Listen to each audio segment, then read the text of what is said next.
What is going on? I better not get a copyright strike. I mean, the live stream got taken down, but fingers crossed it is not a copyright strike. Strike. That's the most important thing. I guess it was because I played the trick or treat, motherfucker. That's so funny. Um, okay, let's go back. Okay, thank God I didn't get a strike. I don't care if that video was gone. It's fine. This is just only a chill out stream. It's just to enjoy your company and have a good time. So, folks, welcome back. I'm just gonna quickly see. Is it even streaming? It's like, oh my God. I'm not. Oh yeah, it's live. Okay, 7 watching. Cool. From what you say, oh my God, it crashed. I'm gonna stop. Thanks for letting me know, Mythix. Yeah, let's hope it doesn't happen again, Trey. It was meant in much kindness when you told me I'm an exception of. And while that could be flattering, I'm also saddened by the fact that I'm a minority in what you expected. Oh yeah, no, absolutely, Mythix. No, I'm telling you again. I don't know you too personally, like to a level where we hang out and blah blah blah. Like it's beautiful that we had that 1 year relationship so far, and you're already telling me quite a lot, which is fantastic. But the way you act, the way you talk, and the way you conduct yourself, it is really an exception to the rule. I was going to get to the point where I was talking about these the certain female staff members in Crown where I work about for 10 years. Like those women hurt me really badly. For what? Because of their feelings were hurt or whatever while I was trying to do my job. It's fucked up because you feel like as a man you're doing the right thing, you're doing nothing wrong, you're helping out, you're delivering great customer service, yet like they snap at you for no reason. Trey, you're gonna experience this one day. One day, once you start work, I don't know what job it may be, whether it be local or corporate, whatever. Once you experience interaction with ladies, you better watch out, man. Just mark my word. Listen to me and it might be very different demographic when you're working in the country, because I think you're more blessed because people who are working in like small town areas, like you got more simple, humble people, whether they're men or women. I know there's a bunch of bad apples there too, right? But in general, from my life experience from around the world, people from like more remote places, and y'all know the concept. It's a very trope thing where if you come from the country, you're very like kind-hearted, community spirit, very accepting and more empathetic, all that good stuff, right? So, what did I say? I was getting to a point where, what did I miss? Oh, hold on, doggone it, Elson, you need to stop taking your shirt. I didn't even take my shirt off. Okay, what happened? I think it's because I played the clips early on to show the Halloween special thing. It's like, oh, what was it? What was that quote from Nick again? Trick or treat, motherfucker. No, I didn't stop streaming. YouTube kicked me off. And then there has been I'm just reading what Mythix is saying. I mean, I'm not gonna read it out. There's so much of voice of shadow for at the other end. So much power. Okay, there's no. But then they gun for it. Oh, it's like, and then complain in the aftermath. Oh gosh, yeah, Mythix, yeah, you're reiterating exactly all these points that Drexel points out, which is good. I like to hear it from your point of view, because you might have completely disagreed with some of his assessment, but you're not that type. You're the one who's able to see it from both sides of the both sides of the issue, which is great, fantastic, rather than being very, very biased. So, anyways, like I said, it's not just Trey. Anyone who is still young and going out into the workforce, please, if you haven't been educated on how you interact with women, and I'm not talking about online here, maybe online applies too, but in real life, you better be careful, man. Yeah, just be careful. Just remember Uncle Elson says, with women, if you're a guy and you're dealing with women, I mean, you might see me shaking my head right now, but yeah, I just be mindful of like if you feel there's moments where you're doing the right thing, and suddenly the girl fucks you up in some way, whether it be a minor thing or misunderstanding or whatever, but why the negativity when you're doing the right thing or whatever? And you're in a position of being confused. You don't understand why they did that. Oh, maybe it was just a fling or whatever, or not. It was just misunderstanding. But once it starts becoming a pattern, and you're like frustrated about it, and you don't have the guts to actually deal with it, meaning if you want to do it in a professional setting, go speak to your supervisor and explain what happens. Then the supervisor has the job of being professional, listening to both sides of the story, collating it, and then making a performance review, and say, hey, you know what? I've spoken to the person who made you upset, blah, blah, blah, and we'll make sure that that person doesn't do the same thing to you in future. All right? That's how you do it professionally. But don't be like me, where I'm the type of person where I don't like confrontation. I just want to move on. If I get some bad shit happening my way for whatever reason, I just stand up strong, have a smile, move on with the day. Sure, I get a little bit stressed, but you know what? For what it's worth, it's not worth dealing, because you know that you've built up a good reputation that to your superiors, that you're ethical, you're a good hard worker, and that you don't cause trouble for your organization. That's the key. And when I start hearing all these little rumors and all that stuff from other people about certain girls that I worked with who upset me, and then I realize they also upset other staff members, we all share the same stories, I'm like, what the fuck's going on, man? Why do they do this? And this is why I got red pilled when I listened to these two talk about women. I've never been educated about how women behave and why they react this way. And I'm so glad that I'm enlightened by this, because now I'm at ease. It's like, you know what? The next time a girl treats me like that, I know where they stand. And I'm not going to take any shit from them too. Okay? That doesn't mean I don't treat them with like disrespect. I still do my best to respect them. But I won't be the same like last time, where I'm fucking confused and I'm fucking frustrated at the fact that why is this happening to me? At least now that I have this knowledge, I know where I stand. I know why they react that way. And you just got to move on and deal with it, right? Okay, so that's my warning. And here's the plus side to the story, which got cut out when I talked for about good 3 minutes praising women.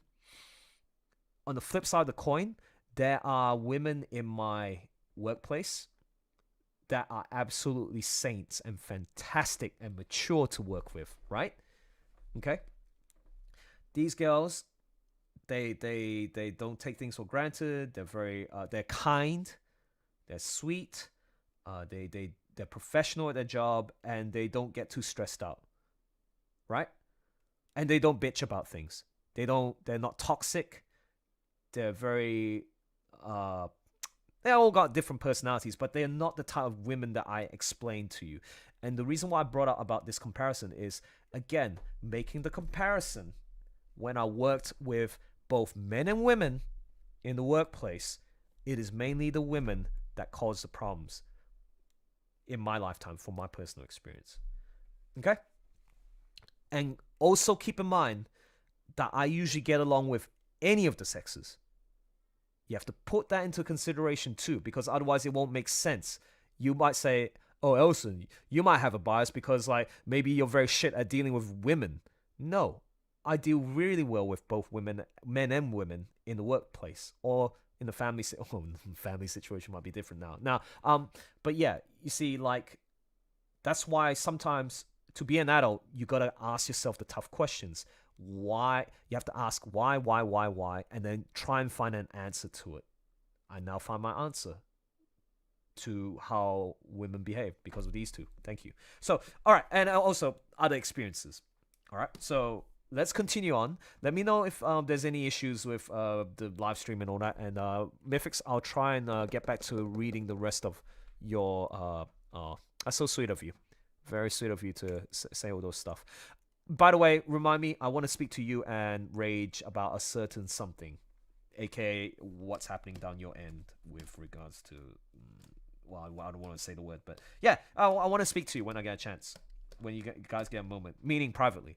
All right. No, you guys didn't do anything wrong. It's just the what you guys mentioned in a DM, and it's like, oh wow, I didn't realize you were in that situation. Blah blah blah. It's like I want to learn more about it. If it's okay to ask. All right. So everybody, don't worry about it, man. Cool. So let's get back. Look, ding. Let's get back to rendering Luna alongside with a crying Daisy. So sweet. Okay, let's play. So being tough is it? You're just being a bitch. Yeah, that's all you mean. Like, because they think that's what being a man, like a masculine man. No. When you are the man, you don't go around treating people. You're not a jerk. Right. You're stern, and you still have understanding, right? Like blunt. You're blunt. So Nick, if someone messes up, if you're the man, someone messes up. And they're coming, like, I'm so sorry, man. Look, I messed up. Here's why. My family, and I'm stressed out. The guy doesn't go, you suck. Because he understands, like, yeah, this guy is stressed out because of this. Like, look, man, take some time off. Yeah. The guy had retail store managers that would beg to differ. Retail managers. Well, Nick, you know this for a fact, though, right? Yeah. You always assess the quality of the employee, right? Yes. So if it's somebody that you know is solid, and you see them all of a sudden slipping up, usually that means something's happened in their personal life, right? Yep. So you're like, hey, man, you just pull you aside. Hey, you've been slipping up. You've been late a couple times. Like, and they usually, that's when they open up, like, nah, I'm okay. You're like, come on, you can talk to me. They start to open up, like, hey, man, I'm going through some real shit. You're like, holy shit. And then you try to console them to help because you know that they are an asset.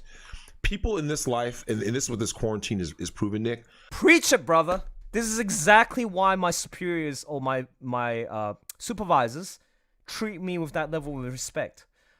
I heard behind the scenes, like, there's certain things I shouldn't be talking about, but like, oh, you gotta go.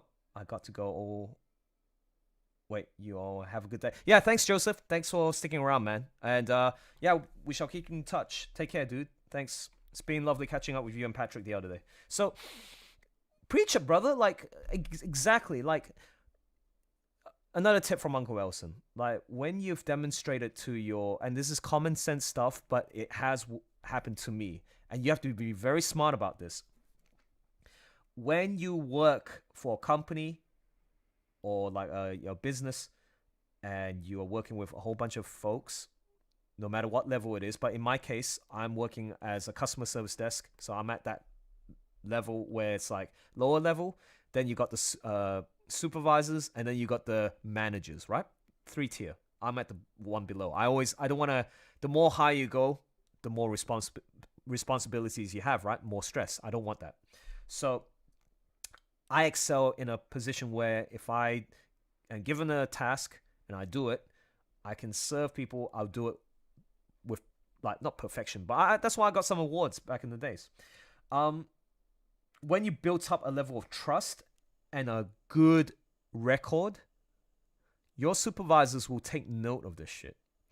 And then sometimes you'll be faced with like certain members that you worked with, like your peers and colleagues. It's like, how come I didn't get that annual leave? Or how come I didn't get this and that?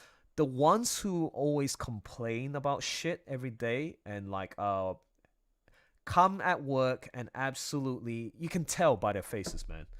Their attitudes, like, why? I'm just here to get the dough and get the hell out of here, right? The moment you start having this kind of attitude, you're unfavorable. You're not an asset. The moment you become an asset, sometimes, there's real talk, you get special privileges. Unspoken rules of privileges, right?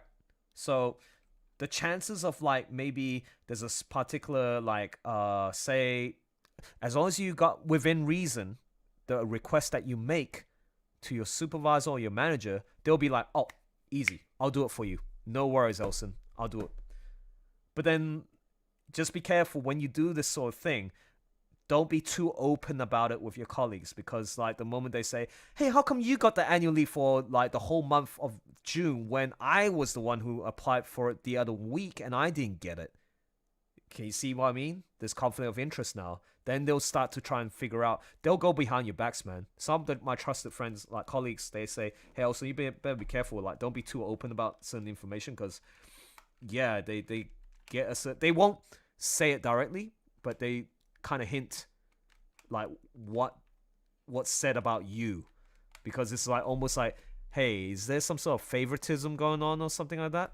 So that's why you have to be very careful with what you say, and like be careful of your privileges, because these privileges can be a huge advantage to how you excel in your life, whether it be, and can be also applied to like real life application of like, oh, I want to get that promotion, I want to raise my salary. These are things you should keep to yourself, but mine is more at a lower level kind of thing. But the concept still remains, right, in the workplace, where you get the special privilege. Don't show as if it's like favoritism, otherwise it's going to look very unfavorable to your colleagues. And then yeah, man, I'm telling you, what the brothers preaching is right. This is why I like listening to these guys. They speak my language, and they're teaching me a lot of good shit. Anyways, continue. And they're entertaining. That's the other cool thing about them. Let's go. Either someone is an asset to you or they are a liability. Yeah. So if they're a liability, you got to come up. But if they're an asset, you got to work with them. You got to help build. Like I said, even that PvP guy, you got to build these guys back up. You know? Yeah, I'm with you. Architect of Fate says, Drexel, how the hell do I find a tradcon if I just want a decent woman without all the thottery and degeneracy? 5'10", former Marine with PTSD. Please send help. Or please help. PTSD. Damn. Where do you go? Where do you find... I just don't think he's going to find it. And let me explain this to you. Well, that's depressing. Yeah, it's the truth. And I will say this to this guy. First of all, thanks for, serving the country. And, I've had my words on this channel about, I've said that, rappers, athletes, and military are the biggest simps in the world, right? Yeah. And I don't say that to bash guys. I'm just telling you guys, like, hey, man, these women are predatory, okay? Nick, now, I know lots of people in the service. Their commanders warn them about these women. And these guys go get married. They know a girl, off base for 3 weeks, and they get engaged. I'm like, what the hell are you doing? She's the one, Drex. They won't listen to me, right? I'm the bad guy. These women, when they find out you were in the service, Nick, they know the benefits. These women know your benefits better than you. If you think I'm lying, I can assure you, I'm giving you guys nothing but straight facts. The women out here, facts here. the women know your military benefits better than you do. They know every tiny little detail. So Nick, they'll even add that. That's why like women will kind of, throw some little words out there to find out what branch are you in, what is your rank, right? They want to know these things. That they know what status that is in terms of the money, the pension, the benefits, the health. They know everything. Look, man, you're a good-looking guy. You're a Marine, 5'10". Hey, man, like I said, it's just not worth the risk. Can you find it, Nick? Yeah, it is possible, right? It's just not that plausible. That's all I'm saying. Not that. I would say don't risk it. I would say just work on yourself, build yourself up, make your money, and it's just not in this climate, man. Just not in this climate. Well, to provide... This is what I mean by when he was talking about the climate. Legalities and all that stuff. This is why I'm gonna turn bi or gay and marry a guy that I can love and suck cock. No, I don't know. Help me! I want to put my D on a V and make love. Oh crap! Now my live stream. Let's see if that statement is gonna be recognized by a bot, and the live stream is gonna go boop, gone. Okay, but yeah. This is what I mean, man. I think I'm quite serious about looking into that option of like, hey, you know what? Let's just get along with a guy legally, and then no one can help you. You can only help yourself. Sage words, Trey. Sage words. I'll be surprised if you turn gay one day. No, but you see what I mean? Like, I'll just marry a guy legally. And then, so that you can also get the legal benefits of being a married couple under the state law, whether it be a pension, blah, blah, blah, whatever. And also, you, at that point in time, because guys can't have kids, I want to adopt. I want to give a child who were abused or living under very poor financial, psychological strain or circumstances, give them another chance in life. Isn't that really fulfilling? You got mother effers who are making babies like non-stop without even thought, like the case when they were talking about the 7 kids. And then what's going to happen to these kids who don't have the resources or the love and attention from the parents? Then the divorce happens. What happens then? They need somebody to give them guidance, right? So I want to be that beacon of hope. It's gonna be a tough road, but I'd love to be able to give a child, boy or girl, an opportunity to live a happy life. Let's keep it simple that way. So yeah, anyways, let's continue. An alternative explanation, not saying that your advice isn't sound, but just to give an alternative thought.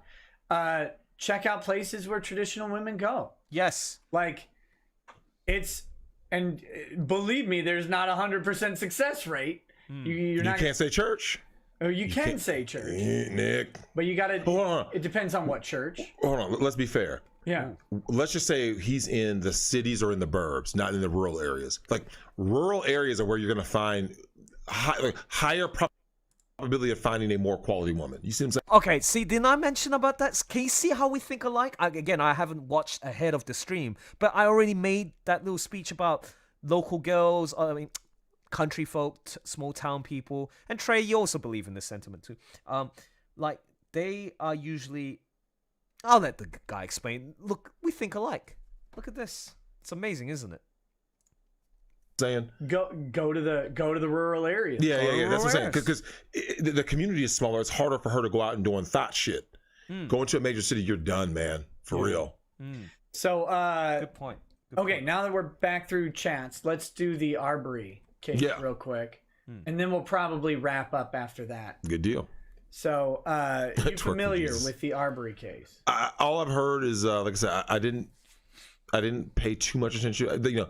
The initial case came out, right? Like there's the initial headline, right? So the headline was a grabber, right? It was another unarmed black man killed by a white person. In this case, I think it was it three white men Two white dudes, and then there's a new update that adds a third guy. Mm-hmm.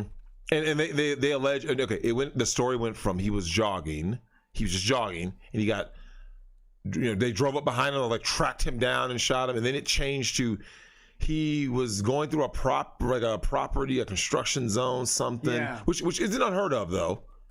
People go through, like I've seen that. It's not unheard of, but it is illegal. You don't have permission. It correct. is illegal. Correct. So but people do go through. Yep. You know that. Oh yeah. A home is being built. We would do it. If a home is being built, people walked in there all the time. Like, oh, let's look around and see. So. Yeah. I'm not saying that you should go out there and do it. Okay, it is what it is. At this point, like I said, I try to stay neutral till I know all facts, right? Yeah. Like I don't go either side. Like I said, when I first heard that, I'm like this. I said, I'll wait to hear more. You see what I'm saying? That's about the extent of what I know. Is just that it's something that he tried to grab their gun. They asked him, what did they say? They asked him about something. I guess there were some break-ins in the area. What is his background, right? Like, does he have a criminal record? Like, I don't know. Do the shooters have a criminal record? I don't know. I don't really know much about the case. So the shooter is a former cop, no longer cop. Mm-hmm. So he's not in any privileged position. He's just a citizen of Georgia, right? Citizen. The guy, Arbery, hard to say. I mean, he's got some arrests under his belt. I don't know if he has any major convictions, but they know now that he was in this house illegally. Mm-hmm. And they know that the question is what they knew at the time, sort of. But the long and short is the video we have is a guy in a truck following this guy running. Mm-hmm. And then 2 other guys are in a truck up in front of it.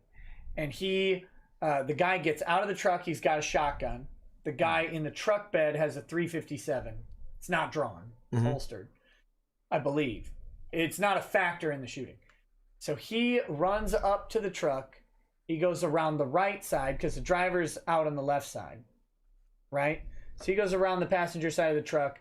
When he gets to the front, for some reason that is unclear from the video, he cuts across and goes after the guy with the shotgun.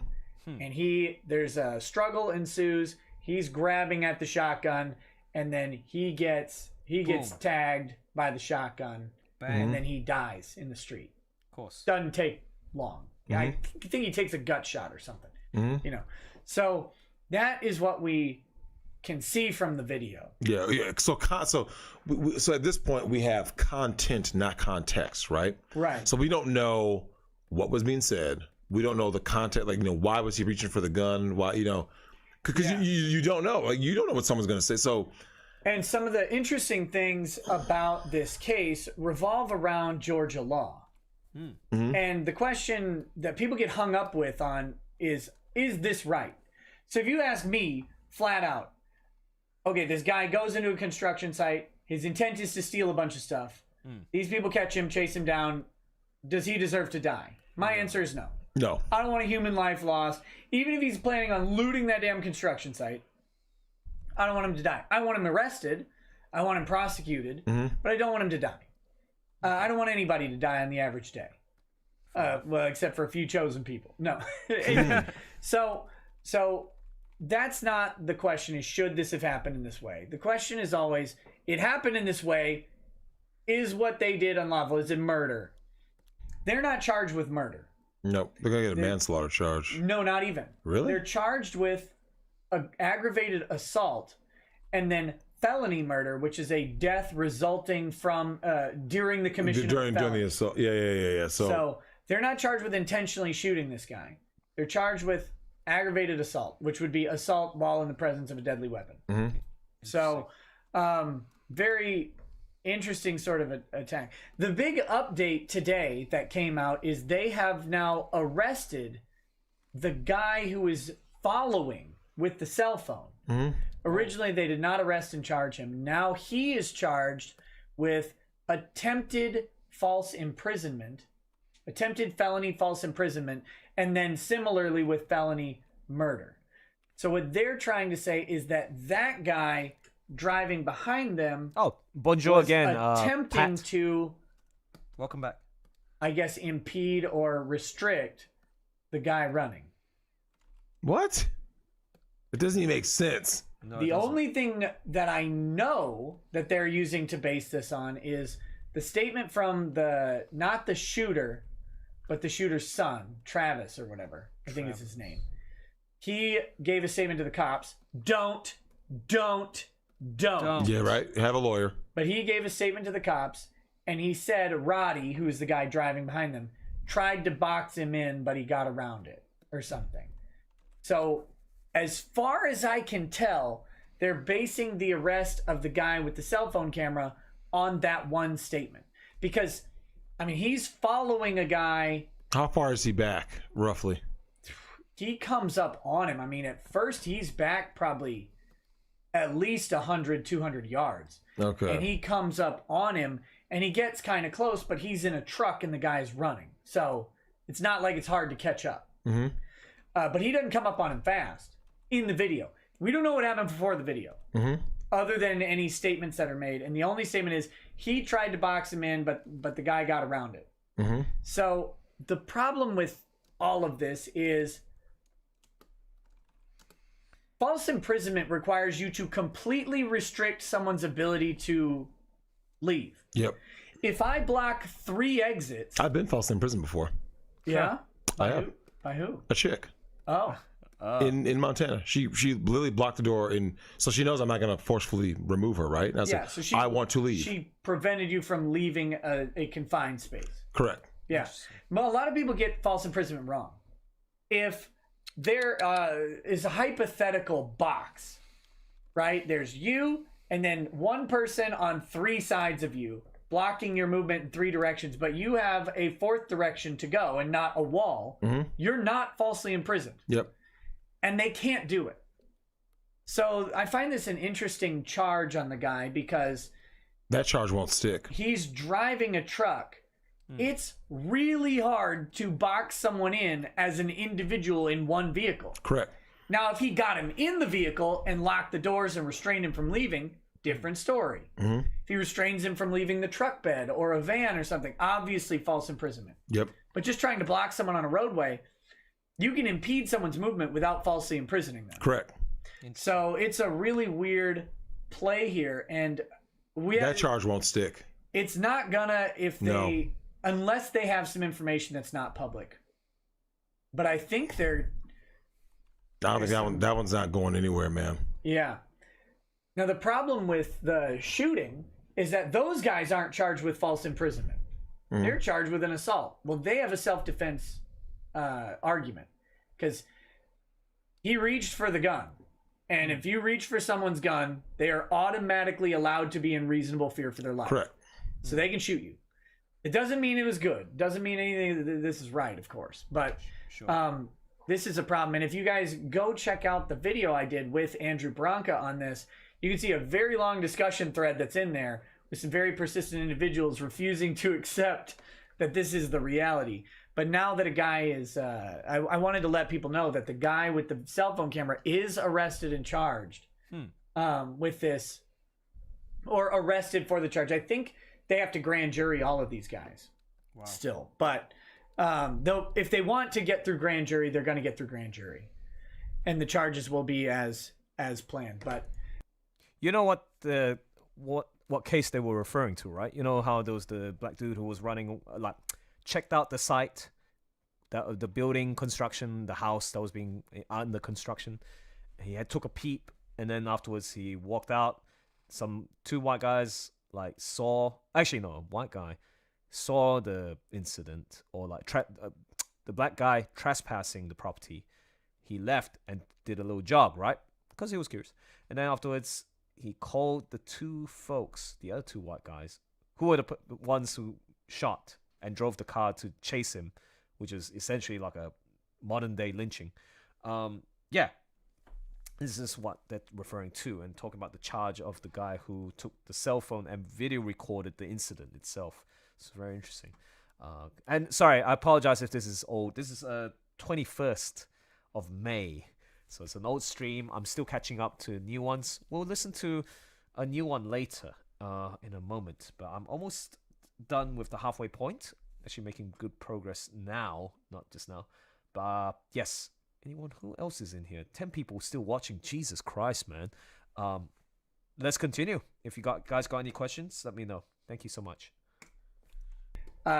There's now this interesting possibility. I don't think it's going to happen.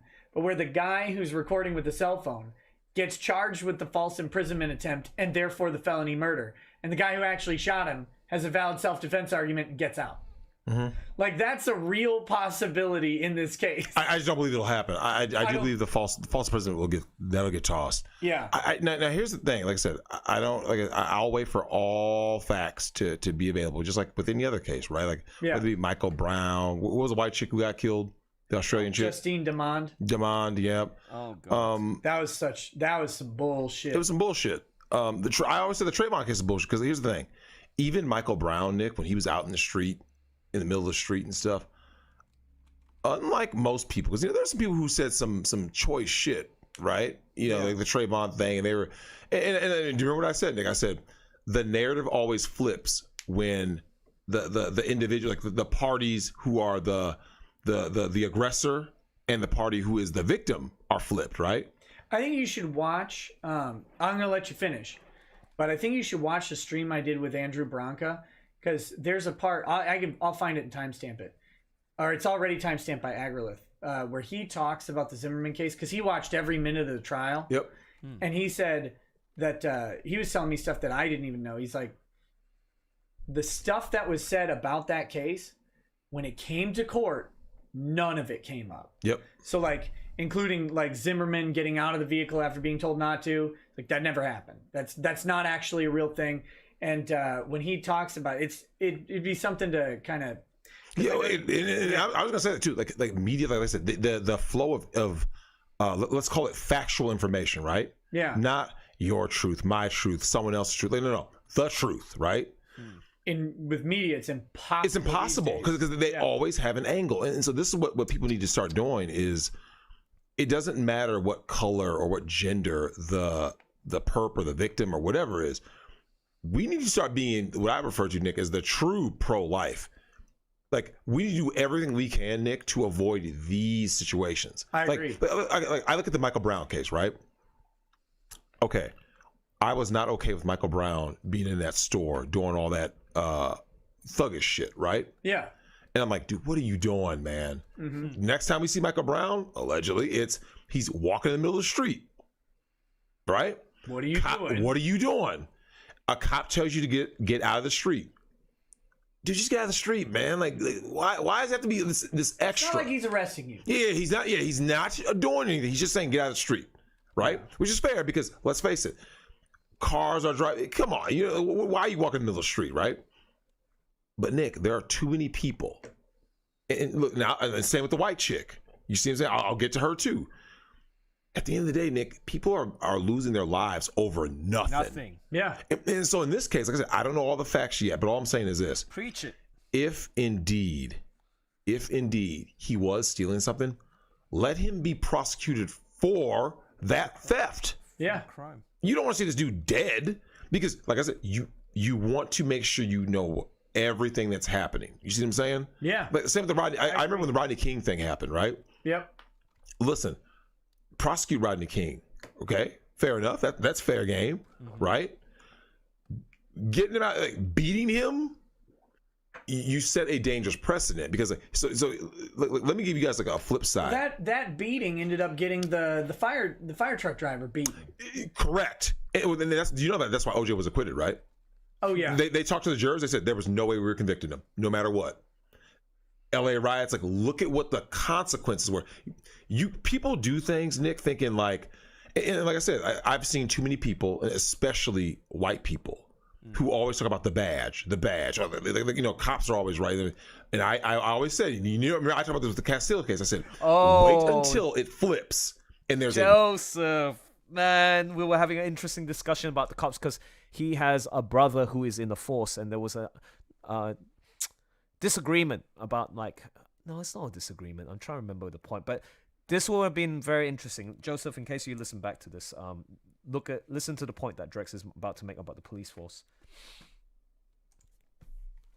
With a black cop. And I'll be damned, Nick, that's what happened. And there's an attractive wife. And the same things that black people said about the Philando Castile case, white people started saying, right? Mm-hmm. Why did you shoot someone who was unarmed? Why did you reach across? But I was like, wait a minute now.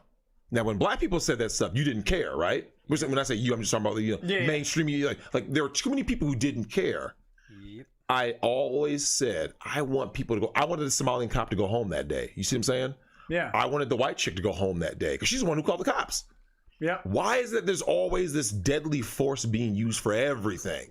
You see what I'm saying? And I think it's always death. You know what I'm saying? You know our man H, right? Yep. And his dad was a cop. And then was a pastor for like a decade, and then went back to being a cop for a while, and then stopped. But he was telling me about situations that he would run into where he would come up on younger cops, and he'd come in to assist in situations, and these dudes were out of control, angry, escalating, and he'd come in, he just talk. And suddenly the situation starts to simmer down. De-escalated. Well, Nick, that Colorado thing, was it Colorado or Texas? Or Arizona? Remember the guy in the hallway? Oh, it was Arizona. Okay, Daniel you guys. Shaver. What was his name? Daniel Shaver. Daniel Shaver. His name was Daniel. No. Right? John Q. It's like that's... Dude, okay. Yeah. Now you guys, you're talking about a white guy gunned down by, I'm assuming, white cops. Yeah, they were white cops. See, I never cared about the color. I never cared about the gender. I was like, I didn't want that guy to do. Look how he did. Frankly, the only people who care about the color in these shootings, it's the media. Yes, it's absolutely. They select because, or also the DAs. Actually, that was an interesting thing.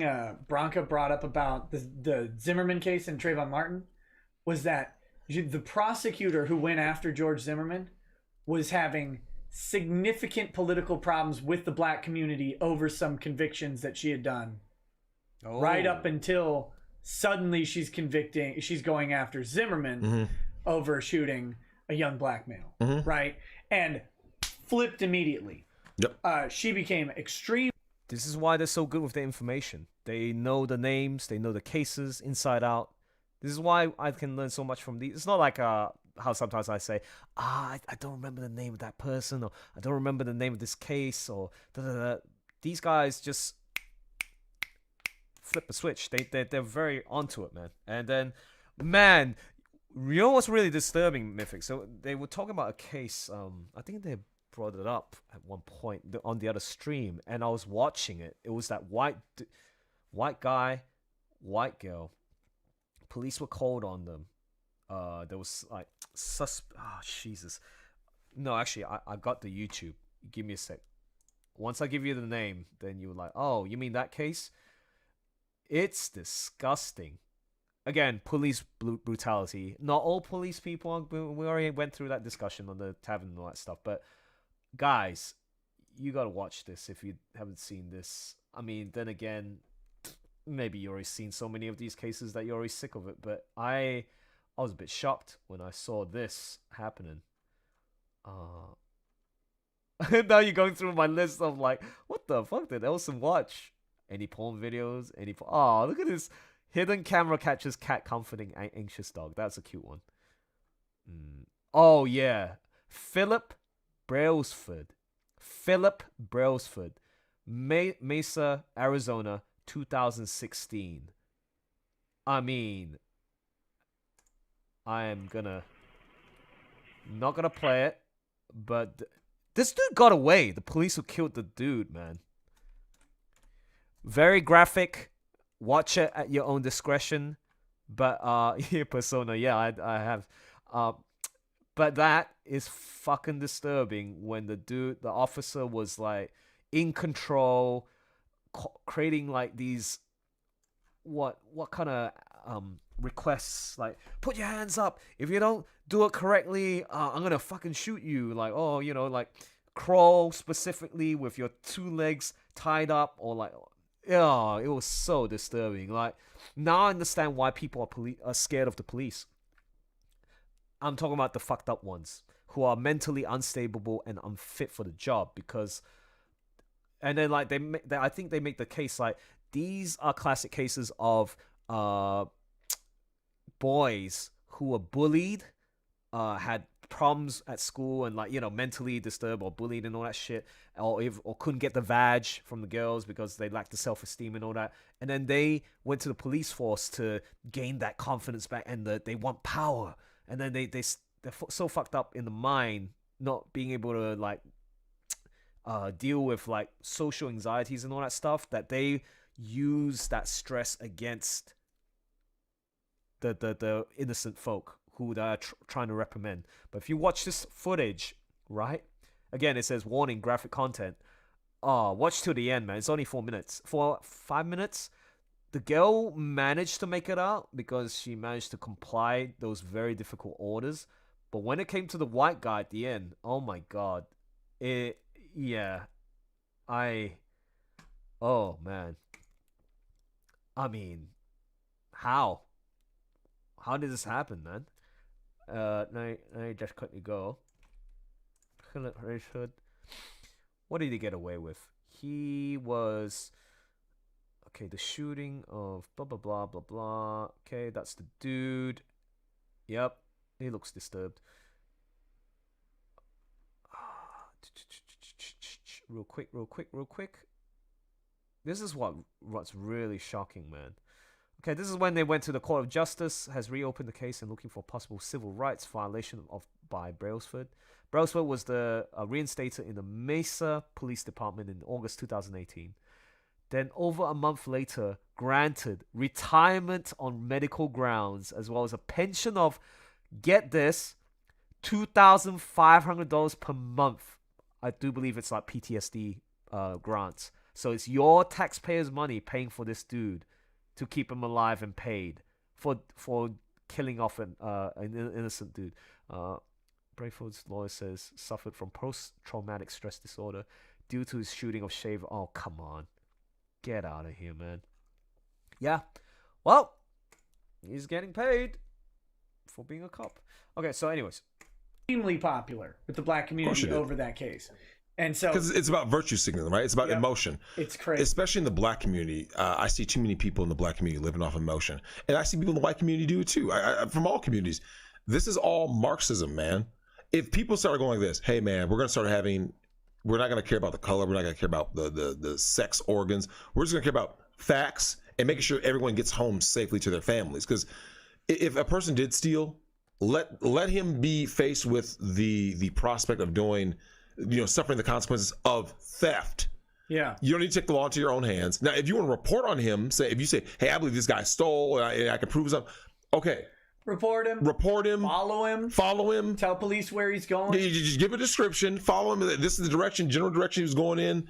The whole I'm following him with guns. It's like, yeah, that and see that's what I have a problem with that. That's what Andrew was saying on the show. He's like, he's a firearms instructor. Yep. He's like, don't follow these people don't grab a gun and follow someone because, one, you put your life on the line because you don't know if they have a gun. You do not. Two, you put your freedom on the line because if you end up shooting him, there's no guarantee that your self-defense works. Correct. I mean, if Georgia is ripe for a racially charged shooting, that jury could flip on you.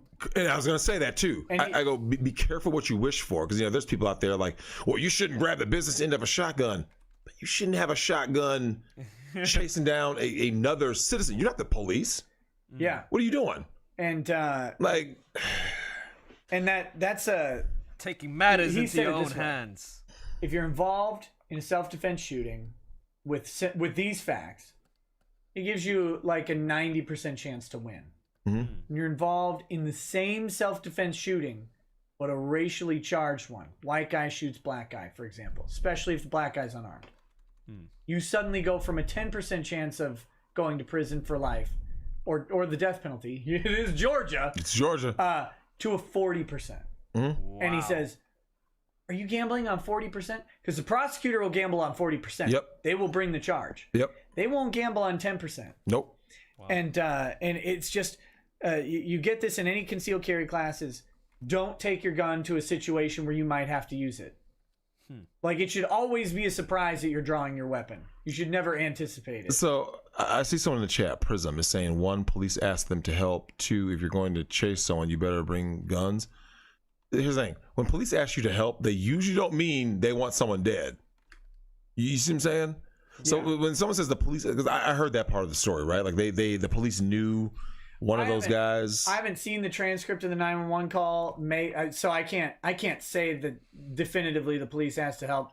But what you're saying, I think, and correct me if I'm wrong, but police say, "Yeah, man, help us out." They tend to not mean go grab the dude. That's what I'm saying. like this is where people start getting confused. Like, so let me explain what could happen.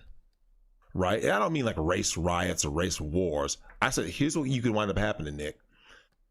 As you know, for every action, there's equal and opposing reaction, right? Mm-hmm. What happens if people start trying to overcorrect the problem? And someone goes, well, what does that mean? What if now, just like our man H's dad is talking about, escalation, right? So Nick, now what if everyone starts getting good, regardless of what color? They start getting guns, right? Mm-hmm. Finger on the trigger, right? They're ready. Mm-hmm. Right there, reaching for the hip. Everyone's on edge. That's a dangerous society that you're going to be living in, right? It's a recipe for death. It's a recipe because now you're putting biases in the mix, emotions in the mix. Nick, you and I have talked about this. You never know what's going on in someone's head, right? Do you remember when Nick and I were in high school when Columbine happened? Whoa. And Nick, do you remember when that shit happened? Not long after, when like all the the news of the. Okay, folks in the chat room right now, 14 people watching. You remember Columbine? Come on, it's part of essential history in America. What age were you at the time that Columbine hit? And then share your experiences. How did you feel? What did you have a talk with the parents, and how did the parents react, or family, friends, members, blah blah blah? Columbine. Oh, Shinny says you should never take matters into your own hands. Interesting. Good advice. Like those guys' personal lives are coming out. You and I talked about the kind of guys that we could see going postal, right? We were like, hey man, everyone has. I'm sure that you guys in the chat have worked with somebody.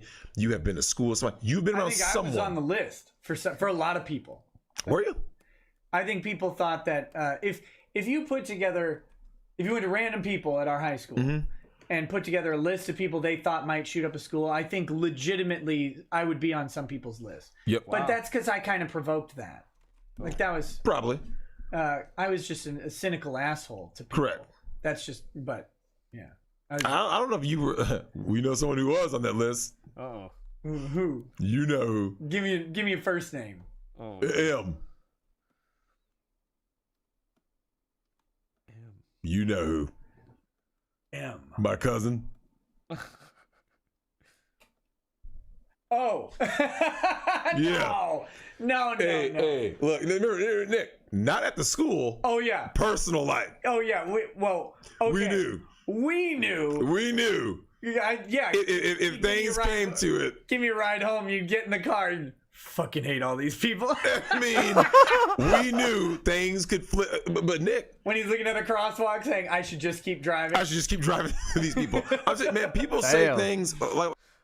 Wait a minute. Aaron Tharp Productions. Oh, I'm just having a look at your avatar. You look like a mature dude. Sorry, I'm just curious. Who is this Aaron Tharp? Hey, hi, by the way. Hope you're doing all right. And you were 13? Jesus Christ. I'm sorry, I'm not from America or English-speaking country. Where are you from, Zeppeli? Italy? I'm just gonna quickly check who Aaron... Oh, wow. Okay, checking out Aaron right now. You are... Okay. Sorry, because whenever I see like interesting avatars, it's like, oh, okay, especially when they show their real identities. Like, that means they're not afraid of showing who they are in public, right? So that already tells you a lot about the person. That includes myself, right? I'm not afraid. Until they start doxing you. Okay, oh wow, so you do films and all that shit, all that good stuff. Nice. Okay, beautiful. Well, welcome to the program, and I hope you're finding this educational. And gosh, great question on age, but a lady never tells. Yeah. Mythics, I just told them, this was before you came onto the show, like, I told them about the etiquette, and they was like, what, really? It's like, yeah, it's true. Like, from my generation, like, it's rude, absolutely rude if a guy asks a woman or a girl their age. Go figure. I don't need to explain that to you, Mythics, but I explained it. And they came from a different generation. They say, I don't care. Like, they can ask my age or weight or blah, blah, blah. I was like, oh, wow, interesting. But yeah. Oh, South America. Oh, hola. ¿Cómo está? No. Okay, so absolutely nice. Cool. I remember being dumbfounded with the idea that something like this could happen to someplace safe like a school. Yeah. Wait, if you're 13 now. Okay. Columbine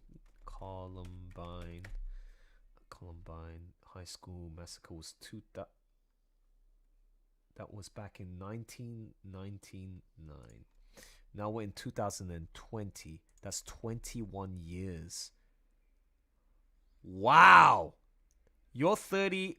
Dude, you're like 1 year younger than me. I knew it. Just based on your like profile. Nice. So you're around my age. Oh, you also got that much life experience as I do. Very neat. Cool, man. All right, sweet. Let's continue on with this Nick and Drexel talk. Okay. Like I said, you don't know what's going on. Like I said, it can start off as, okay, like I said, was this guy in the wrong? Okay, if indeed he was stealing and going through people's property stealing, yeah, that's wrong. Mm-hmm. He should only be prosecuted on that charge, right? Yes. The charges stemming from that incident. Now, when police say we want help, what they mean usually, Nick, ironically, they kind of meant the guy who's in the back, right?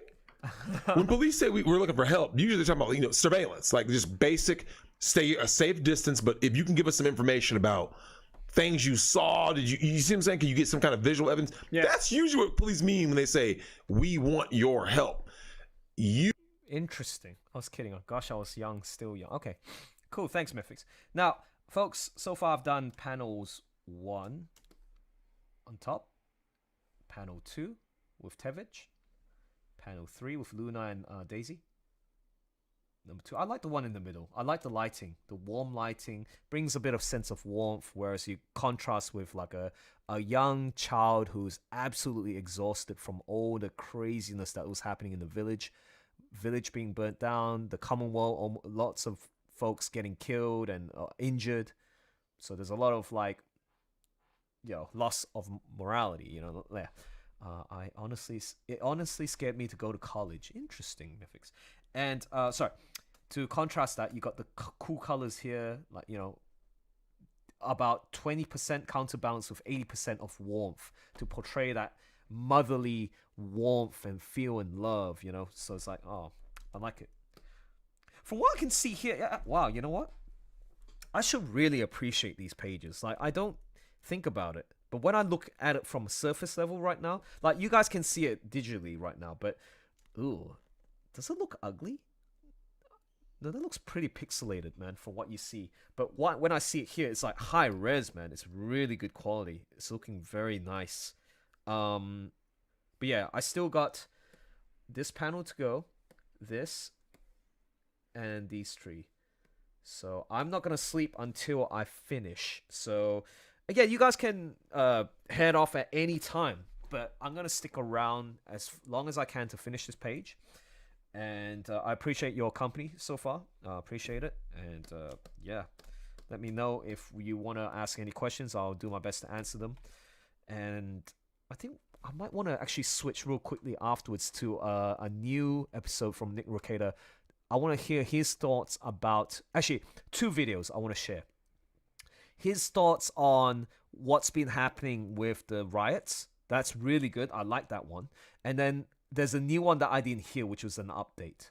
I'm scared of not being able to go to college. I will go back to worrying about scholarships eventually, but my folks say I shouldn't worry about all of that. It's not likely they'll reopen. Oh, God. Forrest, when we get a chance, we'll talk about that stuff. I'll give you some real talk if you want. And I'll be brutal. Okay. See, even Aaron can tell you, like, Aaron, it seems like you are running your own business, or like you're not graphic design, but like video editing and all that stuff. Maybe you're self-taught. But is it worth, if you want to get into the arts entertainment industry, to get a degree in the arts entertainment industry, or even in general? Forrest, what is it that you want to do? And going back to Aaron, who's like 34, is it worth, in today's global economy, circumstances, and all that stuff, is it worth getting a degree of whatever discipline? And of course, it depends on a lot of factors too. But just in general. Oh, journalism. Nice. Okay. That narrows it down a little bit more. It's more into writing. Would you recommend to Forrest, based on your life experience, to get a degree? Because I already got my views. I shared my views many times already, but like yeah, you can tell where I'm going with, like, based on my reaction. Like, nope. And I can preach a whole 1 hour about this, but I'm just curious whether it's good or not. Aaron, have no clue about radio, so that's something. Okay, interesting. All right, sorry. Let's continue on with this, and then we'll listen to. On race riots, George Floyd, and the use of force, which was 1 day ago. And then he's got a new one 20 hours ago. Minnesota lawyer breaks down arrest of Derek. Okay, that will be interesting to see. You know what? Screw it. We're going to have a listen to the on rice... rice? Fried rice race riots. Listen carefully. This video alone will give you a good, like, if you've never listened to Nick Rekita's shows or anything, it will give you a good sense of his personality, his prejudices, his values as a human being, as a father, family member, like the kind of guy he is. All right, so It's a good start. Okay, yeah. I'm gonna see if I can finish this panel here in 13 minutes. Bear with me. You're gonna listen to some really interesting perspectives. Maybe you might share the same values as he does, but maybe you might be able to learn something new. But who knows? I feel it's worth re-listening to this. Let's go. Nick Rekita on race, riots, George Floyd, and the use of force. This is his take. Let's go. Hey, what's up, guys? Let's have a quick conversation about race. Okay, sorry. Let me turn up the volume. Hey, what's up, guys? Let's have a quick conversation about race, riots, and the killing of George Floyd.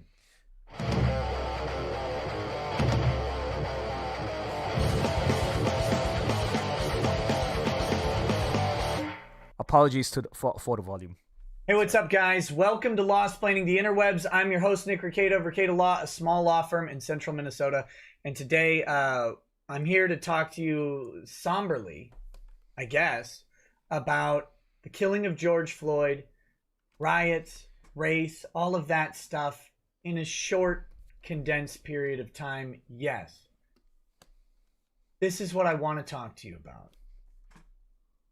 And before you continue, it's even more beautiful to watch this when you contrast it to a show that he hopped on, which is an affiliate. Like, he's a good black friend who does his own show.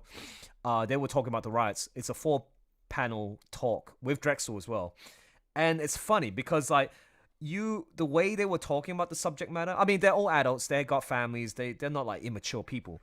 But when they talked about it, they talked it with some lightheartedness. They threw in jokes that were a bit like, oh my gosh, some people might find really offensive. Like, oh my gosh, you shouldn't joke about that stuff. But no, like the moment you hear from that perspective, it's like, oh my gosh, Nick Rekita, the way he says like you shouldn't be making fun of blah blah blah. I mean, they do it with taste, right? They do it with taste. But when you listen to this, it's like, whoa, they can go serious and talk about like as adults, responsible adults, where they can address the issue and then provide potential solutions. Let's see what Aaron has to say. So currently I'm a freelance editor. I moved to full time for 4 years ago. Wow, nice. From my personal experience, school, especially for film, wasn't worth it. I went to college for 4 years for film and learned from more working on film sets for 3 days than for 4. You see what I mean? I'm telling you, man. Folks all over the world. Now, given some unique circumstances, all right? There are some exceptions to the rule to this, what I'm about to tell you. But getting a degree in college or university, whatever you want to call it, it is not really worth it. It's not. People are brainwashed to think that you must get a degree to advance in life or really make it. It's not. It is not. Look what this dude did. I met great people and had great experience. It's all about networking, being confident and good at your craft, and just being able to be resourceful with yourself. Met great people. And you learn so much more when you are thrown under the bus, to, learn how to deal with researching on information on courses that will be relevant for your potential career and how to make yourself a contributing member of society and be a valuable asset to the company or your own business. Then you learn these skills by yourself or like through a school. Like he went through the community college, which is nice. I met great people surrounded by, sorry it took me forever to talk. I love to go to college. Yeah, I'm telling you, man, like just don't assume that university or college is the only answer. Do your research, look for other alternatives because you do not want to put yourself in a position of freaking debt. No point. What about art college worth it? Well, if you that I can go on for like a serious half an hour with you if you want a real talk about it. I need to know more information about your circumstances before I make a proper assessment. But I mean, if you have done your research, like I'll ask you some basic questions, and if you can't answer these on the spot, then don't even bother because I can tell you. Oh well, again, I do not know how old you are too, but if you're older than I expect, like you're already an adult and beyond your years, and you can't even answer some of these simple questions, don't even bother, man.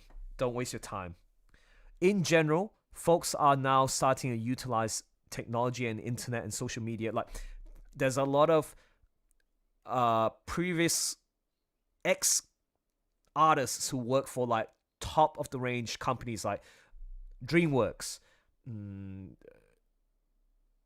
Oh my gosh, I can't believe my head just DreamWorks, Pixar Studios, gaming companies like Blizzard, Black Rooster. What's another one? A Naughty Dog. Jesus, like all these companies and all that stuff, right? They quit their jobs and then they start to teach master classes. Take those master classes, do those online school, all those programs. You can self-teach yourself for a fraction of the cost of a university 4-year course. If you're doing okay, give the basic questions. Well, if I give the basic questions, then Noah has the time to react and do the research. But I guess, all right. Tell me, what is the specific discipline that you're going for in terms of like the arts, entertainment industry? Like, where do you want to position yourself? What do you want to do in general once you graduate? Okay, that's the first question. Second question, how much are your fees? How much in total, roughly, does it cost for you to pursue a career in said discipline? A discipline can be, oh, I want to be an illustrator. An illustrator that focuses purely on drawing, what do you call I'm trying to use the National Geographic as an example. Okay, like you specialize in botanical illustrations or animal anatomy. They're looking for folks who are doing that. So you'll be in the publishing industry, right? And all that stuff. You want to be an illustrator. Now, narrow it down. Which subcategory do you want to be? I'll give you the answers right now. You want to be a comic book maker? You want to be a children's book illustrator? Do you want to be a concept artist? Do you want to be a background artist? Do you want to be an animator? Do you want to be a concept designer in general? It's different between character design and concept design. See what I mean? It goes so much. So you have to be very specific. Also, you need to know what your cost is roughly. Have you researched which schools are you going to? What's your backup plan as well? And if you're actually living abroad, you have to include those costs. Find out how much the final cost is, divide by the amount of years, and then see whether it's worth it. Video games. Sure, video games is broad, but specifically, what is your task? What's the badge that you're wearing? Are you a Oh, sorry, my bad. I didn't see that. Concept artist in video games. Good. Okay, good. And then, all right. Now I'm gonna interview you. Do you have a portfolio with you? Do you have like a portfolio of your 5 best pieces of your work right now that you can show me? And then, and then also, can you tell me a little bit more about yourself and what are your passions? What do you generally like to do? What do you do on your spare time? Do you have any hobbies? And also, and you don't have to answer it now. This is a general interview question. Okay, and also, what are some of the companies in the video game industry that inspire you to become a concept artist? Can you name at least a couple of artists that you look up to and like what they've done? What's their stylization of the artwork? Blah, blah, blah, blah, blah, blah, blah, blah, blah. I can go on and on. But sorry, I have to dedicate time to this. I'll get back to you next time, Noachi. I hope you can answer those questions and figure it out for yourself, okay? Anyways, let's go back to Nick Rekita talking about on race, riots, George Floyd, and the use of force. Him being somber about this. Okay. Right here. That's the killing of George Floyd by a Minneapolis police officer that took place on Monday, May 25th. All right? Now, I can't really talk too much about it, and no one else is really talking about it right now. They're all talking about this. That's the burning down of a McDonald's in Minneapolis. Now, they're not talking about the burning down of McDonald's in Minneapolis. They're talking about the burning down of Minneapolis. Yep. Because Several businesses and buildings have been lit on fire. There's riots. It's a full-scale riot going on in the city.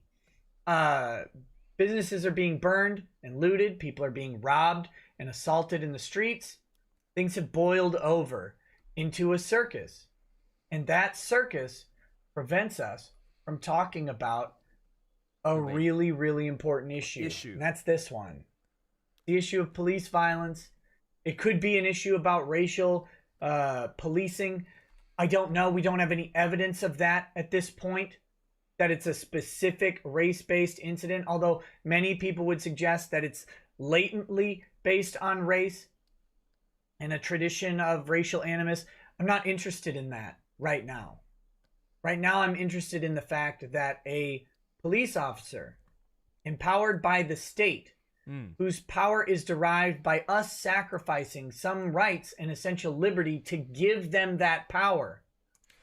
I love how Nick breaks everything down through his language. He can go from very deep and complicated using very highly technical words, and then suddenly he can also switch back to very layman's talk to a point where I can understand the language of what he's talking about. He's dissecting such a complicated subject into something more simplified so that we can understand and hopefully get together and resolve the situation.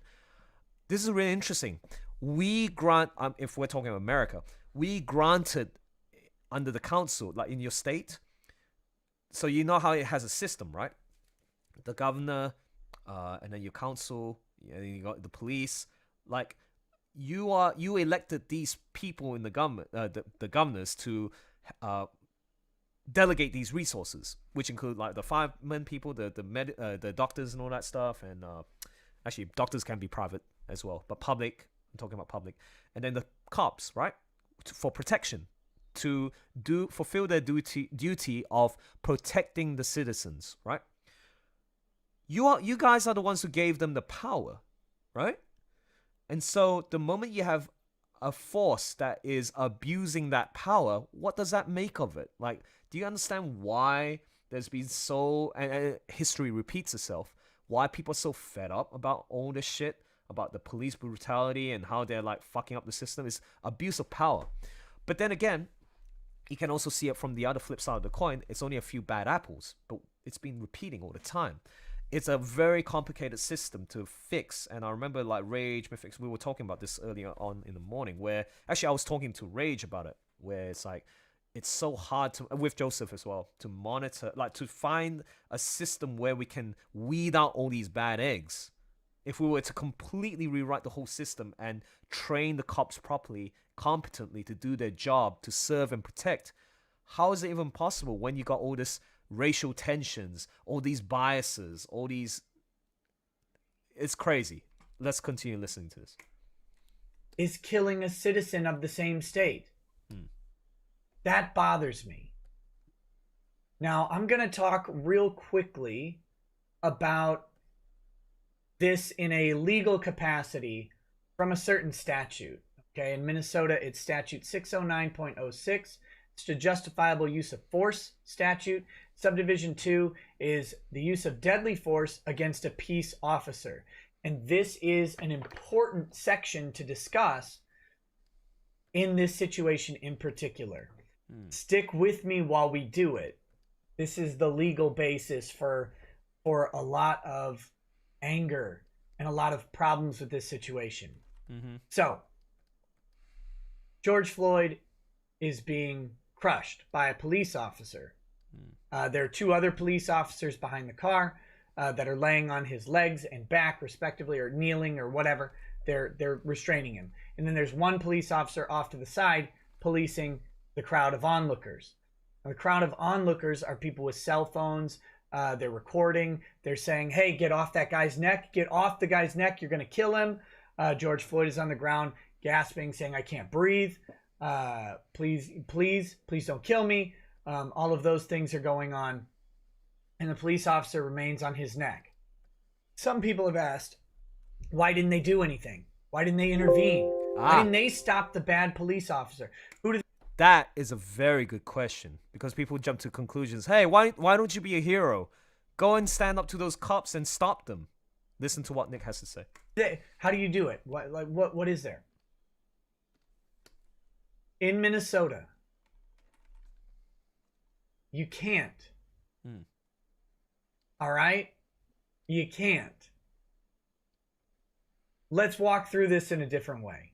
If I have my knee on your neck and I'm driving your neck into the ground and I'm going to crush your windpipe or your carotid artery and you're going to die, okay? Someone can come up and shoot me to save you.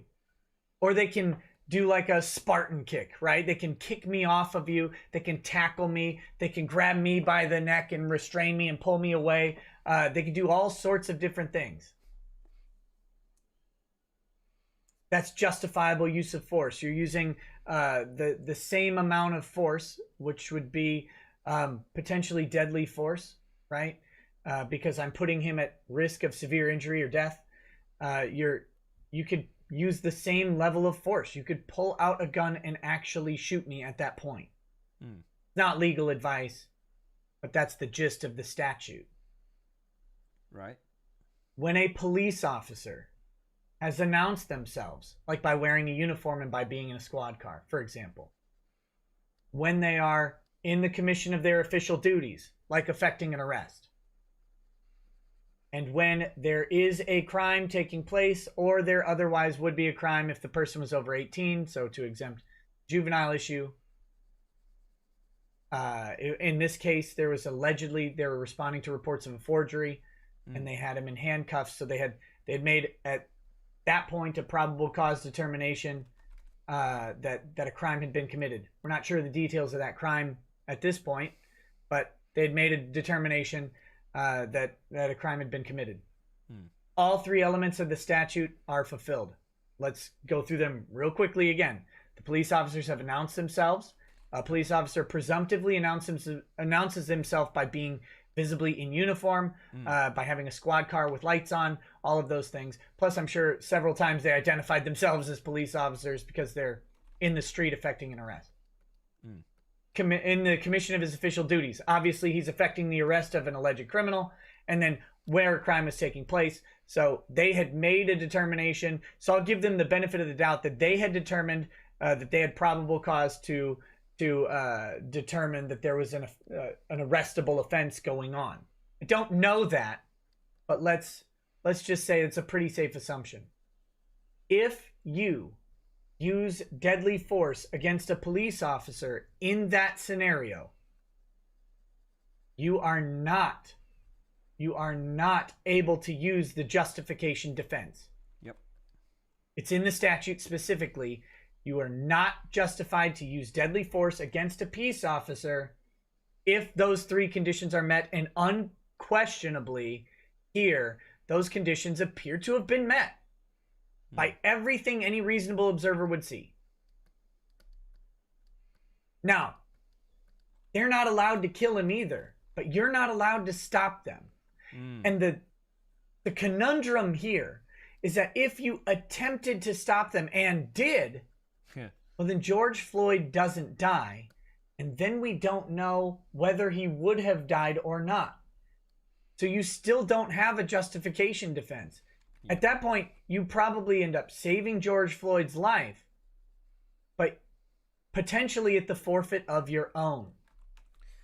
Potentially at the forfeit of your own life, and certainly at the forfeit of your own liberty.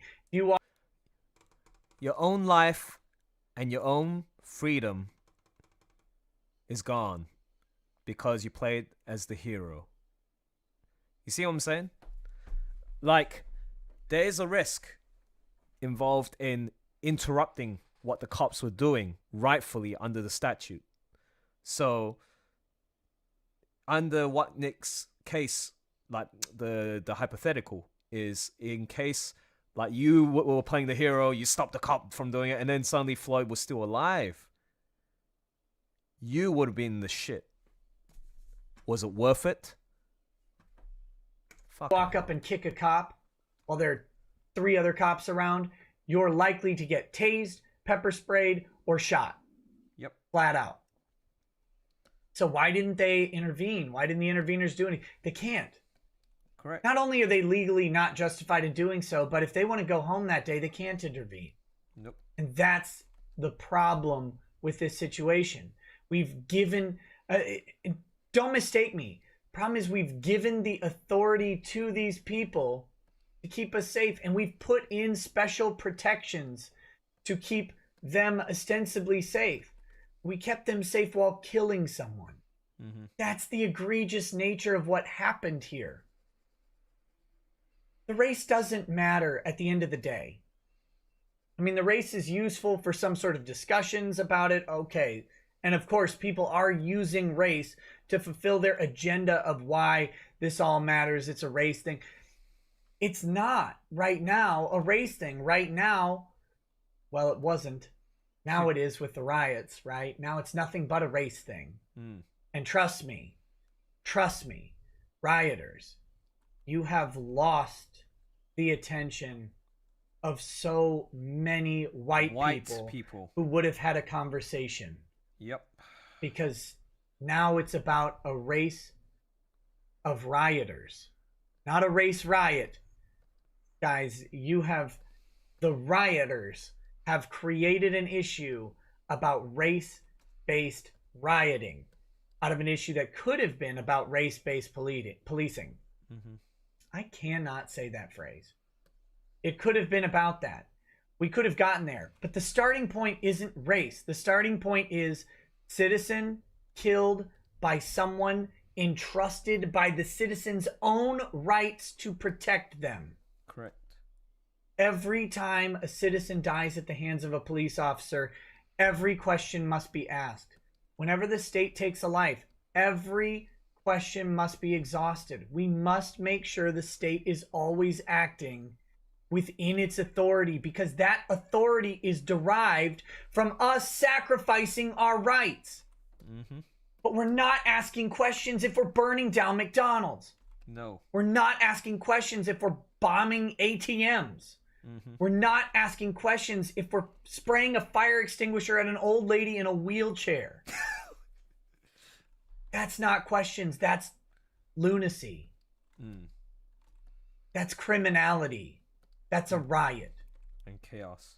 And Ilhan Omar is saying it's justified. Our anger is justified. First of all, Ilhan Omar, lady, please.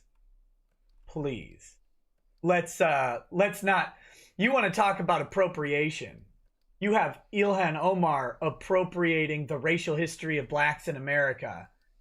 That's disgusting. She's terrible for that. But it's also not justified. Riots are not justified. Anger is justified. Anger of not black people, but all people. When a citizen is killed by the state in such a grisly, unjust manner, anger is justified. But that anger cannot transition into riots. And it certainly is unhelpful when it transitions into a race-based riot. I could talk for hours about this subject. I could sit and give reasons for the riots and explanations and excuses about how perception matters more than reality when there's a visceral response, and how the majority of people were not interested in a riot as much as just a protest, but opportunists come in and take over. It doesn't matter. It doesn't matter, does it? Because that's not what anyone sees. No matter how much we talk about it, that's not what anybody's going to feel or think. Because all they see is a bunch of people running around taking rugs and Nikes and liquor and burning down an AutoZone and a McDonald's and looting a Target and smashing open the cash registers with a hammer. That's all anybody sees anymore. You've taken away the issue from what it was. It was police violence. Right. It was police killing a citizen of the U.S., a civilian in his own state. George Floyd gave up his rights, just along with all of us, to give that guy the power to keep us safe. And he ended up killing him. That's what matters. We don't get to talk about it because of this bullshit. Anyway, thanks for joining me today. There's not much else to say. Hope you learned something about the justifiable use of force against a peace officer. Can't do it. Can't use deadly force. And I tell you what, if you would have kicked one of those police officers, you're gonna get charged with obstruction. You're gonna get charged with assaulting an officer. That's a 4th-degree felony in Minnesota, and you'll probably go to jail. So, anyway, talk to you soon. Have a good night. Peace. Peace. Stay safe. Peace. Right on. See what I mean? Love how this brother preaches. Love it. I hope that was educational. And that, man, goddamn. I actually listened to a couple of, like, this was from I'm going to the CBS News thingy right now. Oh my gosh, this is crazy. So, we're here inside CNN Center. We're just in the last 10 minutes. Demonstrators have started to come up and down this thoroughfare of Marietta and break out windows of CNN Center. It was just a... Stop. I didn't want to play that. What was it that I wanted to play? It was... When you get a chance, there's actually 2 speeches that were done by... Where is it? CBS News. Oh, I hope they still have it. Oh, they don't have it right now. Really good shit.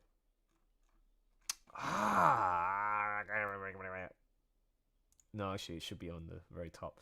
Let's see if there's anyone. 10 people still watching. Jesus Christ, you guys are still up. Okay. Where is it? It was the speech by the mayor. The restaurant industry right now is one of the largest. Stop. That's not what I want. I just want the one where the mayor was talking. And there was the rapper who was talking. And, like, those 2 speeches, wow. That was quite an eye-opener. So, like, I'm seeing from both sides of the story. Like, from Nick Rekita's view. And then there's also the almost opposite view. Sort of. Like, there's an agreement in certain aspects of what they're saying. But, yeah. It's crazy. Where is the wife? Oh, wife of officer charged in George Floyd's death files for divorce. Funny. Before that news piece was... remember when I talked about how I watched the brain panel where it was Nick, Rekita, Drexel, and the friends who were hosting the show, 2 of them. They were talking about... And there was a point made where... Talking about the cops issue, right? And then, you know how Drexel was talking about, like, the women and all that stuff, right? And then he says, like, oh, what will happen? Like, what's your prediction? Oh, yeah, easy. Like, we know that the wife is going to divorce the guy. And it happened 6 hours ago. Jesus. Man, you see, man, this is, like, the power of when you age and experienced life and you start to see patterns. And we're still young. Me and those guys, we're only 30s. We're in our age 30s, right? But there's so much wisdom to be gained from experiencing life. I'm talking about going out, talking to people, doing jobs, traveling, reading, watching documentaries, or getting engaged, doing your projects, all sorts of things, right? You start to see patterns in life. And when you correlate with these patterns, you start to make, like, educated assumptions, and then these, you just, it's right, educated guesses, and then they're straight bang on the money with what they said. Okay, now, there you go. Killer Mike urges people to burn systemic racism, not the city. That was a good one. This was a good speech. I didn't want to come. If you guys get an opportunity, I highly recommend you watch this in your own time. Really inspirational speech. And then there was the one following up. That was the mayor of that city. And it's just so damn... damn! The mayor of Atlanta. The lady. And then she was started off with, I totally understand how the guy felt and how you all felt, the pain.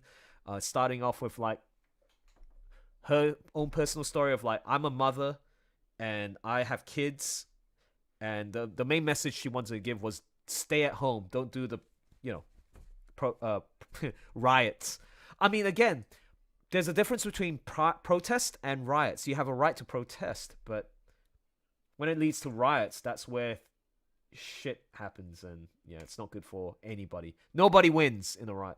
Okay, so let's go back. Hey, what's up, guys? Let's have a quick conversation. So that was Nick's response. Now, I haven't seen this one yet. This was from a day ago. Minnesota lawyer, which is him, breaks down the arrest of Derek. Let's have a listen.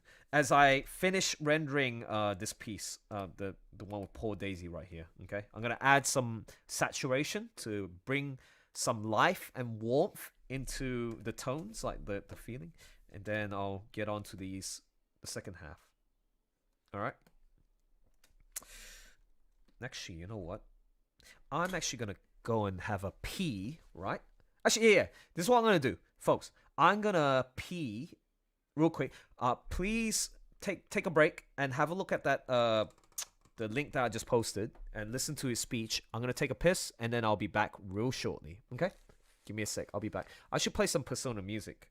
No, actually, that'll be distracting. Okay, I'll be back. Here we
go. Okay.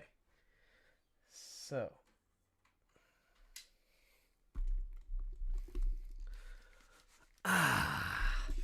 Okay, Yoshi says, so how is everyone? Well, I just came back from the toilet and the bathroom and from my bedroom where I had a quick wank. No, just kidding.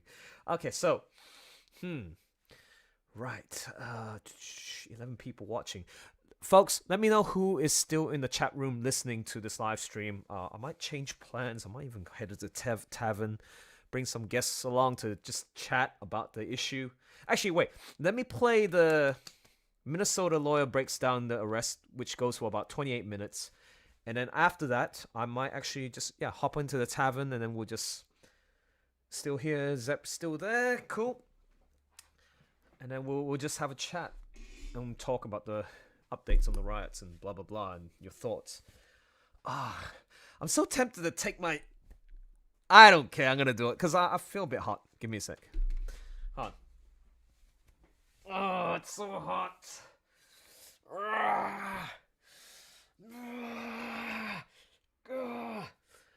This is also another very important tip, folks. Make sure you do your yeah. Alright, but I'm wearing pants. It's okay. So yeah. Actually the definition is getting better now. Huh? Nope, that's fat. Just join, I'm on a break. Oops. Hey Sean. So okay. Once again, make sure you do. I've been sitting on my ass the whole freaking 4 hours, 2 hours, whatever, and I just need to do a few stretches. So join Uncle Elson for some basic stretches. No, I'm bad at stretching. I should learn some yoga, man, to counterbalance. I mean, I'm doing my strength training and all. Next thing you know, your live stream will be taken down. Nah, it's okay, Trey. I don't care if it gets taken down. I know it's going to get taken down anyway. I'm going to delete this one. Doesn't matter. No major difference. And, not again, Elson. It's like, yeah, look at this. Yush. I'm so proud to have this body. Because when you get older, you're not going to get the same effect anymore. Oh, yeah. Okay, so the pecs. Wait. 1, 2, 3, 4. This is the hardest part to get. That part. Definition. Yeah, I'm getting definition, but it's not. Well, it's enough for me. Enough for a 35-year-old. I'll be happy. That's all. If I keep maintaining this sort of physique, you know, like toned body, I'll be very happy. So, right now, I just want to wear my long johns. Elson without his shirt, image quality is better? What?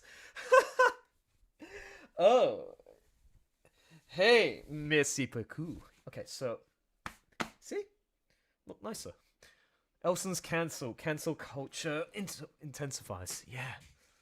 Okay. So, let's get back to rendering. Actually, I'll do this really briefly.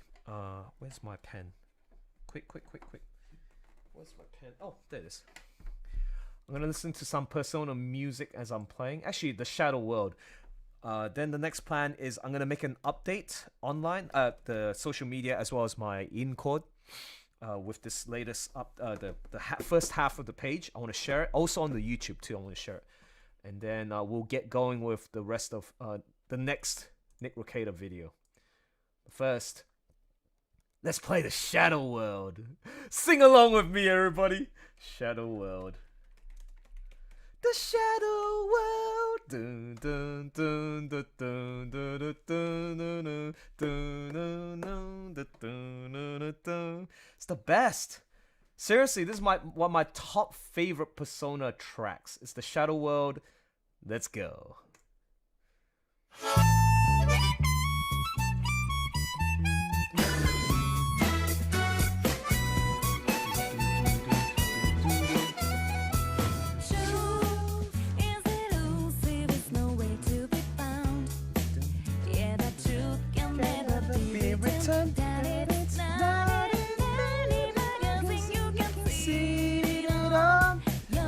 TV screens.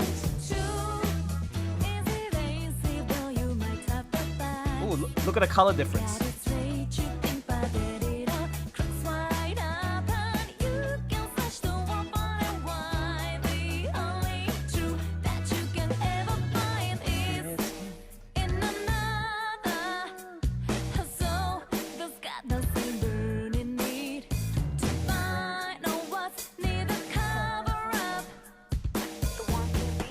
The true artist, so let's get together, see what we can uncover.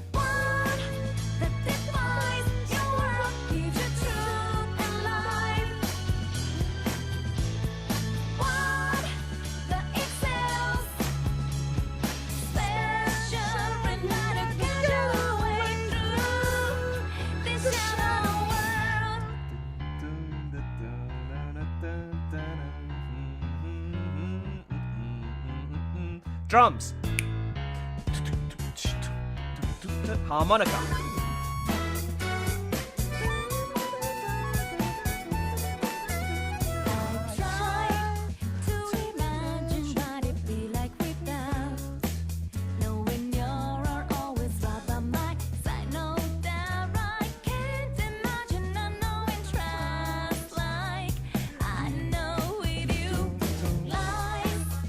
comes in many forms and some look like truth.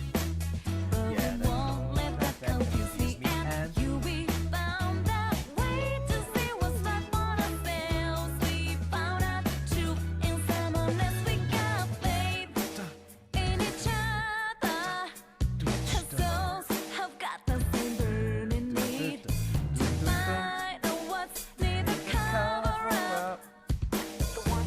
without a true honor, so let's get together, see what we can uncover.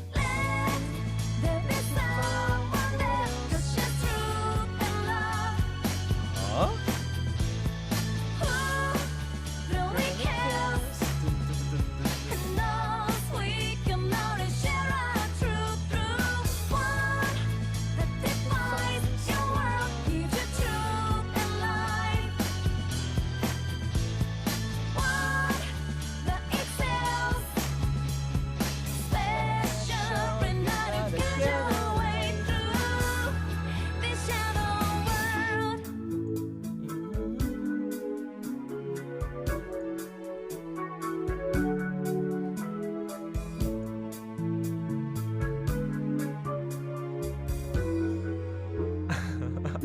Rory says, did Elson have his shirt off? Oh, no, this was way before.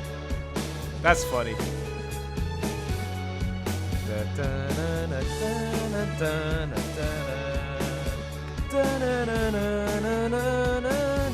It's time to make my update.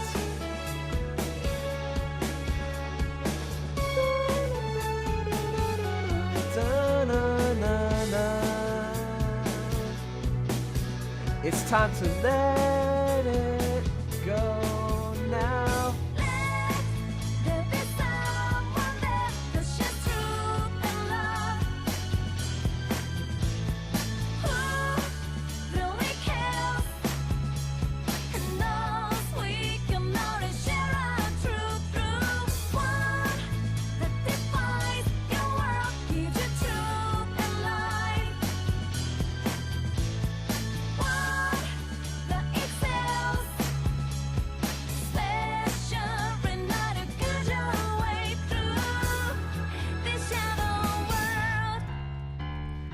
Live streaming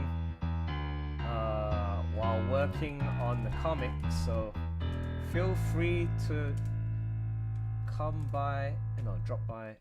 feel free to drop in and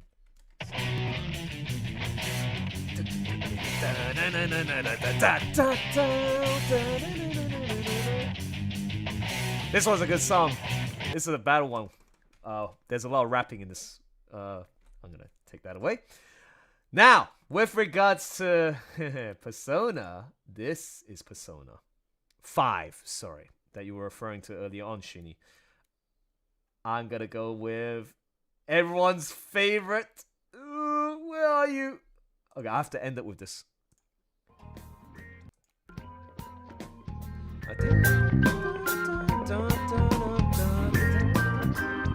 I'm almost done with the Twitter thing. Looking good. Halfway through the renders. Currently live streaming while working on the comments, so feel free to drop in and say hi. Okay, everybody should know this song. Everybody should know this song.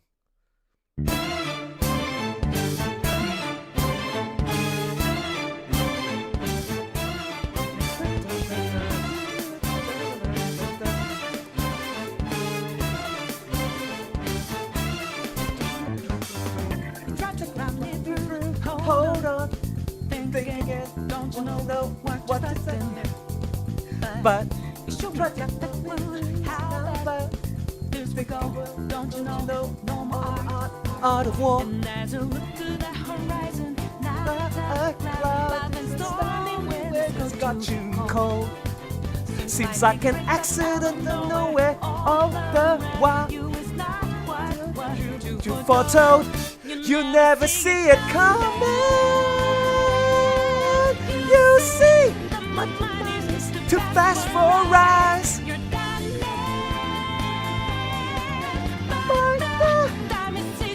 You're not surprised.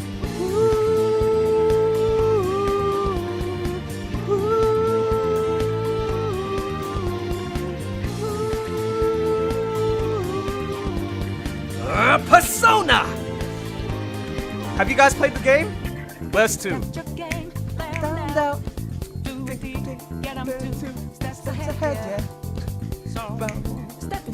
My way, stand out. One more step, and you're dead. Yeah, you're dead. Second ago, hit the skies.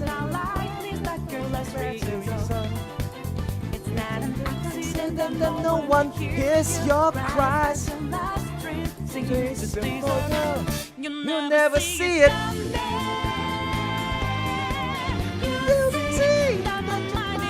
To flash for eyes. What a sick ass bass.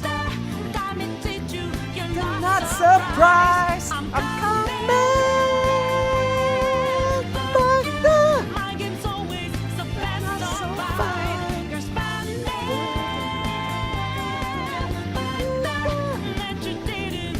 Catching in time.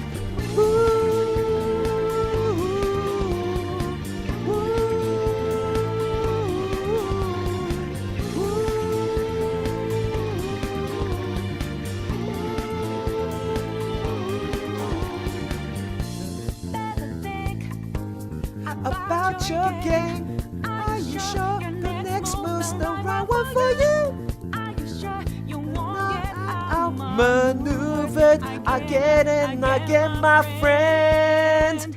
You never see it.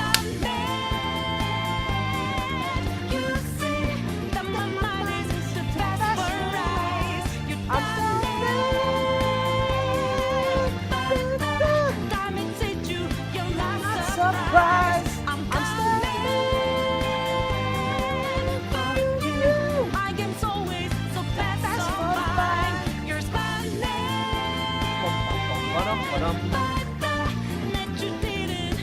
catching in time.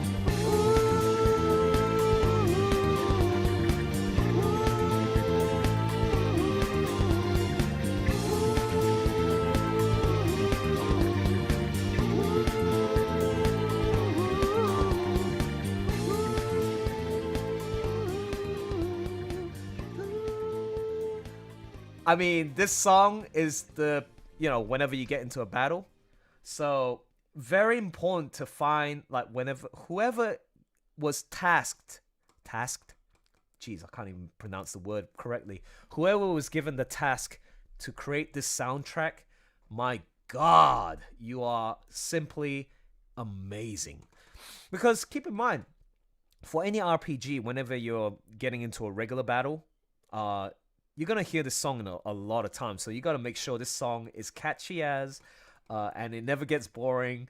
I mean, I remember playing Persona 5 briefly, and I loved it. I really enjoyed it. I've never played a Persona game, but Persona 5 was a perfect introduction to newbies like myself because presentation, story, gameplay, everything was... music, art, style was beautiful. Loved it. Sorry for my singing. I know it's not sync with the timing because... the live stream, whenever you're live streaming, there's a lag, so I apologize if that sounded like terrible.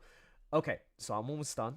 I'm just posting on posting the page, and I'm going to...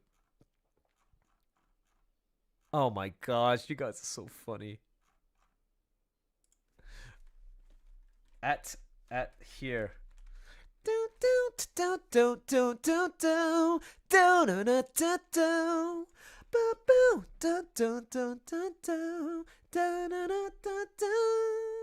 Okay, come on now. Come on, Elson. There you go. Let's send the message to everyone. And yes, Rory, I did take my shirt off. Again, unashamedly, unashamed.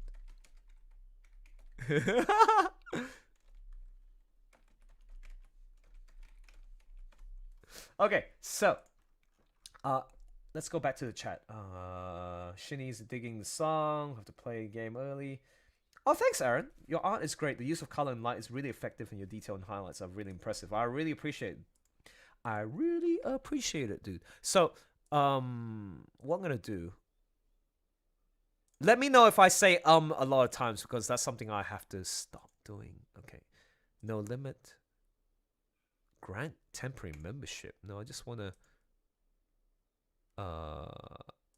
No, it's not going to expire, right? It never expires. No limit. Generate a new link. Copy.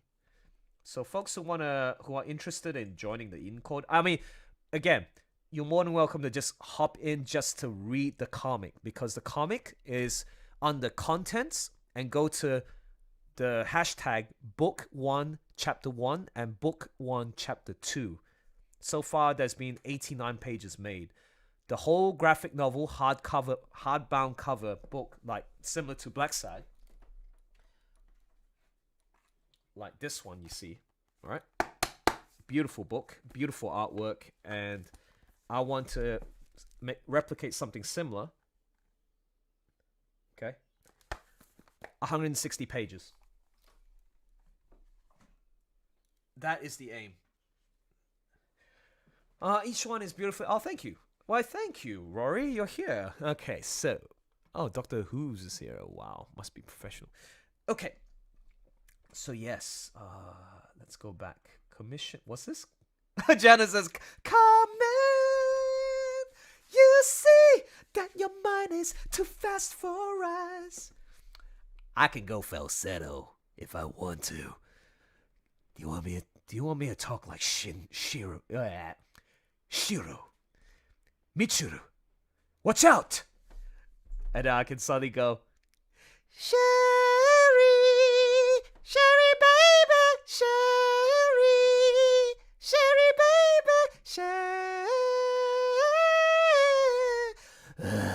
Hey, baby, Sherry, baby, Sherry, can you come out tonight? Come out tonight. No. Tonight, come out. I love that song. Okay, so what should be like what? Oh my god. You know what? Maybe we should. Can I? You know what? Can I indulge myself in a little bit? I want to warm up to a little bit of what Sherry. I love it. Yeah. No, dude, Aaron. I'll tell you what. Let's jam to this song for a bit, okay?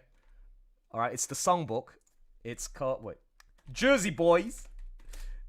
Oh, I love this. I'm sorry, but I have to play it. You guys can leave at any time, but I'm gonna just listen. I'm gonna sing parts of the song to the scrapbook. It's 8 minutes long, but I'm not gonna sing the whole thing. But I just love it. Sorry, this is the interlude. This is where the folks are singing in French, their hit song, which is "C'est soir est là." Oh wait, we got a French. Pat is in there, so you should be able to understand the French. Let's listen to this French.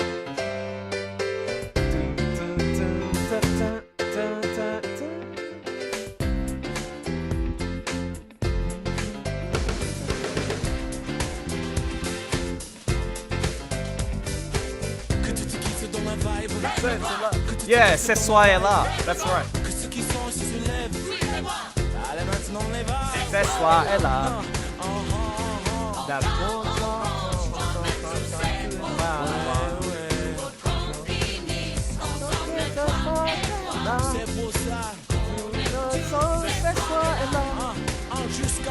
Which is Oh What a Night.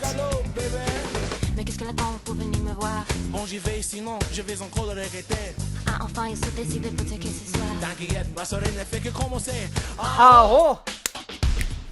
I'm back.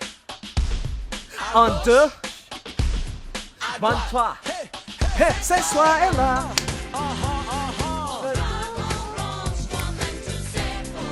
Oh, nice. This is your first scene. Really? For real? C'est soir est là. And then... Wait. Okay, let me tell you something. Whenever I want to do some voice acting, I sing to, songs and warm up my vocals, drinking hot tea or whatever, do some push-ups or, exercises. Make sure your airwaves is breathing in and out nice and, you're able to do all that wonderful stuff to your lungs. Your diaphragm, sorry. But sometimes I pop in a musical or, some ballads and I just sing along. And I absolutely love this one. This is a whole... It pretty much tells you the whole story of how the band got together in these 8 minutes, okay? And it's skits, mini skits, all right? Come jam with me. Listen to this. I'm sorry. I apologize if it doesn't sync with the live stream, but I can't help it. I just love this. Listen to this. It went, oh, wait, oh, wait, and then you hear the, New Jersey accent. I can't do New Jersey, but I try my best.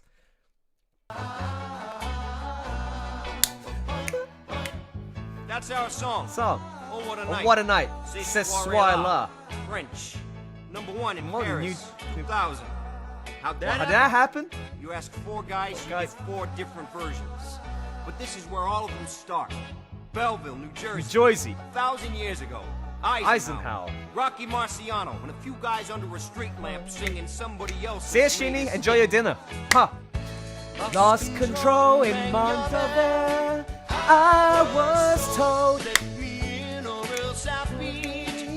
down your door. Silhouettes on the chip. My truck. You're on the wrong block. Silhouette, silhouette, silhouette, silhouette high. Silhouette, silhouette, silhouette high. Darling, my darling, my darling, my darling, darling, darling, my darling, my Our brass darling, ring my turns out to be a darling, kid who sings like an angel. He hangs around the clubs, so I set up a little surprise for him. You're the apple of my eye. Thank you, ladies and gentlemen. We're the with a variety trio. 3, 4. And And now, a new discovery of mine, little Frankie Castelluccio. Castelluccio. I can't give you anything but love, baby. That's the only thing I plenty of, baby. Dream a while, scheme a while. You're sure to find happiness, and I guess all those things you've always pined for. Roots are growing on trees, but this kid could do it for us. Sure, he's green, but that's where I come in. I take this raw clay and I make like Michelangelo. Michelangelo. I got a few years on him, so I got a lot to teach him. It's like my mission. Listen, Frankie. Tuesday night, me and my brother Nick are gonna knock over a fixer's jewelry store over on Frenchtown Road. Around midnight, Are you in we or are you out? Don't know. My dad wants me home by 11. Tell him we're rehearsing. Figure cut will be 150, maybe 2. He's a good kid. He's a good He kid. just needs a little, Guidance. That jog your memory? Frankie. You're driving Tommy's car. You got no license. It's 1 block from where they hit fixers. We got Tommy and his brother. They already gave you up, numbnuts. I don't know what you're talking about. Have it your way. Have your way. How old are you? Oh, you. 16, 16, Your Honor. I'm letting you off with a warning. I suggest you get yourself a new set of friends. Set of friends. Now get out of Get here. out of here. Frankie, sing good. Sings good. Kid's a singer. Kid's a singer. A good singer. A good singer. And getting better. Then he ought to be great Get by it. the time you get out. Get out. 6 months. 6 months. Oh, angel, oh angel. For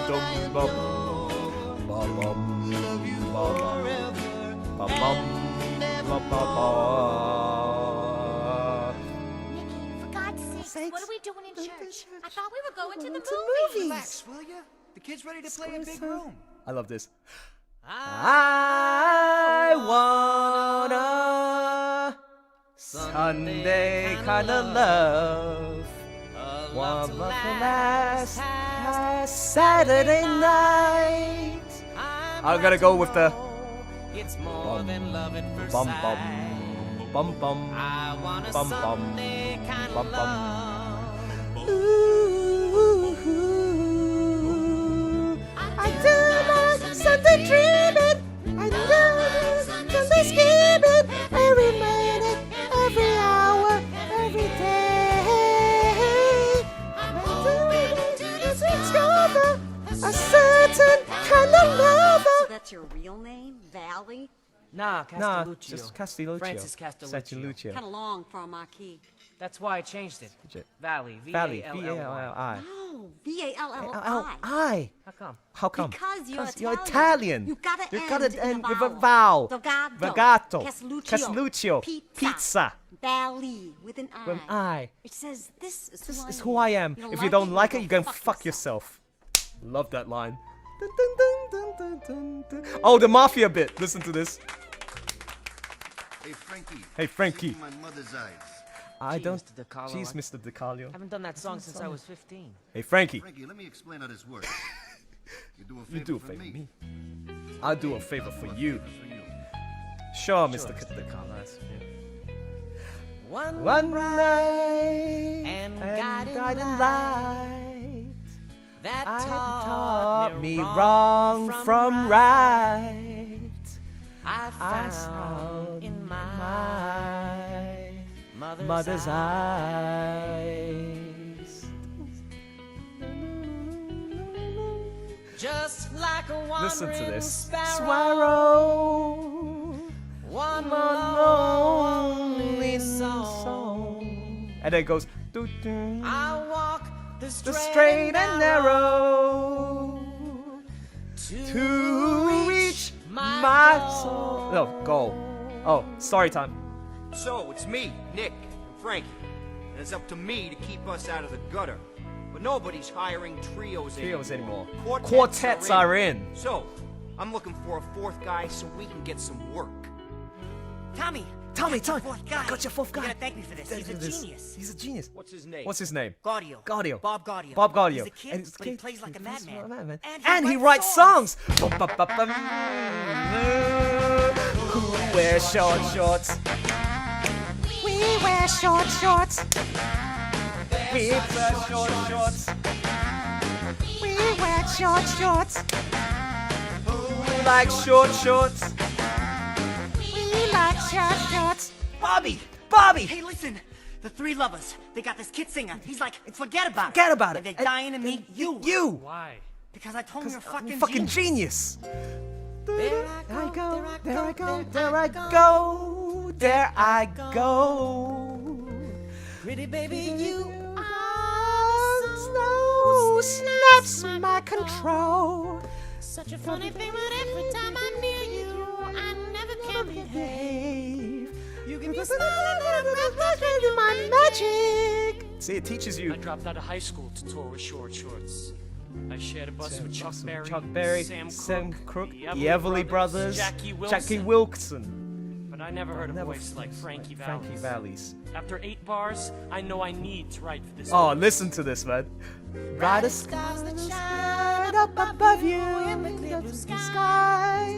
How I worry about you, just can't live my life without you, baby. Come here, don't have no fear. Is there wonder why I'm really feeling In the mood for love.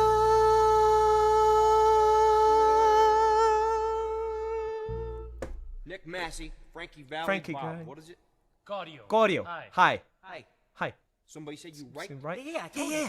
Can we just borrow the piano for a minute? Go ahead, Bob. Go ahead. Play the new one. Play the new one. I love this song. I cry for you. Now cry for me. No, I don't love you anymore. I'll go for the falsetto. You guys do the other vocals, okay? Come sing along with me. This is the last song before we continue with the Well, drawing. you had your fun. Don't go, baby. With someone new. Don't go, baby. Girl, now you want me to take you back. Go, baby. We're all through. 'Cause now I'm leaving. No, make believing. You made a fool of me. So now I'm leaving you. I love you so.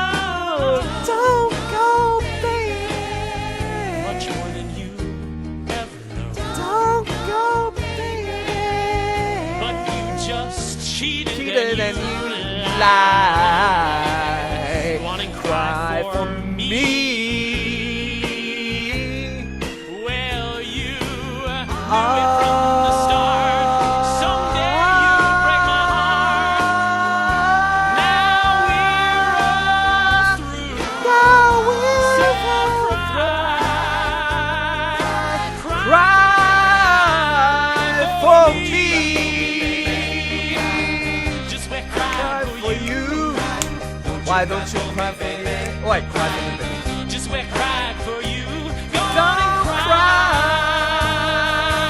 Cry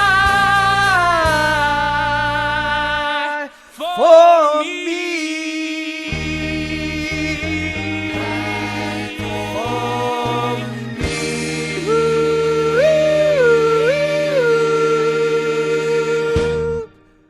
Beautiful. Okay. You work for me. I You're better guaranteed stop. a salary. I better stop. Jesus Christ, I've been singing. Sorry. I'm so sorry. This is what happens when I'm having fun. Okay, so let's go back to working on the Edenspell. And I'm sorry for torturing you all with that music. I mean, well, it's really good music. Don't go, baby. Oh, thanks, Aaron. I hope you've been singing along too, man. That's such a... Man. Oh, man. Wait. Oh, man, you cheated and you lied for me. See, harmonies, man. Harmonies. Like, come on, man. Why don't they bring back music like that? Good old-fashioned... Gosh, what was the other one? Oh, thanks. Oh, you know what? Actually, I'm greedy. I'm so greedy. I am so fucking greedy because you can't help it. I'm only just warming up. You guys should learn this song. I mean, for those who haven't listened to the Jersey Boys, you really gotta listen to... Wait. Sorry. So, you know the Sherry... if I'm doing a low tone. Sherry baby, and then he goes Sherry baby. That's if you do it low tone. But if you really, you need to go Sherry baby, Sherry baby, Sherry, can you come out tonight? Can you see how you can? So Trey, try to practice. Your tone is like. I think you'll be like Sherry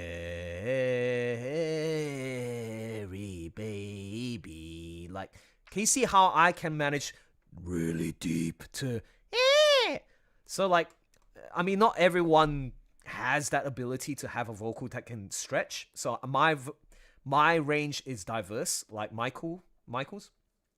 So your vocal type is where, again, as I keep saying, you're the one where you specialize that one vocal type. And you have a small smattering of other vocal, like different voice types that are pretty damn good. But yes, oh wait, what's this? But I also have to thank you because now my head is ringing with all kinds of songs. Yeah, baby. No, dude, this is the best. Wait, Cry for Me, Backup Sessions, Sherry. Oh my gosh, big girls do. Okay, 2 more songs, please. 2 more songs, and I swear to God, you're gonna be like, oh my gosh, I need to listen to this album. Okay, let's go. Big girls don't cry. Big girls don't cry. Big girls, they don't cry. They don't cry. Big girls don't cry.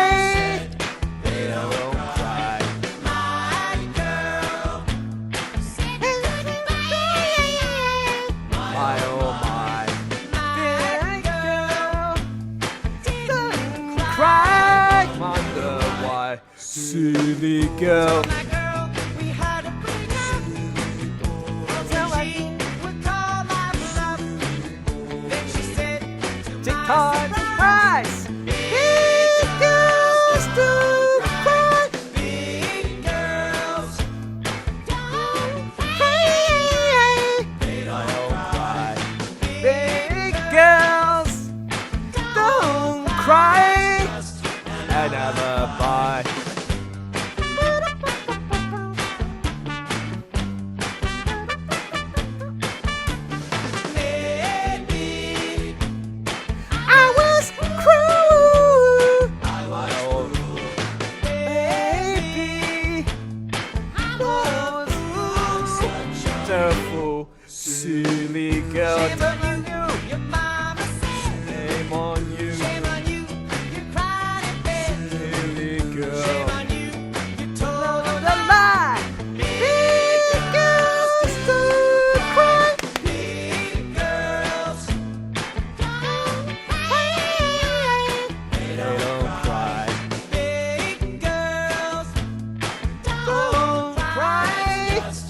An alibi. One more time.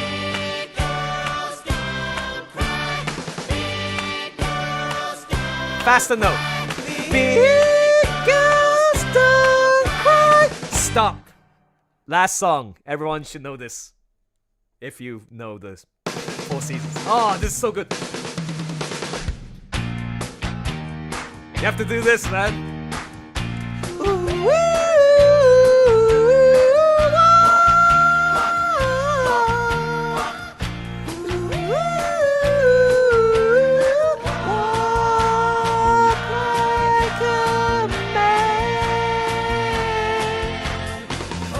How you tried to cut me down to size, telling dirty lies to my friends. Ooh ah, ooh ah, ooh ah, oh father, to keep her at the bottom. Doesn't turn the diamond to, and then she says, walk like a man, talk like a man, talk like a man for joy.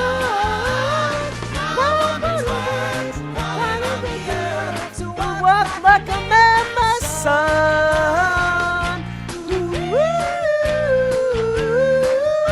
Walk, walk, walk, walk. Walk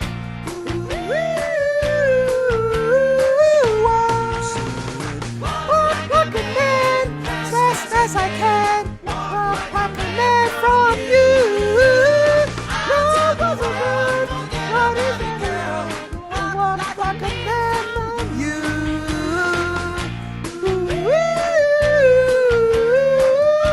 Walk, walk, walk. Walk.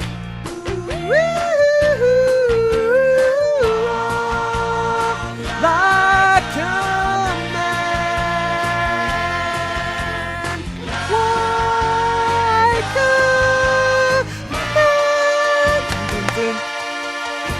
a man. Oh, the best. The best. I love it. So many It's a good season songs. of firsts. Dun, dun. John See? Glenn is the first American to orbit the Earth. This was based on the introduction when they sang it in French, and it was a global sensation. It's like, oh, what a night, hypnotized and blah, blah, blah, blah, blah.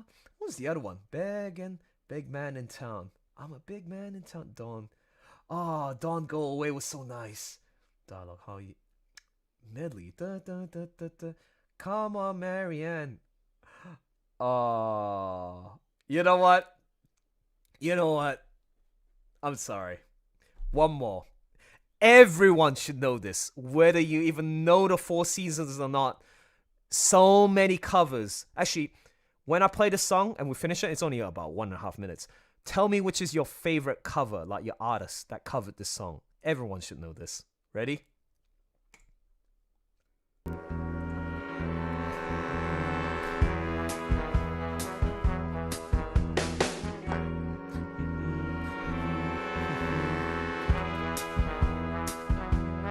You're just too good to be true. Can't take my eyes off of you. You'd be like heaven to touch. I wanna hold you so much. At long last, love has arrived, and I thank God I'm alive. You're just too good to be true. Can't take my eyes off of you. Pardon the way that I stay. There's nothing else to compare. The sight of you leaves me weak. There are no words left to speak. But if you feel like I feel, please let me know that it's real. You're just too good to be true. Can't take my eyes off of you. Come on, everybody. Da-na, da-na, da-na, da-na, da-na, da-na. I wish I could play the trumpet, or at least one musical instrument. Alright, you know the song, go.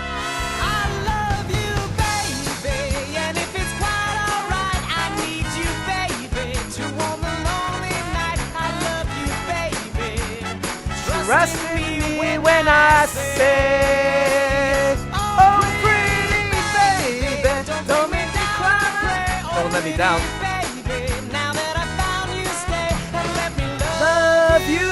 baby. Let me love you. You're just too good to be true. Can't take my eyes off of you. You'd be like heaven to touch. I wanna hold you so much. At long last, love has arrived, and I thank God I'm alive. You're just too good to be true. Can't take my eyes off of you. See ya, Yoshi. Thanks for joining in.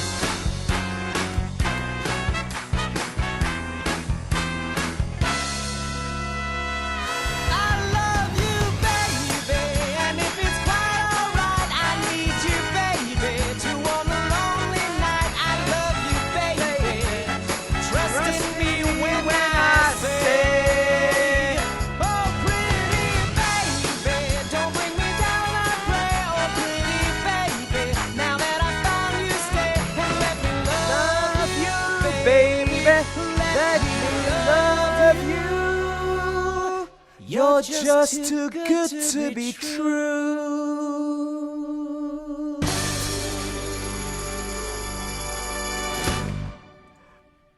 The other favorite of mine is working my way back to you, babe. We were burning. Wait, we were burning love.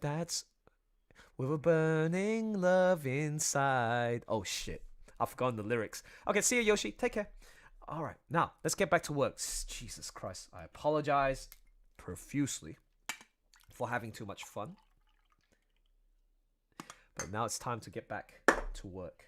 It's 8 a.m. over here in Perth, Western Australia. I still got half the page to go. And the moment I finish the half page, I will have the option of either sleeping or working on the BNA dub. All right, let's go. Real talk now. We're going to listen to the next part of Nick Rekita's show. And it is going to be really interesting. Oh, wait, actually, before we continue, I want to see what's on the Twitter. Oh my God, Twitter. I done it. Yep, it's looking good. It's actually looking good. Jesus, finally, it actually came out really nice. Okay. Oh, yeah, no worries. See ya, Aaron. Take care, buddy. Thanks. Bye. Catch you later, buddy. Okay. Minnesota lawyer breaks down the arrest of Derek. Let's have a listen to that one. Yeah? Let's go. On May 25th, 2020, Derek Chauvin caused the death of George Floyd by placing a knee on the back of his neck during an arrest. On May 29th, 2020, Derek Chauvin himself was arrested for the killing of George Floyd and charged with third-degree murder and second-degree manslaughter. Let's talk about those charges and the facts as we know them.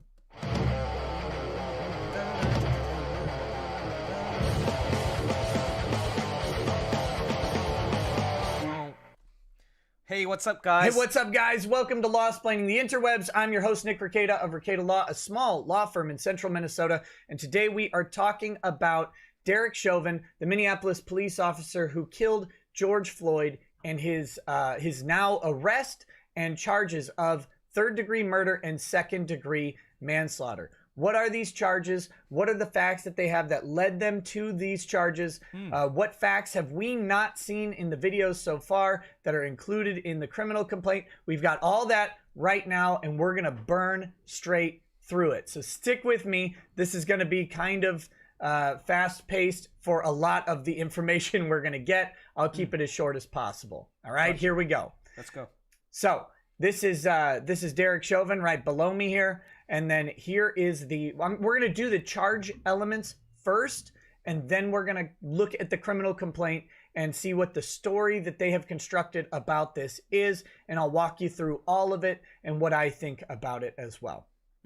Okay, murder in the third degree. Why not first degree murder? This is the family's calling for first degree murder. Why not charge first degree murder? Okay, first degree murder requires an intent to cause the death of someone, not just intent to do the actions that lead to the death of someone. And there's a distinct difference between that.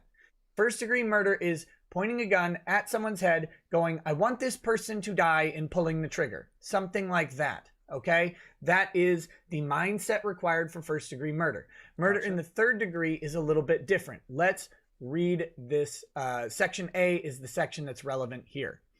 Whoever, without intent to affect the death of any person, causes the death of another by perpetrating an act eminently dangerous to others and evincing a depraved mind, without regard for human life, is guilty of murder in the third degree and may be sentenced to imprisonment for not more than 25 years. So the idea here is that by placing the knee on the neck of George Floyd, that he was not trying to cause his death specifically, but rather that he was acting with such disregard for the damage that that knee on the back of the neck could do. And it ended up causing the death of George Floyd. And frankly, I think that is a more appropriate and wiser charge based on the evidence that we have at this time. They're not going to win a first-degree murder charge unless they were to find out something along the lines of some sort of pre-existing relationship between Chauvin and Floyd, and an intent by Chauvin to cause some sort of damage to Floyd, or to cause his death. Not even just to cause damage, but to do an act that he knew would kill him for the purpose of killing him. And at this time, outside of like a phone being searched and some text messages and pictures, something like that, or some radio chatter that we missed, or something else, they just don't have the evidence to make that charge happen. So prosecuting that charge could end up in an acquittal. You don't want to overcharge, especially when you are charging cops, because juries are favorable to cops. They just are. They just are. I don't know how else to explain it than that. Juries are extremely deferential to the duties and dangers of police work. And that becomes a problem when you undertake a prosecution that is overzealous. So I think this is the wise charge here. It covers the elements that we know, and we'll see from the complaint what sort of evidence that they have, or we'll get an idea of the narrative, I guess, that is driving this charge. All right, the other charge is manslaughter in the second degree. This would be sort of a fallback charge on this. So a person who causes the death of another by any of the following means is guilty of manslaughter in the second degree and may be sentenced to imprisonment for not more than 10 years or to a payment of fine of not more than $20,000 or both. 20,000. And section 1 is the relevant one here. By the person's culpable negligence, whereby the person creates an unreasonable risk and consciously takes chances of causing death or great bodily harm to another. Okay, so the first one is an intentional act. That's the murder in the third degree, is an intentional act placing someone in danger. Okay, so the idea is that by putting the knee on the back of the neck, he is creating knowingly and intentionally an unreasonable risk of someone dying by having a reckless disregard for their overall safety. Manslaughter in the second degree is different. It is to negligently place or unintentionally violate your duty is a different way to word it, right? So unintentionally violate your duty to the other person. So in this case, it would be placing a knee on the back of the neck, not having a reckless disregard for the person, but just creating an unreasonably high amount of risk. I actually think the murder charge is a stronger charge in this case based on the facts, but this is a catch-all in case they were to find some evidence that somehow he had no idea that putting his knee onto someone's carotid artery or the back of their neck, or just applying pressure downward to someone's upper torso when they're in a state of elevated breathing or something could cause that damage. That's going to be, in a weird way, that's almost harder because he's a trained police officer and a veteran police officer who has been on the police force for well over 10 years. All right, so these are the charges. Now, I have the complaint as well, and that is what I would like to go through here. I have redacted his address, not out of respect for him at all, but because YouTube doesn't really like addresses. This is a publicly available document. If you want to see the full version, please, I mean, go find it. It's out on news stations and everything. You can find it. But just due to YouTube's policies, I try and avoid showing addresses, okay? His name is Derek Michael Chauvin, date of birth 3/19/1976. This is a warrant complaint, so this is a warrant for the arrest of Derek Michael Chauvin. You can get a warrant or this is as a result of a warrant, I should say. You can have a warrant or a summons, and I'm actually going to cover that when I talk about George Floyd's botched arrest in another video, the difference between a warrant and a summons, and why this whole scenario could have easily been avoided under the Minnesota rules of criminal procedure. There was no reason to do an arrest of George Floyd for this criminal act, alleged criminal act that he committed. And all of this could have been avoided very, very simply. It's amazing. But that being said, let's go through this. Could have been avoided? So count one, we have murder in the third degree. And here is the charge description. So this is a loose application of the facts to the law specifically. That on or about May 25th, 2020, in Hennepin County, Minnesota, Derek Michael Chauvin caused the death of George Floyd by perpetrating an act eminently dangerous to others and evincing a depraved mind without regard for human life. And again, I mean, the way he's talking to him, the way he's acting, if they can link the knee to the death of George Floyd, this is going to be a very strong charge against him. So the charge description for manslaughter is that on or about May 25th, 2020, in Hennepin County, Minnesota, Derek Michael Chauvin caused the death of George Floyd by his culpable negligence, creating an unreasonable risk and taking a chance of causing harm or great bodily injury or great bodily harm to George Floyd. Causing death or great bodily harm. Goodness, learn to read, Nick. That is the backup charge, as I said.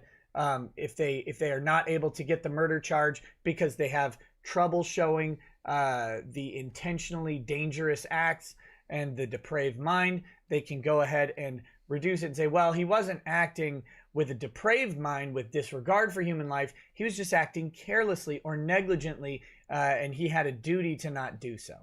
All right.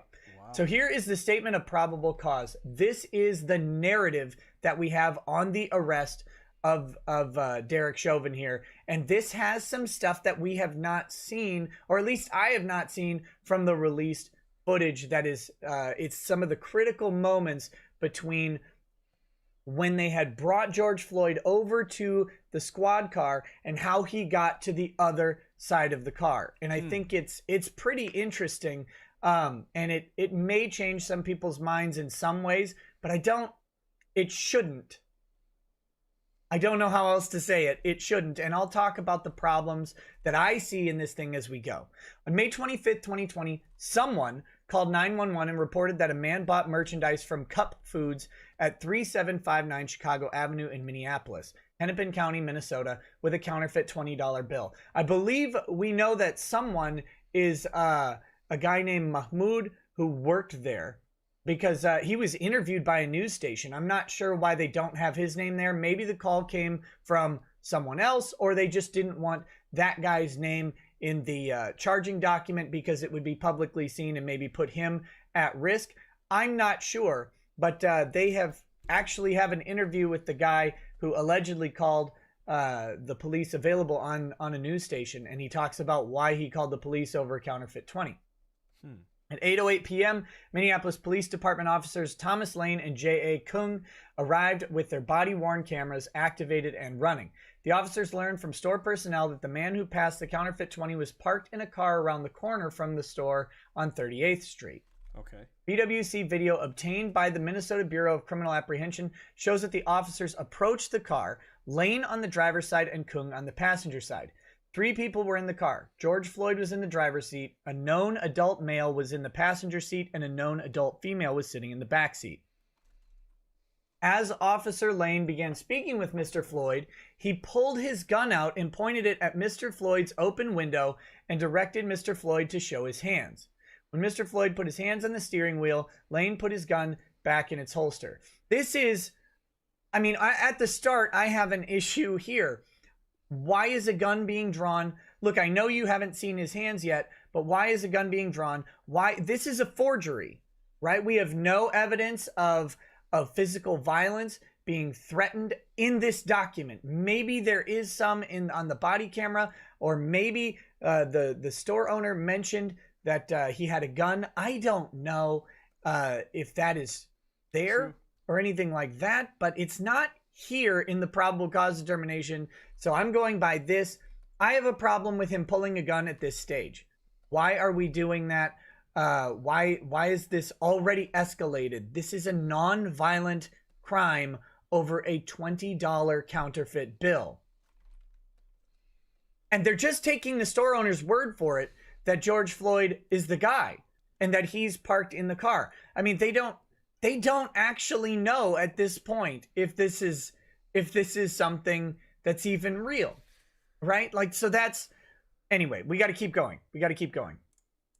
Crazy, isn't it? Like, now we're getting the facts of the case, and it's just painting a very interesting picture of what's going on and how it just justifies. It's just insane, really insane what's going on. Okay, so maybe the officer, I think, again, on the other show that the 4 folks were in, Nick, Rekita, Drexel, and the other 2 guys, they were talking about this case in depth before this video was posted. Like, rumors were spread that it was alleged that there was a history behind the officer and Floyd. They used to work together as security guards. So maybe there was a personal grudge against the black guy. The white guy had a personal grudge and he wanted to kill him personally without having to say it. So, very interesting. Let's see. While Officer Kung was speaking with the front seat passenger, Officer Lane ordered Mr. Floyd out of the car, put his hands on Mr. Floyd, and pulled him out of the car. Officer Lane handcuffed Mr. Floyd. Mr. Floyd actively resisted being handcuffed. So he didn't want his hands to be put behind him. And if you have seen the video of that, he puts like one hand out on the door and the other hand is over here. The act of resistance lasts a short amount of time, but that is the resisting arrest, I'm guessing, that they talked about initially. Once handcuffed, Mr. Floyd became compliant and walked with Officer Lane to the sidewalk and sat on the ground at Officer Lane's direction. In a conversation that lasted just under 2 minutes, Officer Lane asked Mr. Floyd for his name and identification. Officer Lane asked Mr. Floyd if he was on anything and explained that he was arresting Mr. Lloyd. Look at the typos, guys. Come on. I mean, you did have 3 days to type this up for passing counterfeit currency.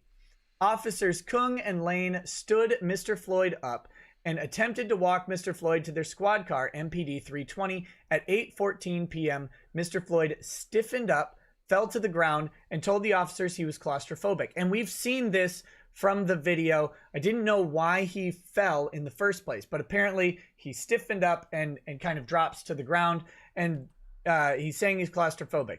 Now, do cops automatically have to believe someone who says they're claustrophobic? No. Do they have to not put someone in a squad car because they're claustrophobic? No. They can do that. They can still do it. And but this isn't. This doesn't qualify in my mind as active resistance to the arrest, and they're not calling it that in this document. So, MPD officers Derek Chauvin, the defendant, and Toa, I hope I'm pronouncing that right, then arrived in a separate squad car.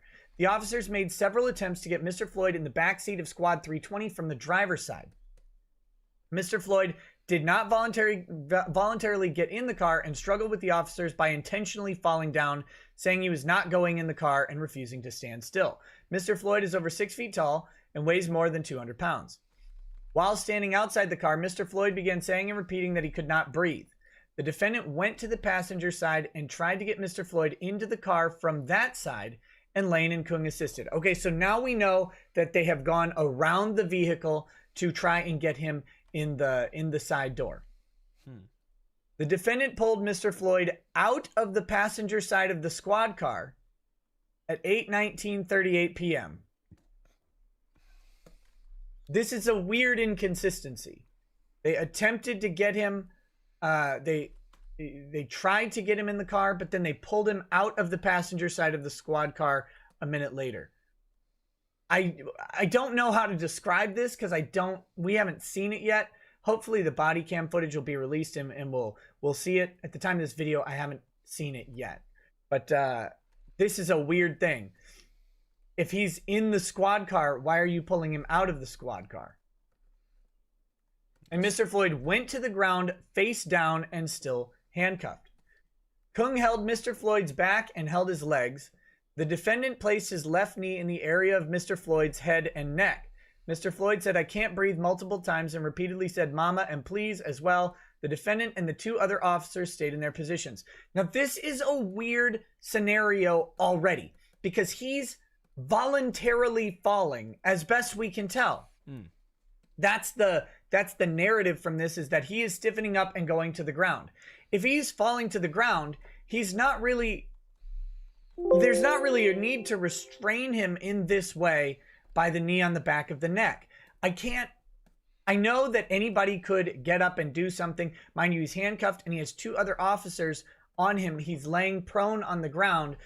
I'm not sure why a knee needs to be placed on his neck. And this, of course, is going to be the big impetus for these charges. Why are you feeling the need to restrain him in this way? Putting him into the ground like this is not going to get him compliant into the car. You're not gaining compliance. He's not trying to flee. He's trying not to get in a vehicle. Well, putting him down on the ground and restraining him by the neck is accomplishing his goal of not getting into the vehicle. They're not gaining compliance to put him into the vehicle. So we'll keep going. Interesting.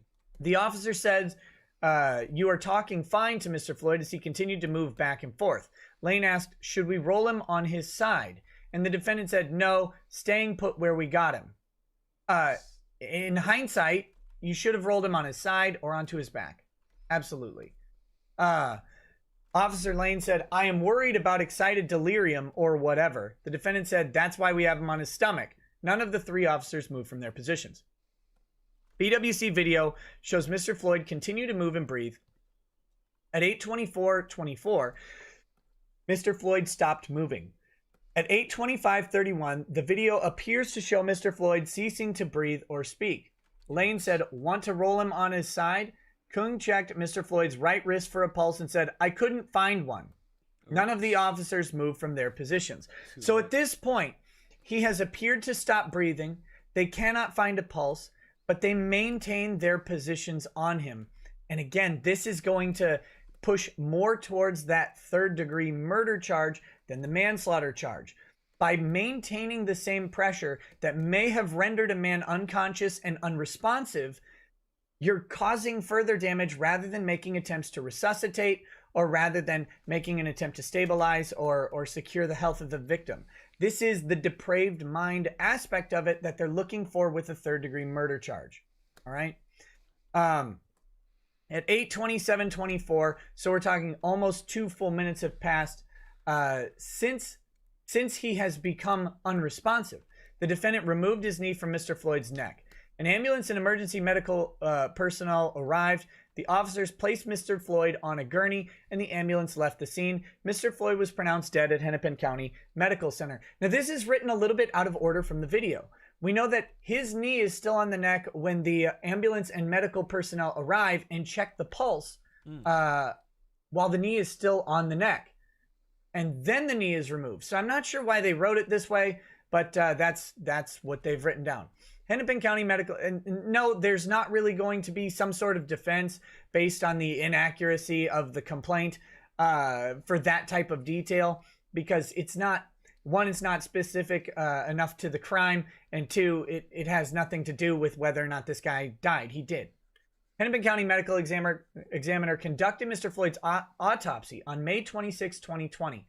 The full report of the ME is pending, but the ME has made the following preliminary findings. The autopsy revealed no physical findings that support a diagnosis of traumatic asphyxia or strangulation. So he didn't die from a crushed windpipe. And I think that's kind of clear from the video that he wasn't dying from physically having his windpipe compressed. He is still able to get air out through the windpipe. And a compressed or obstructed windpipe, when it's fully obstructed and you cannot breathe, you cannot talk. And the officers did mention, you're talking just fine, you can breathe. That doesn't actually mean that you're able to draw in breath into your lungs in a significant way to keep you conscious or living. It just means that air can pass through the windpipe. Okay. Mr. Floyd had underlying health conditions, including coronary artery disease and hypertensive heart disease. The combined effects of Mr. Floyd being restrained by the police, his underlying health conditions, and any potential intoxicants in his system likely contributed to his death. So we have no idea if there are intoxicants until the full medical examiner's report comes out. The police mentioned that he seemed intoxicated in some way. Shockingly, having an intoxicant in your system is not grounds for the arrest, and they did not arrest him for an intoxicant in his system. They did say that they were arresting him for the counterfeit $20 bill.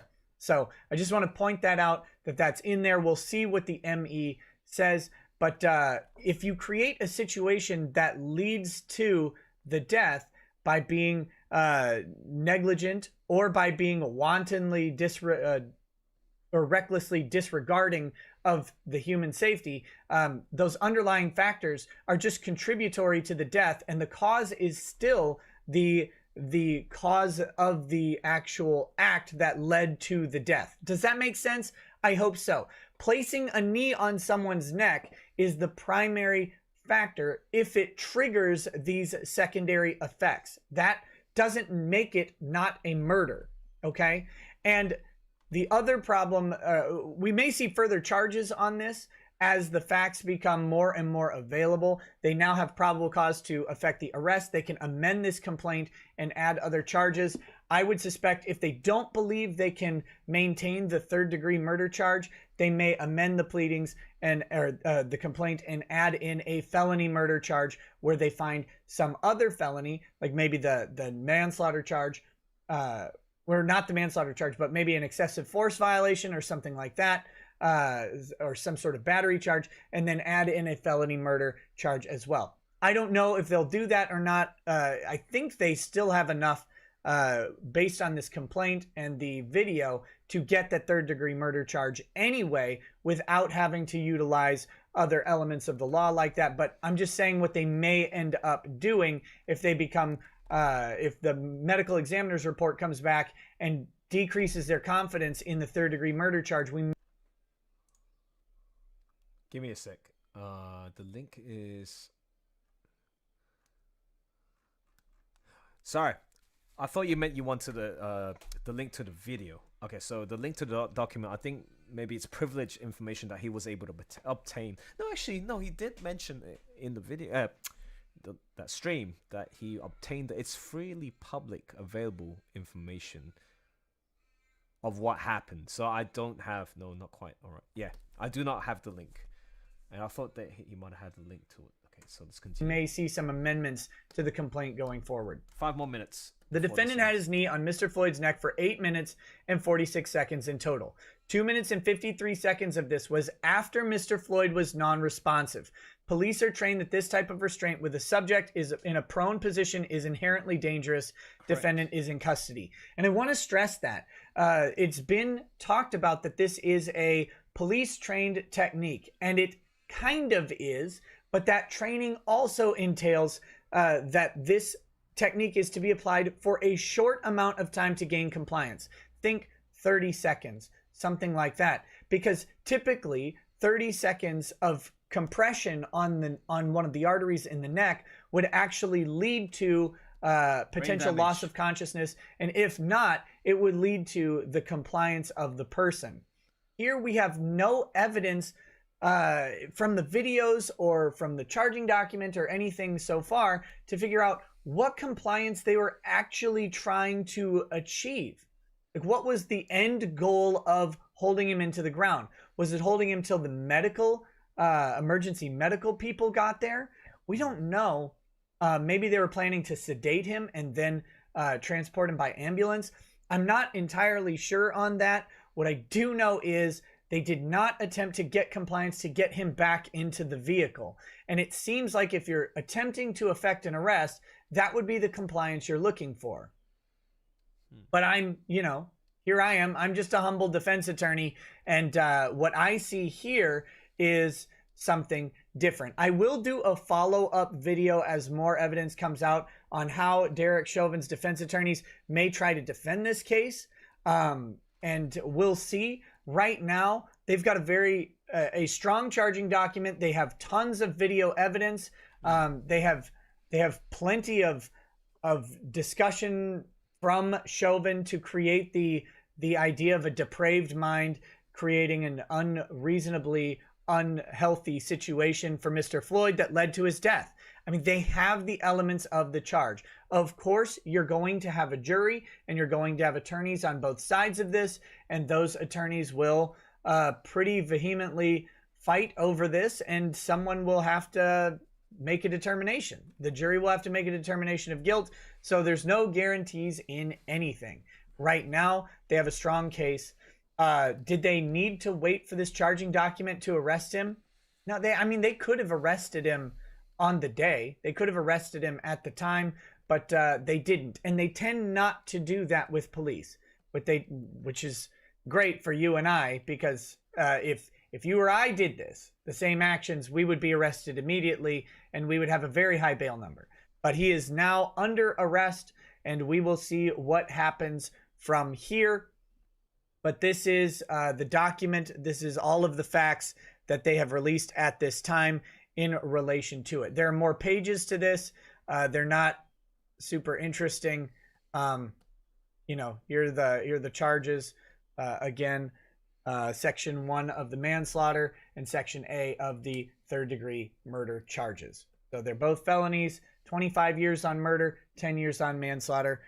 Hope this helps you guys understand what's in the charging document, what they're actually using for to affect the arrest as a factual narrative at this time. This is not all of the facts.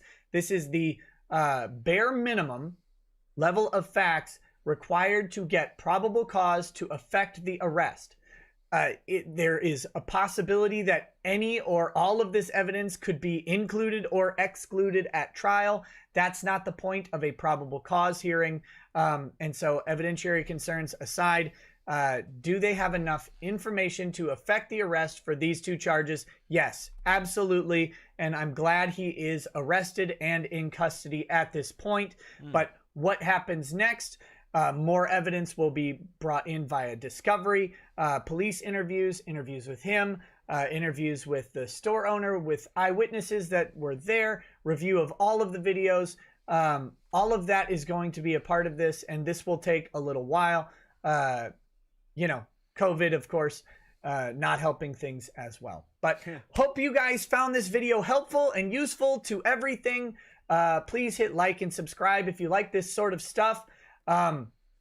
We'll be following this case as it develops because it's in my state and it's kind of in my field. So here we go. Hope you guys have a great day. If you're in Minneapolis, please stay safe and don't participate in looting and riots. It's not helping, and it is definitely a dangerous endeavor. Stay safe and have a good day. Peace. Good. Thanks for the breakdown, Nick Rekita. Appreciate that. And folks, looks like actually I'm making good headway with this.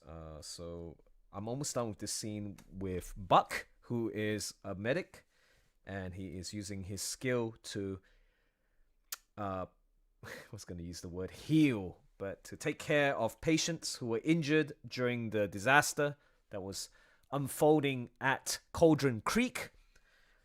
And jeez, I was like rubbing my balls. 10 people still watching. Oh my god, I thought there was only like one person watching, but people are still watching. Jesus Christ.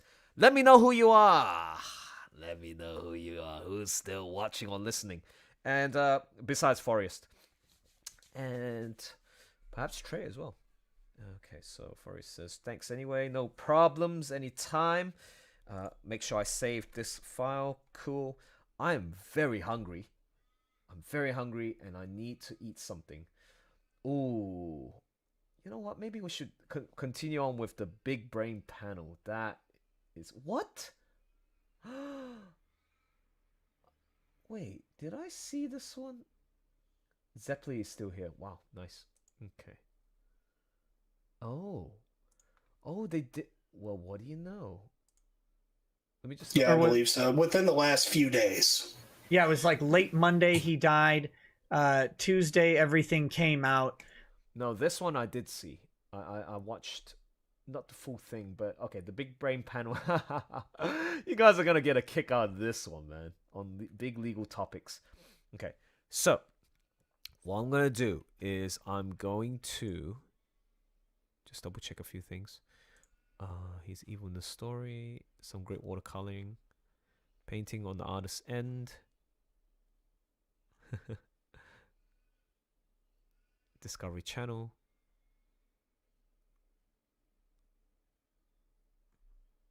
Huh?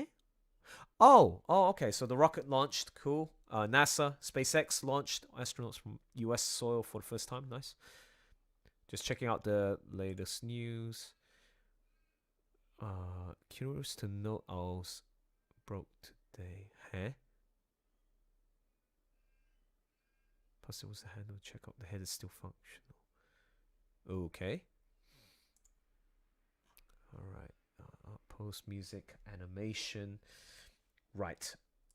Okay, so as you can see, there's not much to go, but I'm thinking of grabbing some food, a quick snack, and I'll be back. Give me about maybe 5 minutes to prepare, and I'll play some music while we're at it. Okay? And I'll be back in 5 minutes to finish the rest of the page, and then we're going to say our goodbyes, and we're all ready to go. Okay? Thanks for sticking around still. So let's go. Let's grab some food.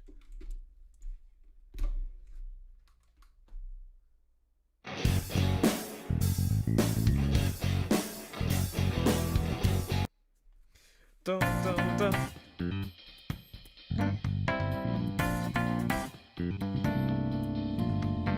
I'm actually gonna get some fresh air too.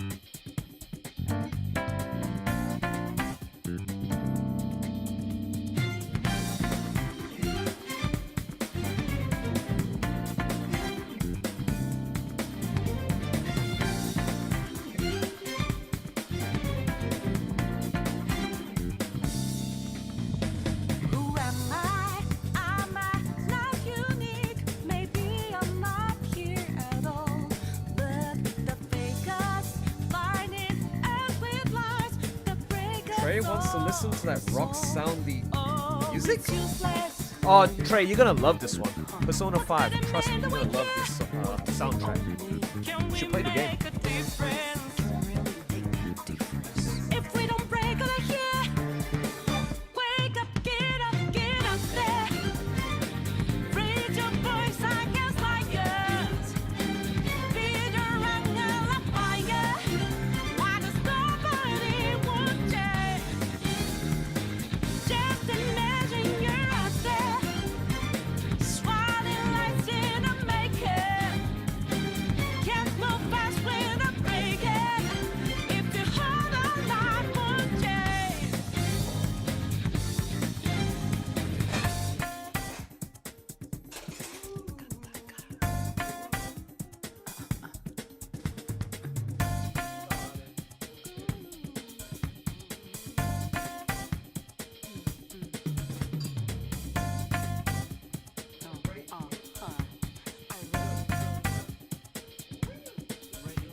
I'm eating a very... Whoa, that's loud.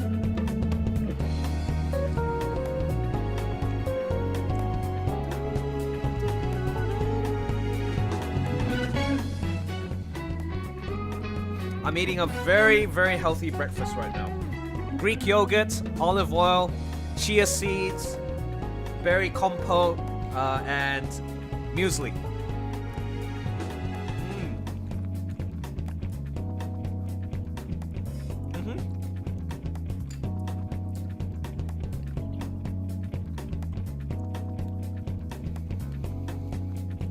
Good.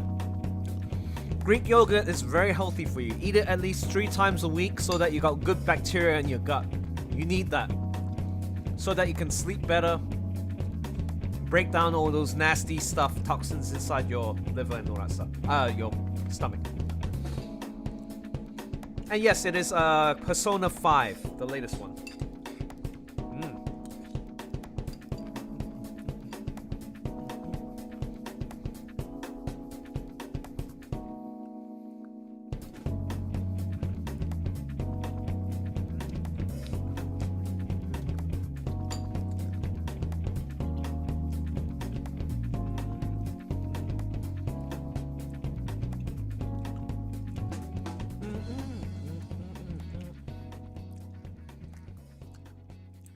Ooh, you know what I should do?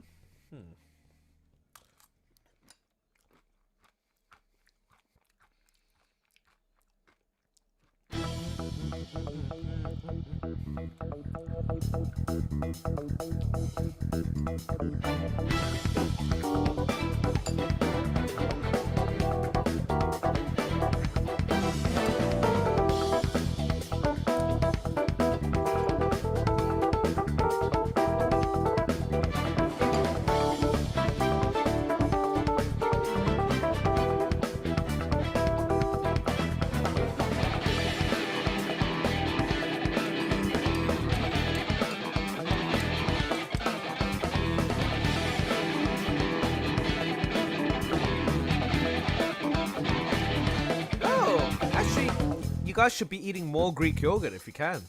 I mean, is it cheaper or expensive? Is it expensive over there? I'm not sure. Oh, you're gonna like this song. Come on, Trey, sing along to this.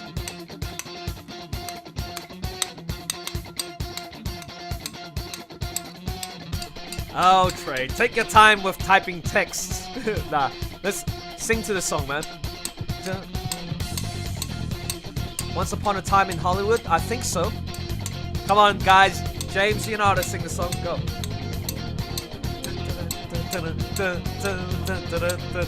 3, 2, 1. It's static cave.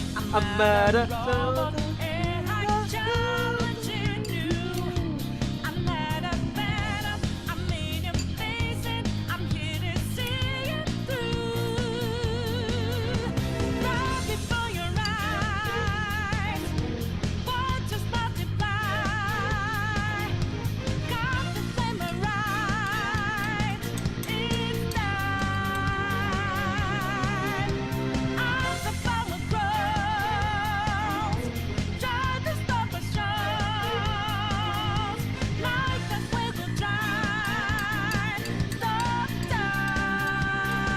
Listen to that bass.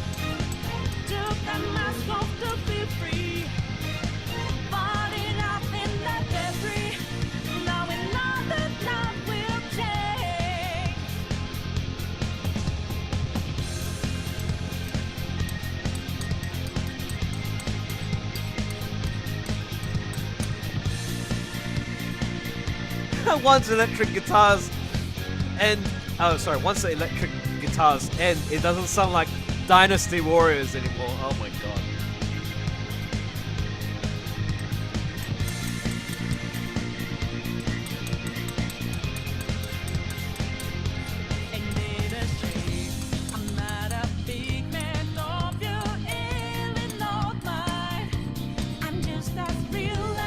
I'm just as dangerous. Sing it.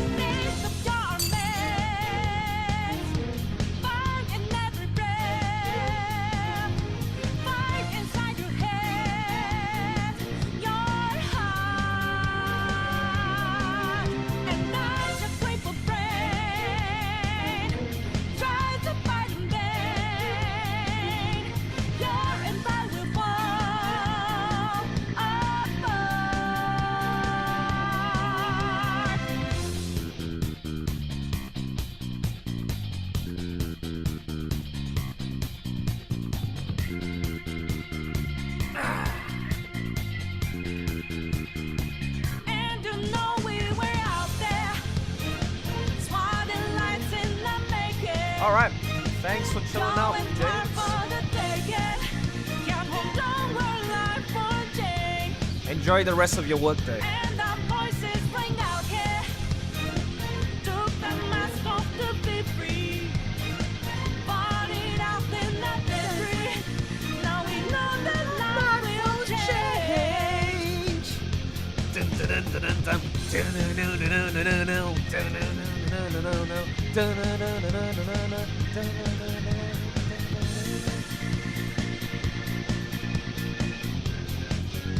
Actually, Trey, I'm gonna play a song that you're gonna like this.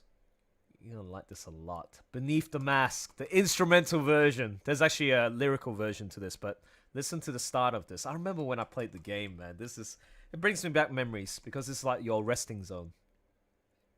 Beneath the Mask.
Yep. Just like Zep says, I'm a shapeshifter, have no face to show. Love the song. I'm a shapeshifter, I pose masquerade, hiding both face and hands. I'm a shapeshifter.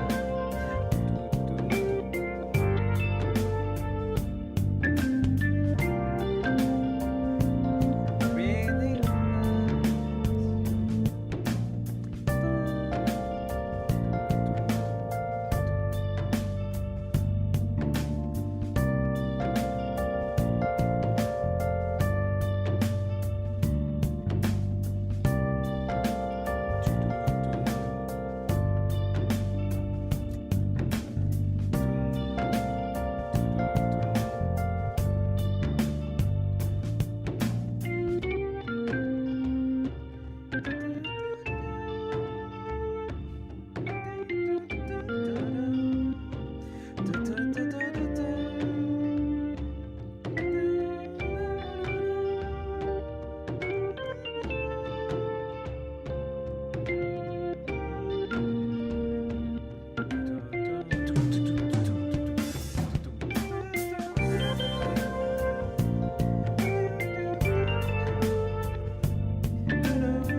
Huh? MaxiPad says, so how's your day going, cutie? Referring to me or somebody else in the chat? If to me, then yeah, I'm doing great. Thanks for asking. Because I'm almost done with this comic page, which took 3 weeks to do. Well, because I was distracted with all the other projects and such. So, I'm curious on how he renders his comic pages. What? You can watch me do it, Smokey.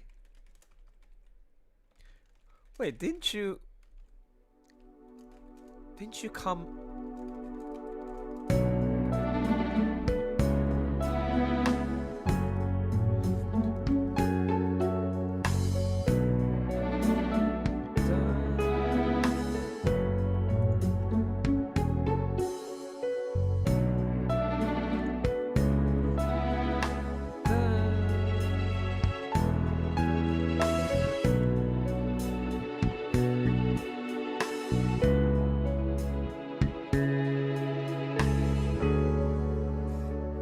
Maybe we should.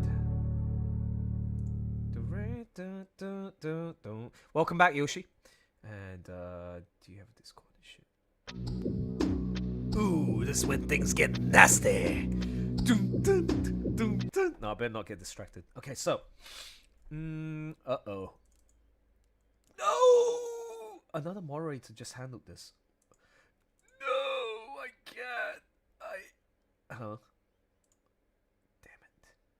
Speaking of radio, I have a teacher who had a... Okay, cool. Absolutely. Let me have a look at who you are.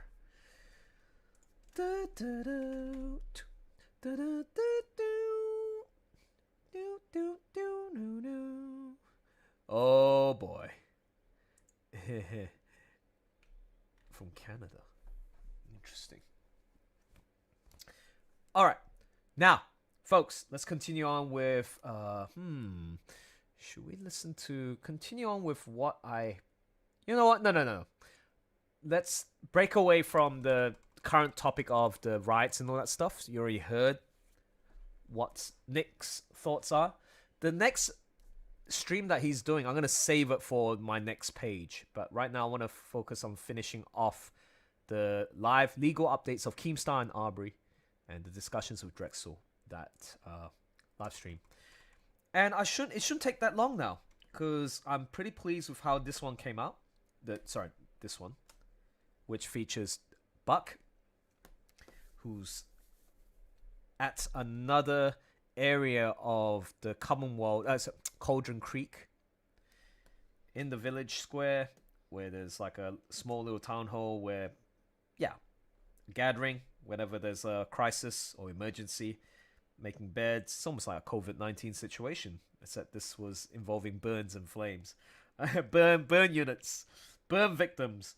So, as you can see, Tevich, who's with the family, Ash's family, so Luna, Daisy, and that's Maya, Ashworth's longtime girlfriend and close friend, as well as Alna's close friend too. Childhood friend, sorry. That's Ashworth's other sister, Jasmine, who got slapped by Zane early on. And so Tevich is here, just, making sure everything's going okay with the family members here. And then he mentioned that, hey, you know what? Some Shut-Eye would be... I wonder what his voice would be. Friendly. Some Shut-Eye would be nice after cleanup duty. But Zane and I still have to make our rounds with the Night Watch. Anyways, I won't keep you. By the way, Dr. Beckridge. Dr. Beckridge is Maya. Maya's surname is Beckridge. So Maya Beckridge. By the way, Dr. Beckridge, several folks still need patching up at the Healing Lodge. And that's why she says, I'm on my way. Both of you, hurry to bed. I must speak with Maya in private. Ooh, they're gonna do some sexy things. Nah, just kidding. What's this Keemstar drama about? Oh boy, Keemstar. Keemstar, man, I played this about 4 hours ago. I can't be bothered explaining it again. So, there's a big legal thing going on with Keemstar, and accusations here and there, the tattoo artist, and then saying sending dick pics, and then saying I denied having sexual relationships with minors, blah blah blah, this and that, and yeah, it's crazy. It's crazy times. You go and check it out yourself. But I'm gonna play on and see what happens from here. I'm going to estimate I'll finish this in the next 45 minutes if I'm lucky. 45 minutes. And then it'll be... Actually, no. 1 hour. So it'll be 10 o'clock. 10 a.m. here. 10 p.m. EDT time. And I think maybe to celebrate the completion of this page, I might actually hop on the tavern. Yes. I mean... What discussions can we have? We already talked about the riots and shared everyone's thoughts. Didn't hear too much from Trey though. But I mean, as in no, voice call wise, because a lot of other people were sharing their insights. But I know what your general sentiment. I get it. But like after you heard all these new cases, it's like, what do you think now? Now that you got more factual evidence of what's happening, does it change your idea, your thoughts? Oh, I will. Apologies for not having looked into it earlier. Don't apologize. Don't be an apologist. No, just kidding. Okay, let's continue, shall we? Give it another hour. I'm looking at the time now. All right. Let me know if I pass 10 o'clock. Okay. Otherwise, I'm gonna kill myself. Now, before we do that, I'll be your honey biscuit. I'll be your. I've been listening to Mr. Blake's music and the country guy, the country musician. Very popular guy and popular country musician, and he's like, I'll be your honeybee. I've been listening to a lot of The Voice. This is The Voice. Oh no, you guys can't see this. Yikes. Okay, now you're all good. I'll be your honey mustard. So you're aware of the song. I'll be your sweet honeybee. Honeybee. Blake Shelton. How's it going? She's pretty good. It's a 9-year-old song. 55-minute hits. Jesus Christ. I like the video music. Actually, no, I better not show. Otherwise, it's gonna shut the stream down. I'll play a little bit of it just to hear how it sounds like again. I'll be your honey. Yeah. Yeah. I'll be your honeybee.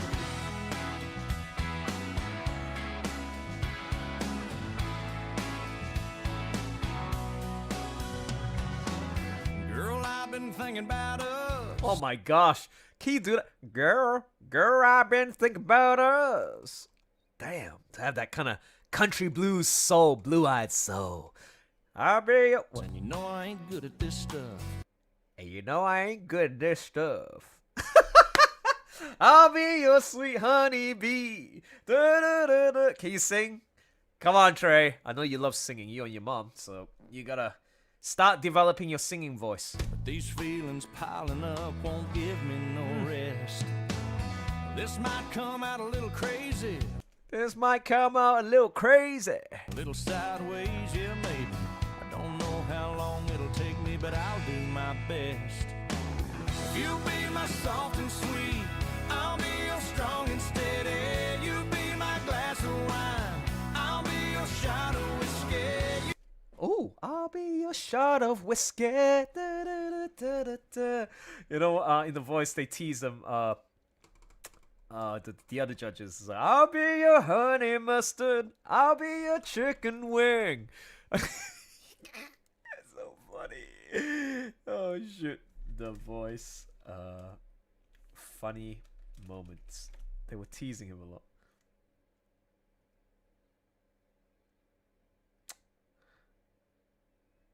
Adam Levine. Yeah, this one.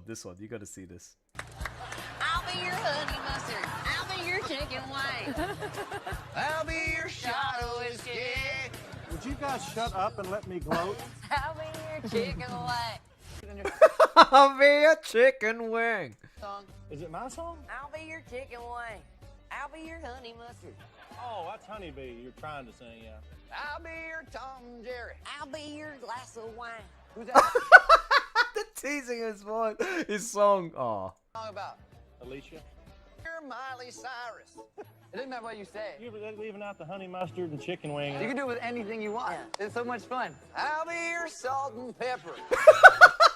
I'll be your salt and pepper. Okay, Trey. I'll be your watermelon. See, you can do anything, man. Song bought my ranch, and now you are bastardizing it. I'll be your honey mustard.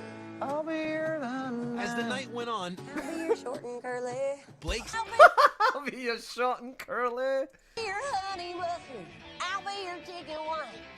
I'll be your Oprah Winfrey. I'll be your Oprah Winfrey. Oprah Winfrey. Sounds good. I'll be your Okay. Oh, hey, welcome back, Joseph. All right. So I'm ready to finish this off. Okay, folks. So it's time to go. It's time to continue the journey. Okay. So as I predicted, I'm going to give myself another 1 more hour to finish this off. And we're ready to get the hell out of here. I do apologize. I've been streaming for 3 hours and I'm going to delete this. And then, again, Joseph, I might be hopping into the tavern a little later to chat with y'all. So just to celebrate. Yeah. Okay, let's go. Let's continue. My apologies. Let's go. Usually, like I said, I don't know much about this case. Beware of thinking that getting guns and trying to pretend that you're the law. Pretending that you're the law. You don't know where that's going to lead because, Nick, you know how people can be, right? They'll say, okay. That's not about anything other than you and your safety. You and your safety. Man, look, there are people out there like. Think if, okay, take the worst case scenario. Yep. Arbery is a criminal. Yep. And he decides, I'm done dealing with this white trash with a shotgun. He gets a hold of that shotgun. Correct. McMichaels is dead. Dead. Or the Arbery guy has a gun, right?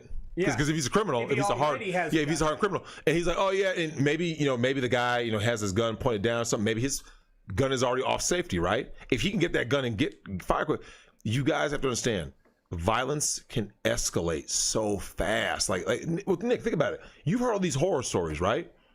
Do you remember that? Was it Mankato or Rochester? Remember that kid who got like Queen? The fight in the Dairy Queen parking lot where the dude got like paralyzed or something happened. Yeah. Is he dead? Yeah. He got hit. You know the cement parking thing? Yep. He got clocked and then falls and crack. Yep. But Nick, game over. No one. I don't want to see that. No. You see what I'm saying? Like this is what I keep telling you people. This shit has to stop. When I say this shit, I'm talking about this emotional or irrational thinking. Yeah. If someone is committing crime. Okay, so Trey, this is going towards your kind of like mentality, Don't give in to emotion. Emotion is weakness. See? You can learn so much. And anyways. So yeah, this is the way Trey thinks under these circumstances. Do not let your emotions become the weakness where it will cause devastation, hurt others, or even hurt yourself. But more importantly, others as well. Okay, so let's go. Crimes, you prosecute them for their crimes. That's it. You don't grab. You don't think you're the law, okay? And for guys like the Arbery guy, if we're just saying in hypotheticals now, right? Look, don't be grabbing guns. It doesn't matter. He's a retired cop. A retired cop is just you. Yeah, I know. It doesn't matter. You don't have authority. Former law enforcement, fucking former. And you're just a citizen. Look at what good it's gotten him. Let me just tell the McMichaels, don't talk to cops. Don't talk to cops. Cops ask you to help? No.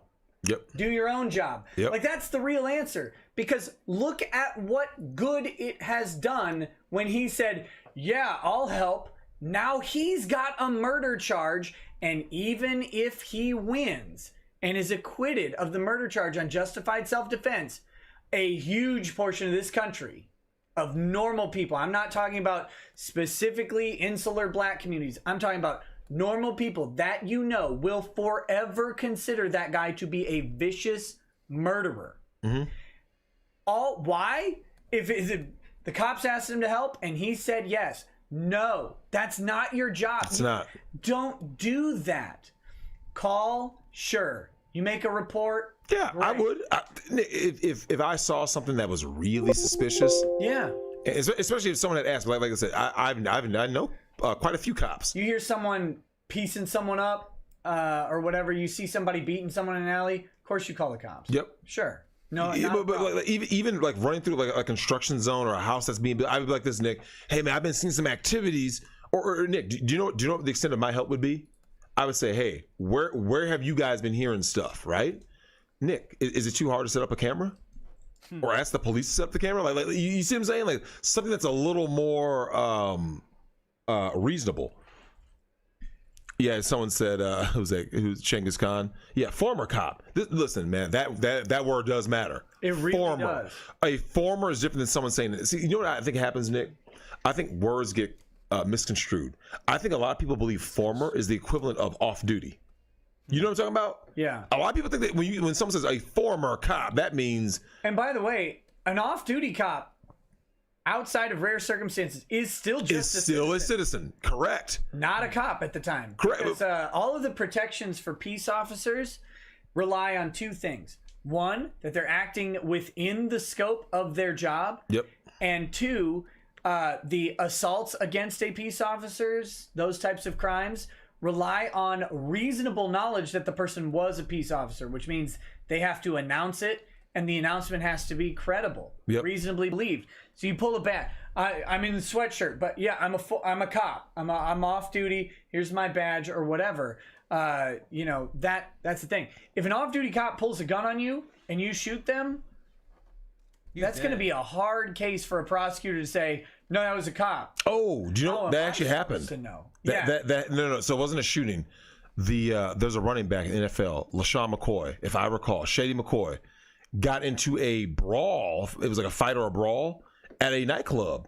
It was like a nightclub or something. And Nick, guess what? It was a bar or nightclub, right? Yeah. And what happened? That exact thing. They got into it. He was an off-duty, if I recall, off-duty cop, right? And someone goes, why do they? Of course, people were coming, Shady McCoy went after a cop or something. It's like the dude was off duty. Nick, when you're off duty, you're just another guy. So if you run your mouth to somebody, you're just another guy. Welcome back, Sarah. Sarah, are you? Yeah, I did. I'll go back on immediately. Oh, so Sarah, it is you. It is you. You are Sarah. Gotcha, Smokey. Smokey's back. I do believe you're. Oh, I was gonna say you black, ain't you? I think you were. Yes, alongside with. Who was the other one? No, I think it's. All right, cool. So I'm done with this panel now. I'm happy with that. I added some specs for effect, because these are the Brysol crystals for light. Can you see? Like, don't overdo it, Elson. Don't overdo it. Puerto Rican Italian. Wow. You know what? I'm sorry. Maybe inappropriate, but that's pretty sexy. Now look at that. Look at the specs. Ugh.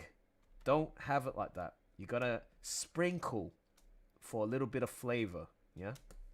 Textures, Alright. Well, thanks. Thanks, Sarah. So let's continue, shall we? So this is it. This is the last panel that I must finish. Okay, the time is 9:16. I still got about 45 minutes left. 44 minutes to be more precise. Let's go, team. Let's go. I tell you what, Sarah. I was singing the country song early on. I'll be your honey mustard. No, just kidding. Okay, so let's continue. Man, look. I want to address someone. Zapero Knight, and this is not an aggressive addressing or anything, but he's making some interesting points. He's saying citizen's arrest is legal in Georgia. It is. Mm-hmm. It is. It probably shouldn't be, but it is legal to do it. And the circumstances in which they were making an arrest, or if they were, by the way, they're not charged with an unlawful arrest, and the citizen's arrest statute would be a defense to that. But if they were indeed attempting to make an arrest, which if they are smart, they will deny deny. And they have no evidence that they were attempting to make an arrest. All they said in their statement was, they said, hey, stop, we want to ask you some questions. That's not a citizen's arrest. It's nothing that would not qualify as an arrest. A cop can say to you, hey, stop, I'd like to ask you some questions. And you can say, nah, fam, I'm going to go on. And then the cop has to issue another command to you to make it an arrest. Okay, so I want to point this out. It is not in the McMichaels' best interest at this juncture to say we were making a citizen's arrest. It is not in their best interest to do that. Now, if they're charged in the future with unlawful attempted false imprisonment, like Roddy is, then it becomes in their interest to start making that defense. Until then, it's not. So I want to point that out. But you brought up an interesting point. You said, I'm glad to know that following the law and not going to prison are two different things. It's bullshit. Yes, there are a lot of ways to follow the law where one bad accident transgresses you from following the law to committing a murder.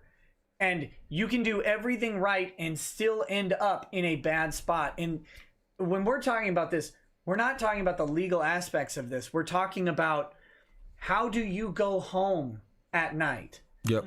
And that's it. Nick, if he was trespassing and burglarizing, he should be charged. He should be investigated, and if the sufficient evidence is found, he should be then brought before a grand jury and charged with trespassing and larceny or grand larceny, depending on what he took. Right.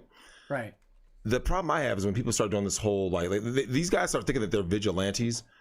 Understand what the consequence is of thinking that you're a vigilante. Whoever is out there will react to you pretending to be. So then, you know what happens, Nick? If too many people think they're a vigilante, right? Or let me rephrase that. Too much media coverage is focused on vigilante stuff, right? Vigilantism. Mm-hmm. If you're in Georgia, Nick, like I said, we're just on hypotheticals, right? Yeah. If you're, let's say you're a black guy in Georgia, and you don't quite know who to believe, right? You don't know who to trust. You're like, hey, man, I don't feel one kind of way, one way or another. But you know what's going to end up happening, Nick? Guys go like this. Just to be safe, what are people going to start saying, Nick? What do they do when the pandemic first hit? What do they start doing? I'm buying guns. Be careful what you wish for. You start talking about, I'm going to citizen's arrest somebody. Because like I said, if Arbery we're just going to say, if Arbery was trespassing, if Arbery did take stuff, if Arbery had a history of doing this. He definitely trespassed. Yep. He definitely did that. Yep. We can confirm that. We don't know if the McMichaels knew that at the time, but that's not really important unless they're doing a citizen's arrest. Correct. We know he trespassed, and he probably commit felony burglary. It's reasonable to assume that he entered that property with the intention of stealing something. Because otherwise, it's weird to just walk into a property, stay there for 5 minutes or so, and leave. So he's either potentially casing the joint, or he's taking something. And he may have taken something. We don't know. That's a little fuzzy. You could be curious just because you are, like I said, because I mean, I was a kid. I remember being around construction. Like I didn't take anything, but it's not unheard of. Like should he have done it? I would say no. If the narrative, we've got a narrative issue. The narrative is guys out for a jog. You typically don't take a break from a jog. You do not. By going into a construction site. So if we take the narrative of out for a jog, I agree. This detour doesn't make sense. But if we take it as he's just a guy out who's curious and he happens to walk into a construction site, that's a trespass. That's a misdemeanor. Yep. Doesn't mean burglary. But I want to point out the one thing is that in all this is something to consider. If someone else, a fourth party, witnessed the interaction between the McMichaels and Arbery, that person may be and probably is justified in using lethal force against McMichaels, against the shooter with the shotgun. Like this is, and this is an interesting thing. After we did the interview, a professor from the George Washington School of Law wrote an article about the shooting, coming to the similar conclusion to Andrew Branca. But he said Arbery is actually justified in this situation in going after McMichaels. If he feels reasonably threatened, I was going to bring that up too. He is just. I was going to say because people were saying he reached for his gun, but similar to what happened with the Trayvon thing, we don't know the context, right? And was he threatened? Did he say something like, if you try to leave, I'll shoot you? Now, Nick, you believe, well, if I try, because this person's not a cop. So what? I should just stand here and listen. You see, like people are so quick to jump to all these conclusions. I go, listen, I'm being fair to every side. I'm being fair to McMichaels. I'm saying, hey, I don't know what was going on. Yeah. I'm being fair to Arbery. I'm saying, hey, if X amount is true, right? We're saying, if indeed he was, and there are people out here saying like that there was lots of thefts in that area or at that place, right? We don't know if that was the same person. Right. I mean, Nick, I could be walking outside tomorrow and someone can say, hey, there's do you know that happened to a tennis player? His name was, I think it was Jonathan Blake. Sure. He was like tackled hard in Manhattan, right? Right. Like, it looked like, what was that show, To Catch a Predator, right?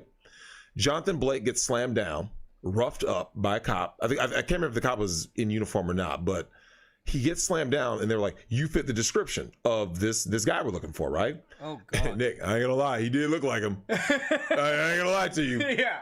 But the problem is, if you're Jonathan Blake and you didn't do anything wrong and someone tries to be aggressive towards you. Yeah, why are you getting slammed? You're getting it was aggressive. And I'm like, dude, like, what do you, like, you can't, look. Now, had he come and like, hey, excuse me, sir, and showed his badge, hey, I'm the cop, can I see my ID? Now, if you see him about to do something, he runs or he reaches, that's different. Yeah, of course. But you just walk up to someone being like, that's him. That's excessive because you never know. Blame Blake. You truly don't know because, like I said, there's so many elements. Oh gosh, do you guys watch the tennis? Blake, yeah, that's the black dude, isn't he? Yep. Wow, I didn't hear this story where he got tackled by the cops like that because it fit the description. Okay. Sarah Marshall says, I hope everyone is staying safe. Yeah, I hope so too. Everyone who's listening in, to my North American friends, especially in the United States of America, please stay safe. Especially in these troubling times, very troubling times of recent. Okay, so we're almost there. Let's keep going. Nick and I are on the level of, we're saying we want everyone to go home, right? Mm-hmm. So long as you aren't out here doing something crazy, like I said, murder, rape, pedophilia, stuff, then, go home. Yeah. We want everyone to go home. I don't want the McMichaels to have this mess in their hands. I don't want the Arbery family having this mess in their hands because, Nick, all of this was easily avoidable, right? But this whole case, it was easily avoidable. You see what I'm saying? Yeah. Well, and I want to finish this thought on the McMichaels and Arbery thing, and then we probably should move on and wrap up the show. Yep. With the chats and all that.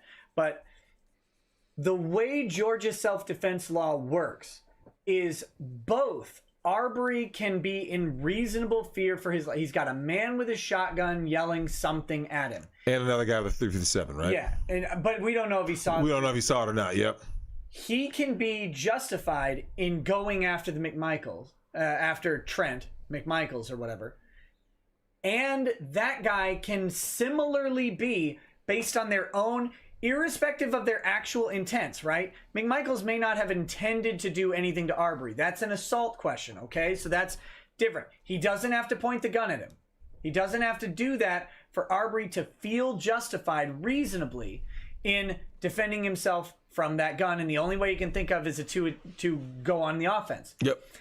Similarly, that doesn't nullify the McMichaels' right to defend himself from a guy who he's not threatening grabbing at his gun. Yep. He can reasonably have that belief.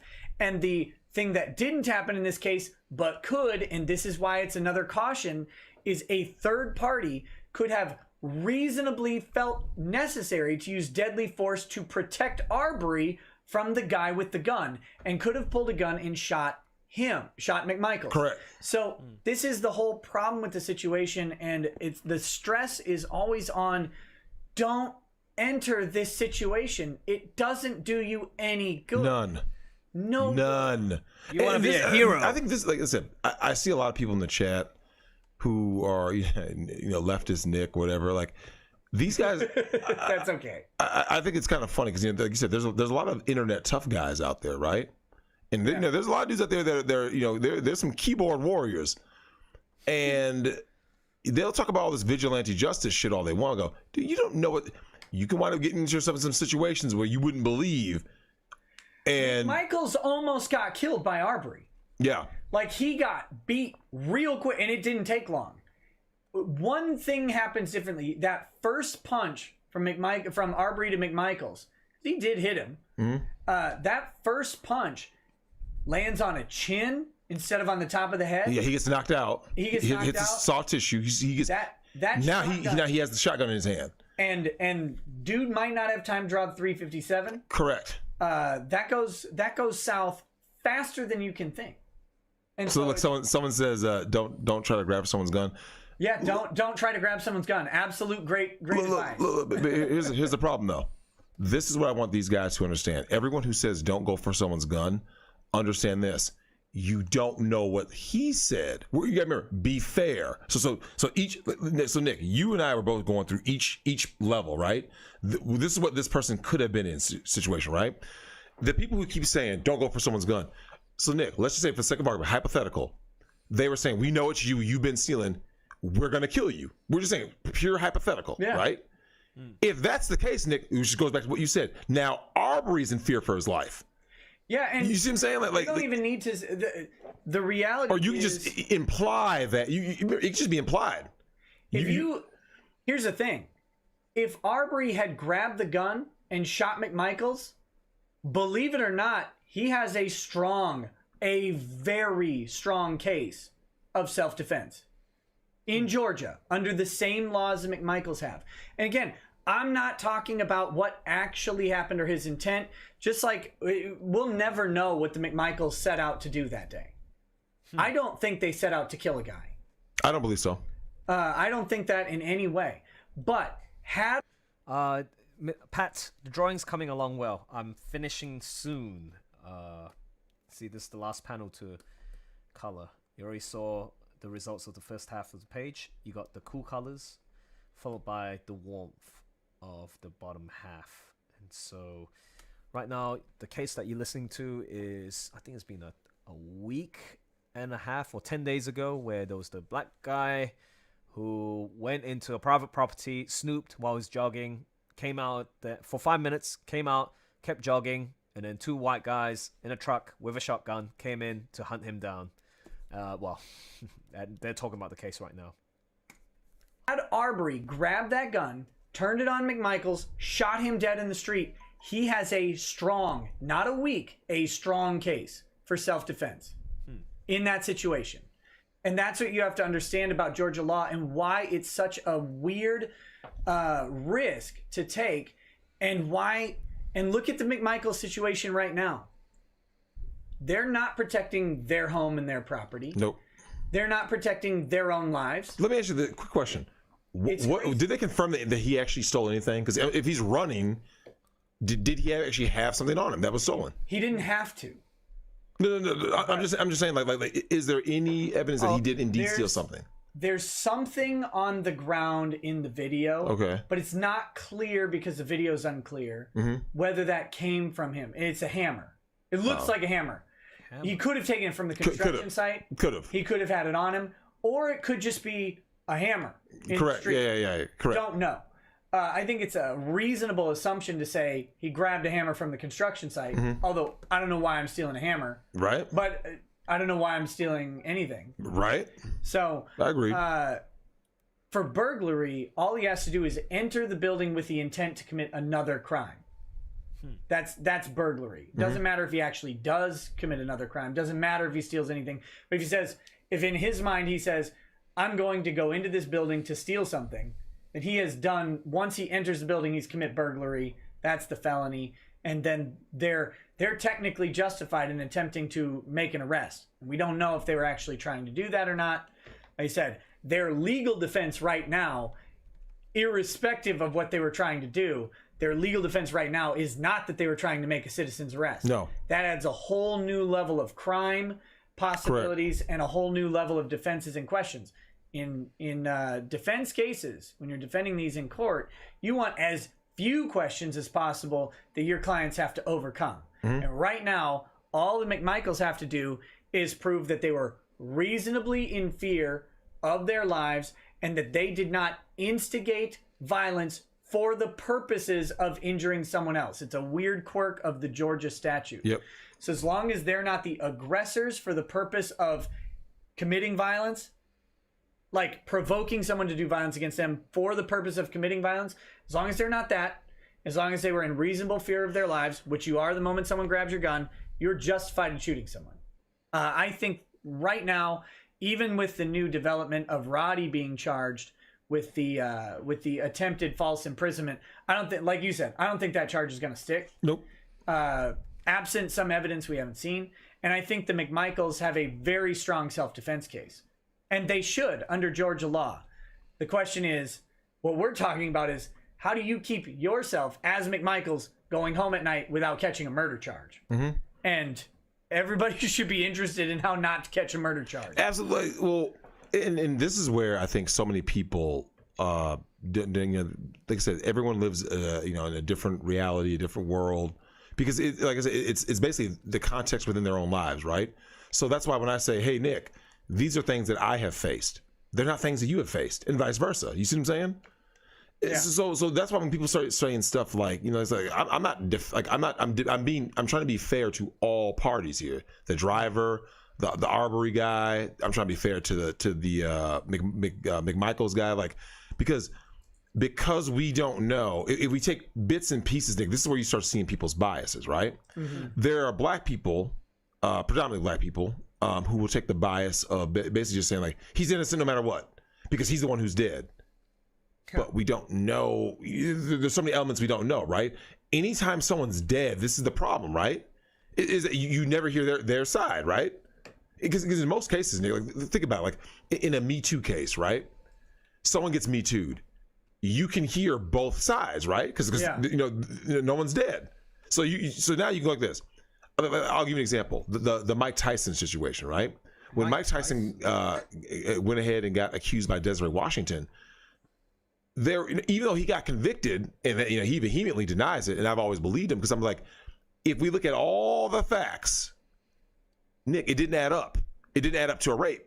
Right. Someone's like, wait, you went to the room at what time? 2 a.m. There were other Miss Black America pageant women who came to try to defend Mike Tyson, saying this was a lie, right?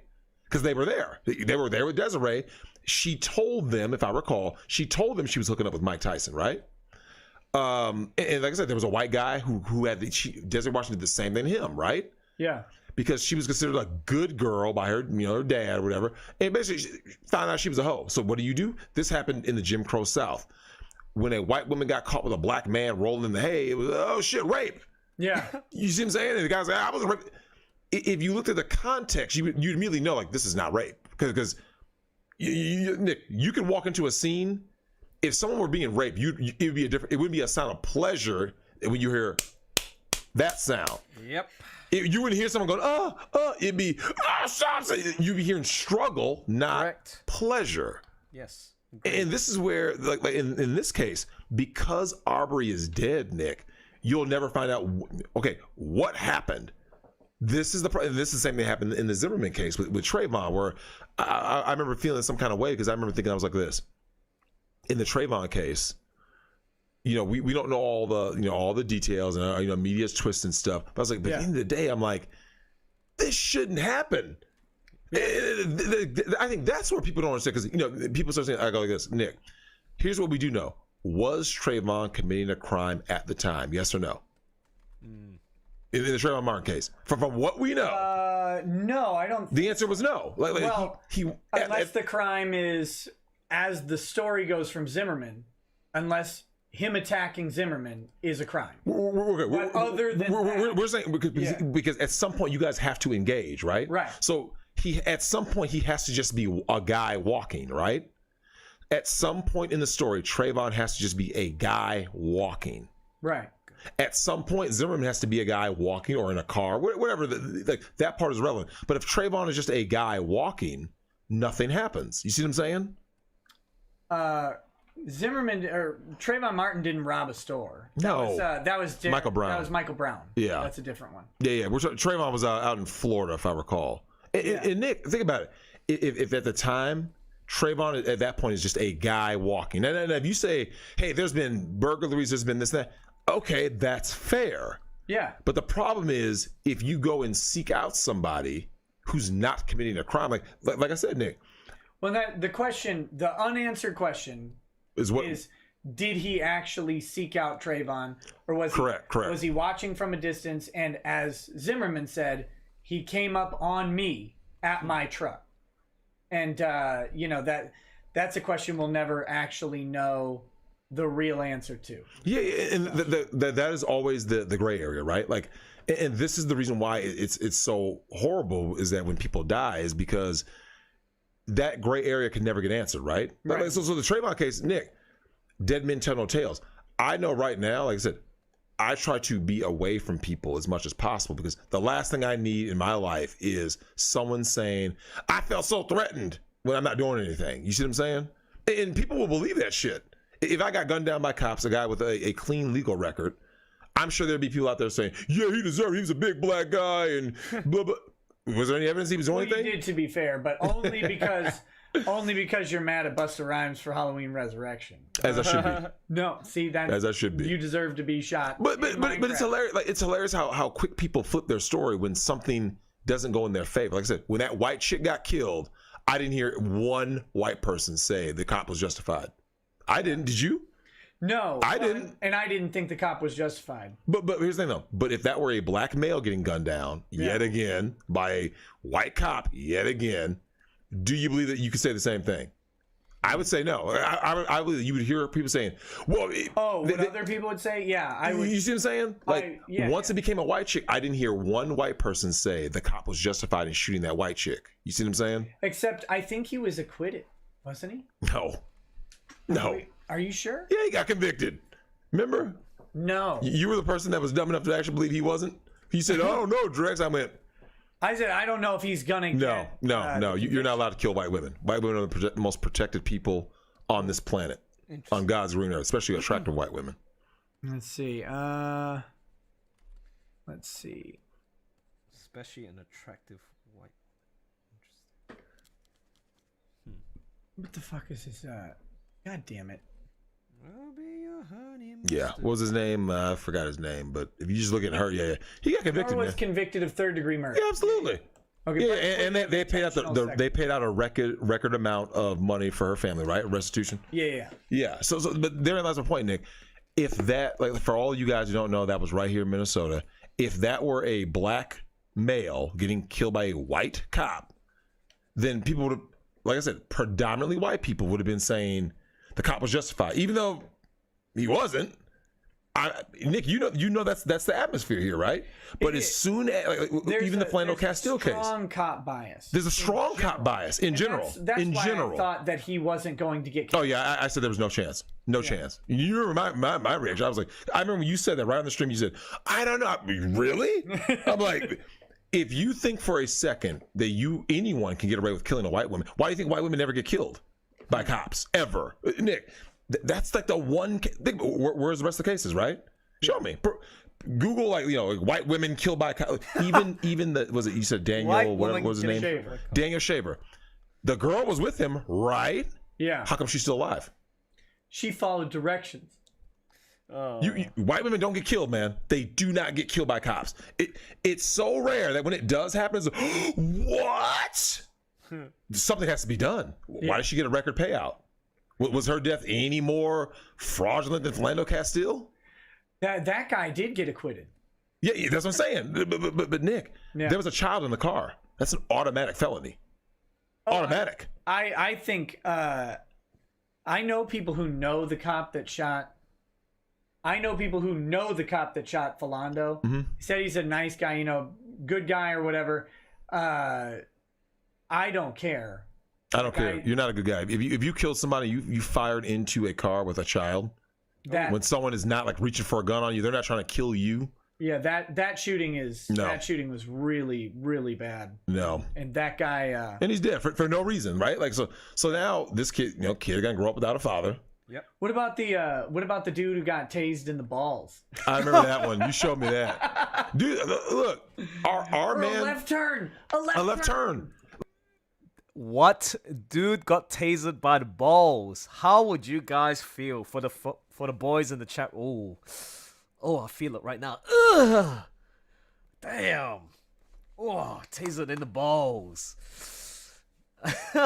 Yikes. Look, but Nick, this kind of goes back to what we were saying, right? The punishment should fit the crime, right? If Arbery was indeed guilty of everything people say he was, he shouldn't be dead right now. He should be in custody facing whatever charges, he should be facing the punishment for those charges, right? Yeah.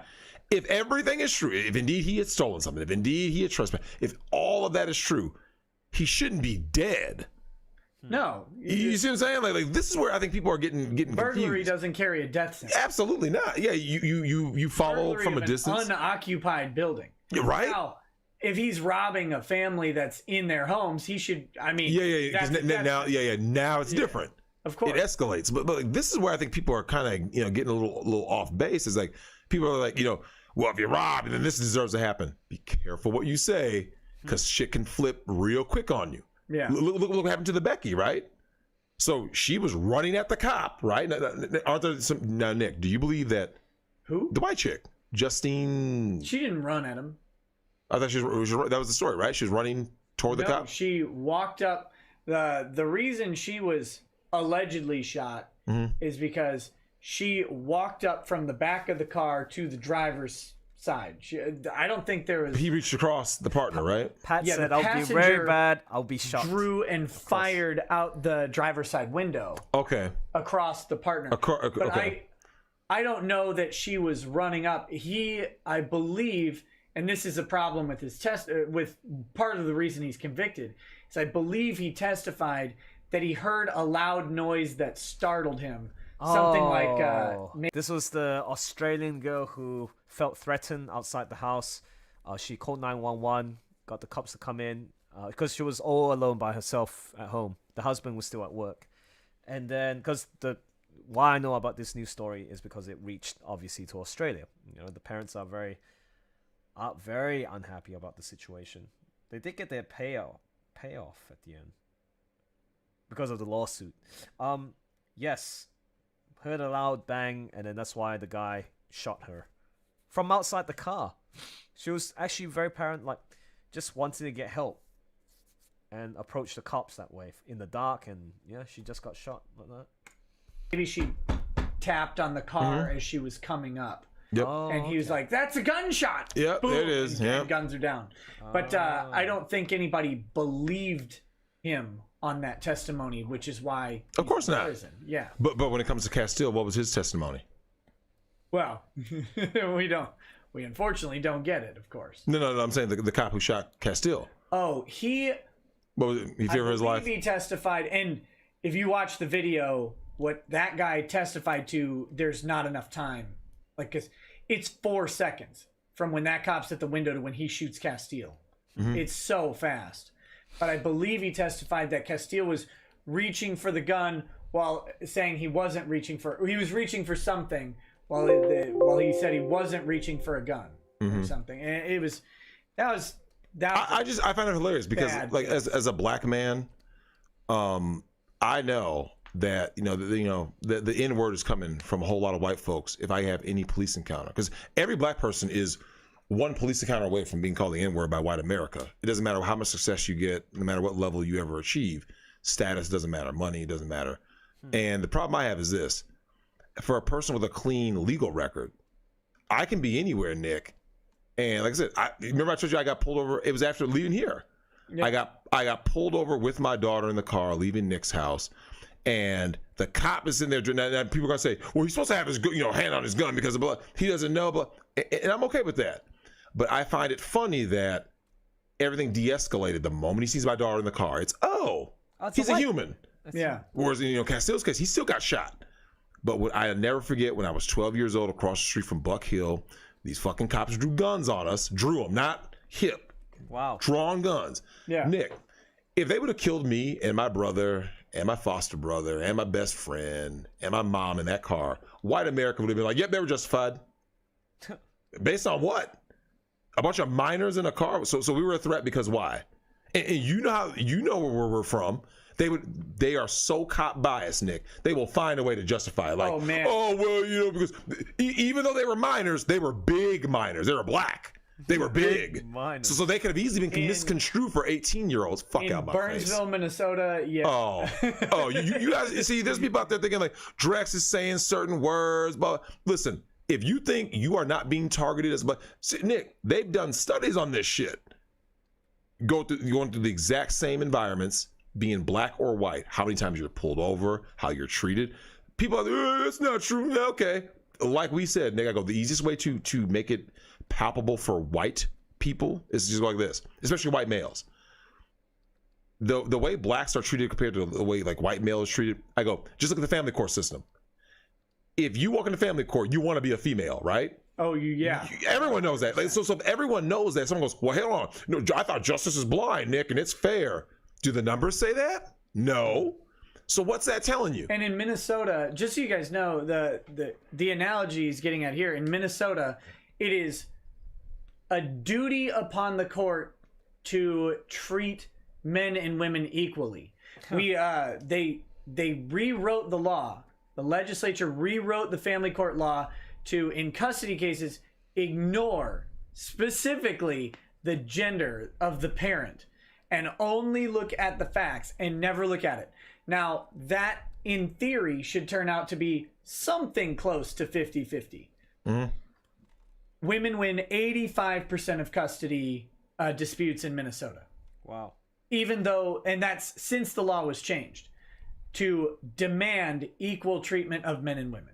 So it's I mean, but it's never true. The law says one thing, and then the results say the other. You know what I'm going to have? Time flies by with the 13/50, the reason for everything. I'm just going to have like a list of all the crimes white people have done. It'll be genocide of Native Americans. Now, come on. Slavery. Here's why I said that, Nick. Native Americans participated in that. Because here's why I said that, Nick.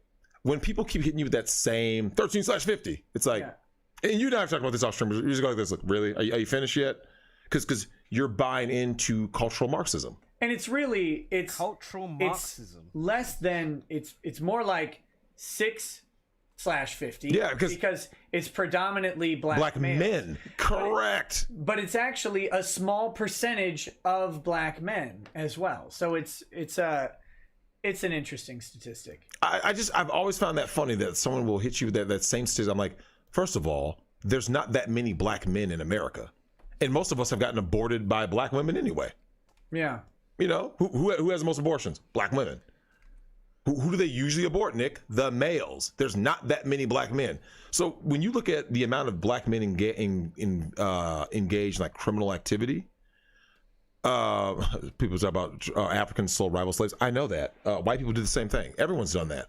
Every ethnicity has been a slave. You know, I want people to understand that. I'm not one of these people that doesn't know fucking history. It's just there gets this thing where people try to use the whole 13/50, like that's like their buzz. Well, guess what? When the Vegas shooting happened, Nick, it's all like anytime a white person does anything crazy, right? Yeah. Violent, crazy. It's just, hey, this person did it. As soon as black people are accused of anything, it doesn't matter what it is. That's what they do. And they hit through the 13/50. It's like, well, when it comes to these mass shootings, like we're talking about, whether it be school shootings stuff, where's all the black people doing school shootings? I don't see it. Have you? Right. I haven't heard it. Not the school shootings. There are a couple of the mass shootings. Yeah, a couple. Right. But even, like I said, even the DC Sniper. What was the biggest shock about DC Sniper? That he was black, right? Because everyone's like, well, what? We're all just surprised that a black guy could afford a sniper rifle. It was ridiculous. Though. You remember when that came? Welcome back. Everybody was shocked. Like, almost done. Because based on the crime, it didn't fit the normal profile. Narrative.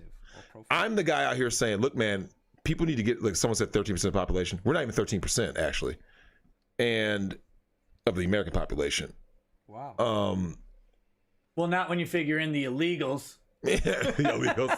So I just find it funny that people always hit that so quick. They're like, there it is, 13%. I'm like, But that's not even true. It never was true. Like that's why if you go into prisons, the overwhelming majority happen to be black males who come from single mother households.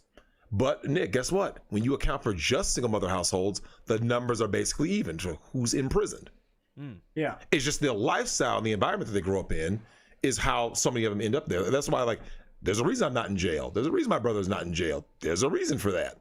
You grow up in a certain environment in a two-parent household, your chances for going there are significantly lower. You grow up in a socioeconomically depressed environment, regardless of color, in a single mother household, Nick, your chances, lots of Latinos are in prison. Exponentially higher. Prisons is segregated.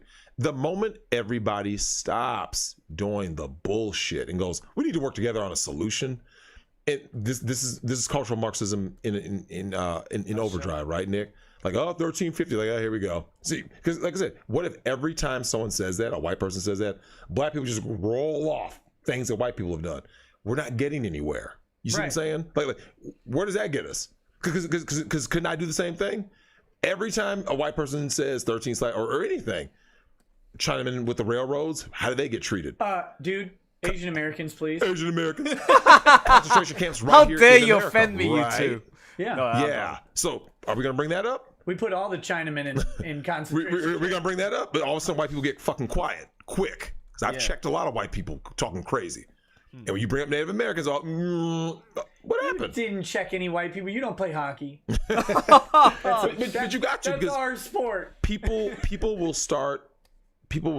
Look, someone said it's genetic, not economic. Sure.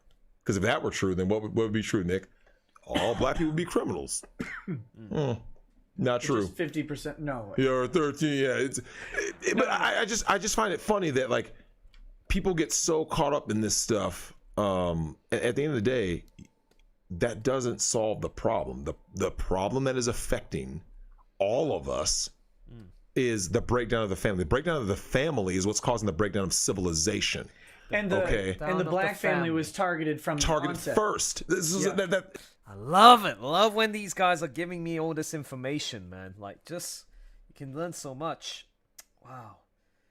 Like they've already done the homework for you to understand how the system works. And, like, you know, I'm getting red pilled here, man, from time to time. It's a good reminder of, like, how it works, like all the racism and the history and blah blah blah, or racial profiling, how the white people worked and this and that. Really good stuff. Really good stuff. Guys, I'm almost done. Just a few more specs, add some textures, and I'm ready to post this page and chill out in the tavern. Yeah, I guess so. All right, let's go. And these people, they will not accept it. They're just, no. Because so what we're really facing right now, Nick, is that people are looking at the symptoms, right? They're looking, the aftershock of what happened, right? Yeah. Not the actual cause. So I can't be mad at someone for saying 13/50. I'm like, yeah, look, okay, sure. Okay, I'll give you, sure. And what? And what? And all I can say is 13/50. So? Are you solving any problems, or are you just going to keep saying 13/50? Just like, I'm not going to say we need to take all guns out of the hands of. What the fuck is 13/50? 13/50 is. Damn it. 1350 apparel. What does 13/50 mean? I don't get it. Is it a statistic? Is it a law? Is it? Oh well. Americans was that's who's the deadliest mass shooters. No, that's not the solution. The solution is we need to start by. I never said take guns away because you need them because you don't want to be Venezuela. Listen, this government takes people's power. They won't give a fuck about 13/50. You know that, and I know that, Nick. We read about this in books, right? When the government start taking people's shit. You don't need to read about it. You can watch it happen. Yeah, you can watch it happen right now. Nicaragua. You have to understand the way Marxism works. At the end of the day, what they fear the most is all of us uniting. That's their fear. Nick, it's the greatest fear of the deep state. Is that when people go like this, what if white guy, black guy, systematic goes 13/50 and we both laugh at it? Yeah. Whatever. We're doing our thing. We're building our family. We're building our communities. Wait, what? Don't you guys hate each other? Because, and all of a sudden, Nick, you'll start to see it when women start going like this. No, we're not going to buy into the feminist narrative. We're going to support our men and uplift our men and our boys. That is we're not going to break up the fucking family. Number one most terrifying thing to feminists. It's the biggest threat to their entire marriage. Correct. They hate like Lady Rackets. Mennonite woman. They hate Lady Rackets. Oh yeah. Hate. This is so. I tried to explain this to people. I said, "Wow, more repellent family system and see how to break through the feminist movement and the like. Wow, the deep south. Let me contemplate that for a second. The enemy is fear. Once you destroy one's hope, then you can cause chaos and manipulation of the mind and the community to swing one way to a system where it fucks up the rest of us. Interesting. No, like, again, I want to know what 13/50 meant. What is that? Is that a law of some sort? For those, oh hi, Tivan Morrison, hello. Okay. Anyways, getting close to the end. So Luna, yes. Okay, I think that should be it. The only thing I need to change is just the dialogue for Tevich. Okay, and then we're ready. We're set. I'll close the stream and I'll go to the tavern. I mean, go for a quick walk and then I'll go to the tavern. All right. You don't know about that, Trey? Yeah. Can you help? My guess is, ask the boys. They probably know. Gotcha. Would you be so kind to do some research? Oh, but you're on your phone. Yeah, it's annoying to type in the stuff on the phone. Yeah. No worries, man. I'll ask about it later. Okay, give me a sec. Listen. But do you find these maybe Rael knows, yeah. Do you find these two and their conversations interesting? Like, do you find it really interesting to learn more about America from their view? Again, take everything with a grain of salt.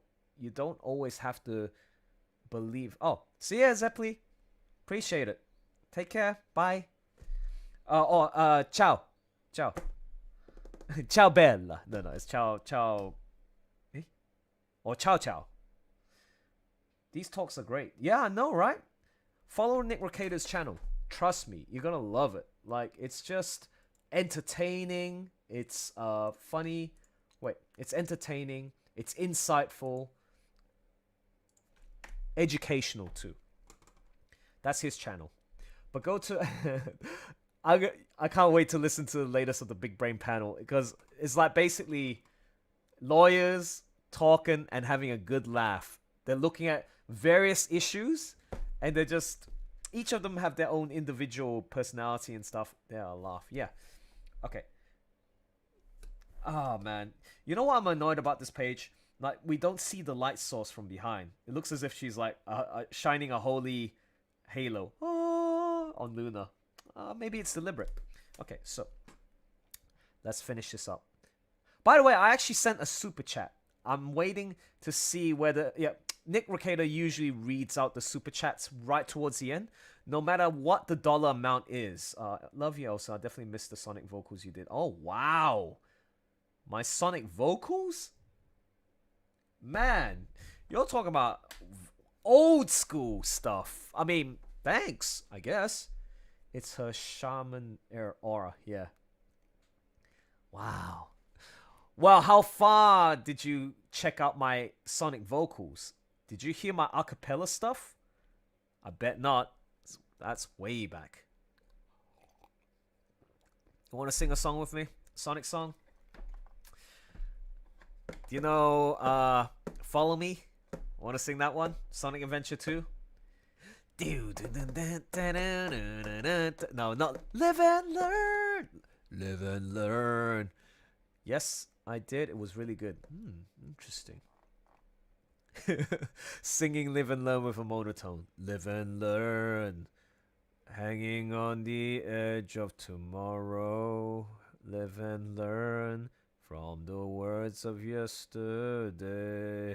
There are some people who sing like that, you know. Oh God. Woo. While you burst out in song. Rolling around at the speed of sound. Got places to go, gotta follow my rainbow. Can't stick around, have to keep moving on. Guess what? The Scourge comic I did? That's an embarrassment. Well, I mean, at that time it was, oh my god, I can't believe you listened to that.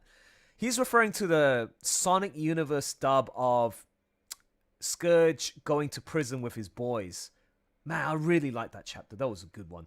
But, oh man, the audio levels are all fucked up. It's so loud. It's so and all that stuff. I never told you I'd help. I didn't know Mythics was still listening in. Now that's nice. See, like, listening to these two boys talking. Real talk, you know what I'm saying? Be a man. No. Okay, so how it goes with control your musical. No, you gotta. Okay, so Trey, we should sing afterwards.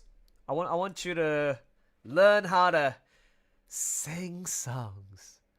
Not like, okay, I'll try in my melon voice. You'll be like, rolling around at the speed of sound. Got places to go, gotta follow my rainbow. Can't stick around, have to keep moving on. Guess what lies ahead? Only one way to find. No, you don't sound like that bit. One way to find. I'm trying to go like your vocalization. Okay. Pat says, I'm the opposite. I scream at the microphone when I sing. I don't care if I sing wrong. Oh, okay, cool. So you enjoy you get the joy from singing, regardless of like whether you're monotone or like with a tone. You definitely voice. Oh wow. You remember my Jet the Hawk voice? Sonic, you're not faster than me! Oh, wow. Man, you just pulled me off. I haven't voiced Jet.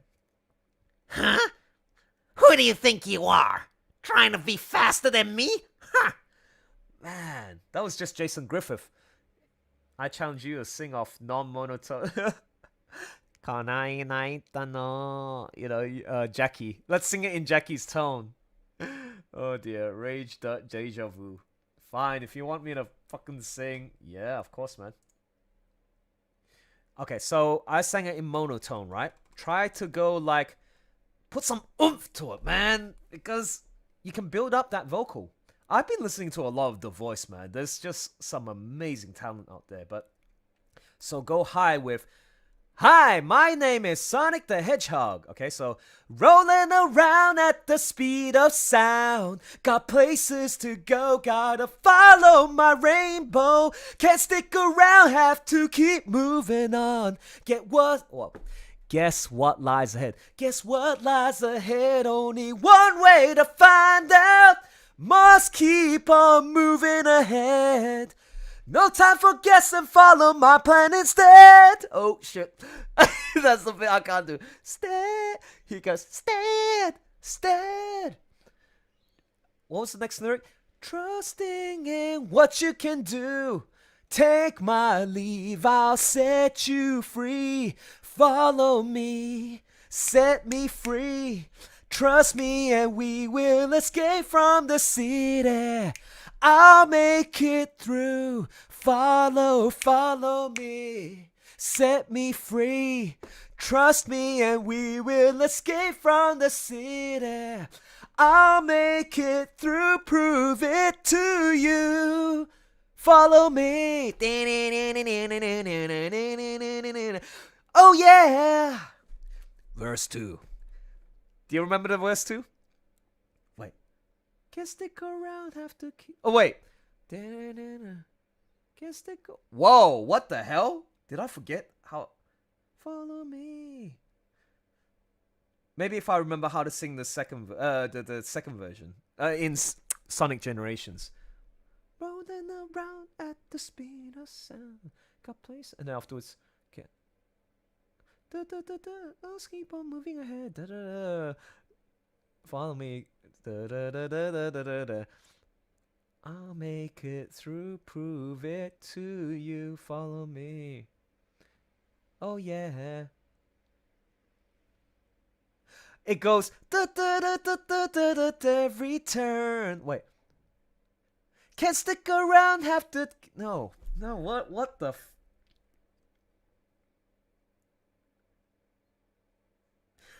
What the? Da, da, da, da. Okay, let's continue. Take it every turn. Trust your feelings. Got to live and learn. Whoa, I got that wrong. Live and learn. If I combine. Whoa, actually, you know what?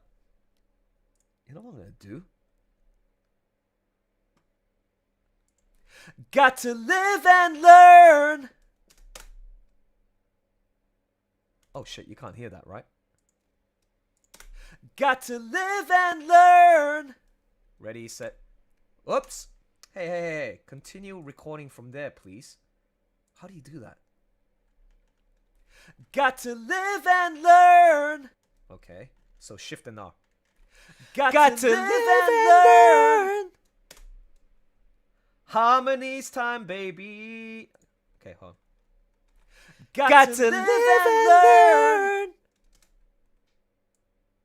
Pan 40% that way.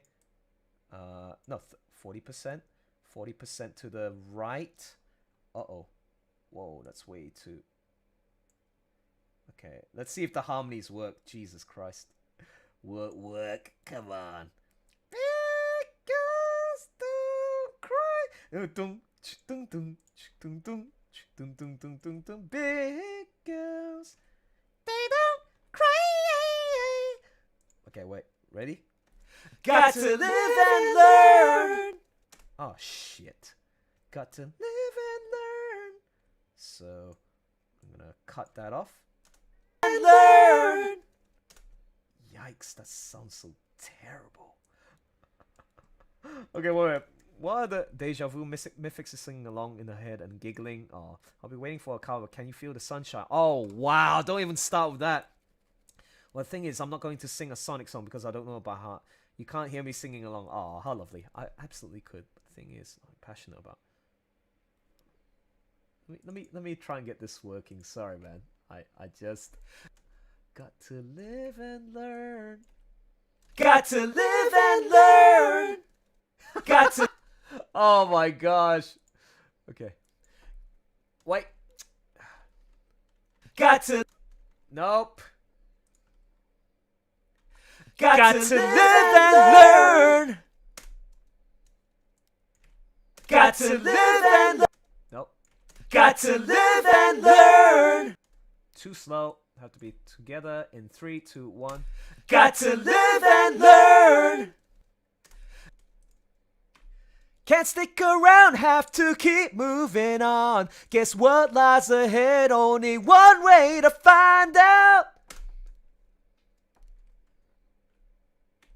Oops. Can't stick around, have to keep moving on. Guess what lies ahead? Only one way to find out. Can't stick. Whoops. Can't stick around. Can't stick around, have to keep moving on. Guess what lies ahead? Only one way to find out.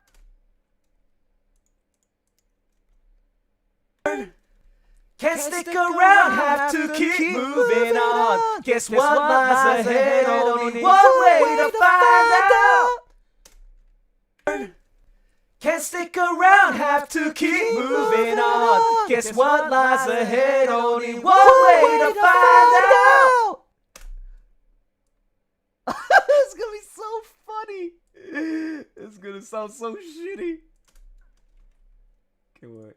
Stick around, have to keep moving on. Guess. Nope, that is so wrong. Only one way to.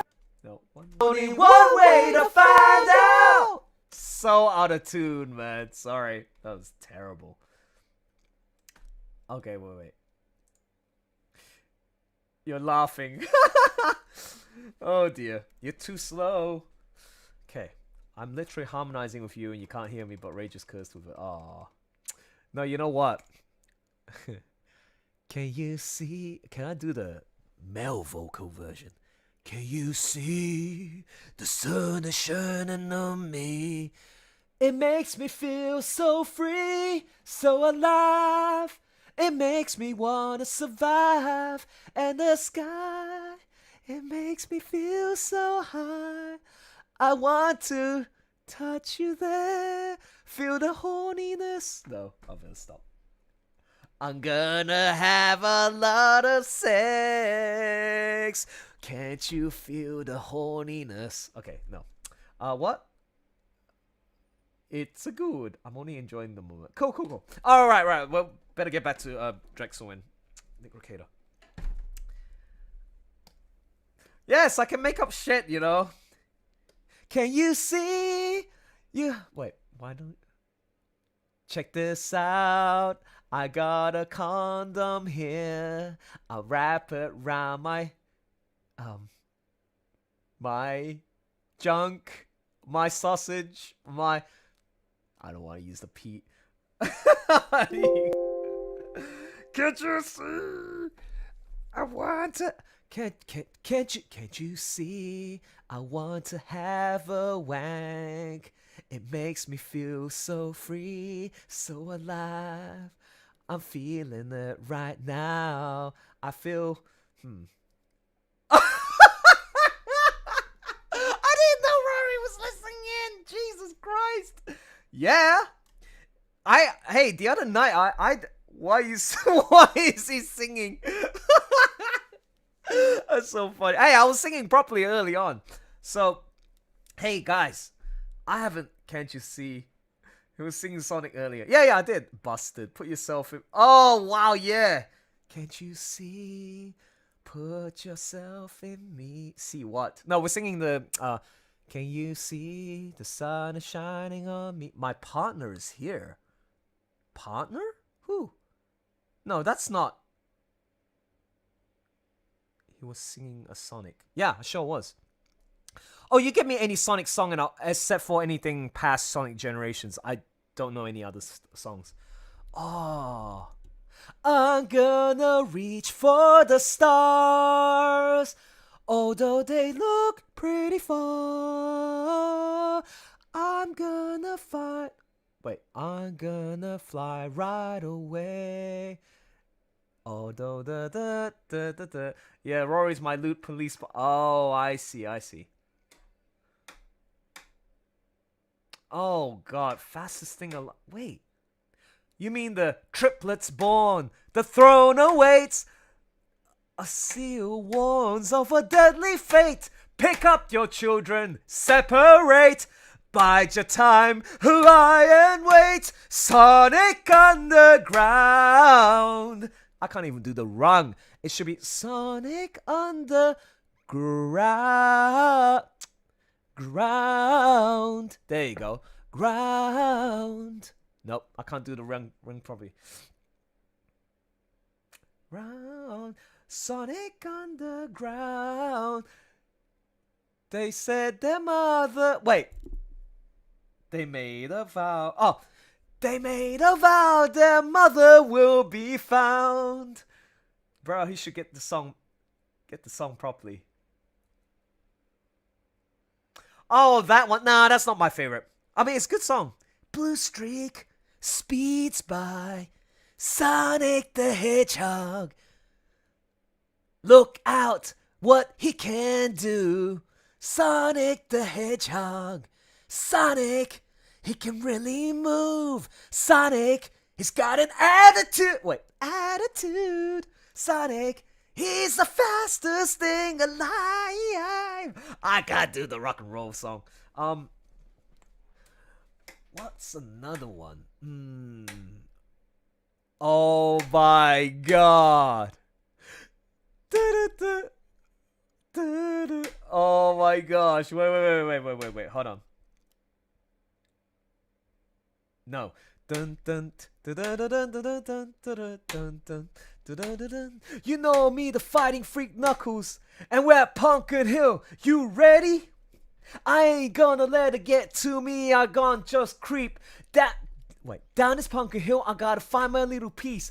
I know that it's here. Gotta follow up my piece. I know that it's here. I sense it in my feet. The lost emerald's power allows me to feel. Shit, man, I don't remember how to. No, I should do the. This is Knuckles, and I'm back. I've been away for a while, but I'm back with the. I better stop, man. I better stop. Oh shit. No, I better not sing any more songs. God damn, man, my Sonic is kicking in me. No, I'll tell you what. Rage says you're too white to do it. Blunk, blunk, blunk, blunk, blunk, blunk, blunk. Look, if you had one shot to sit on your lazy butt. No, wait. I used to be able to sing the Weird Al version of like the Eminem song. No, wait. White America. You know what? Maybe I can remember this shit. Okay, hold on. I gotta. It goes.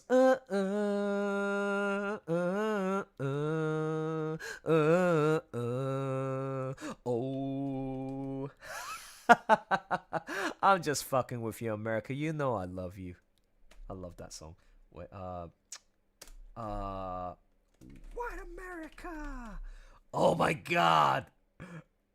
Okay. Let's see if I can remember this shit. Yeah! We love you! How many people are proud to be citizens of this beautiful country of ours? Stars and stars for the rights that men have died for to protect.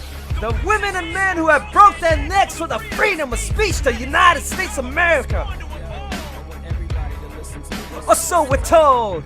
I never would have dreamed in a million years I'd see so many motherfucking people who feel like me, who share the same views and the same exact beliefs. It's like a fucking army marching the back of me. So many lives that touch, so much anger aimed at no particular direction. Just sprays and sprays straight through the radio waves. It plays and plays till it stays stuck in your head for days and days. We would have thought standing in this mirror, bleaching my hair with some peroxide, reaching for a t-shirt to wear that will catapult to this forefront to rap like this. How could I predict my words would have an impact like this? I must have struck a chord with somebody up in the office, cause Congress keeps telling me I ain't causing nothing but problems. And now to say I'm in the trouble with the government. I'm loving it, I'm shoving shit all my life, and now I'm dumping it.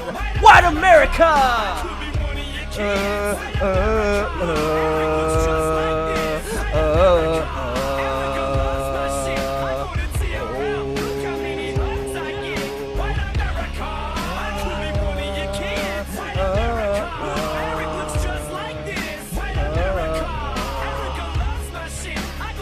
TRL, look how many hugs I get.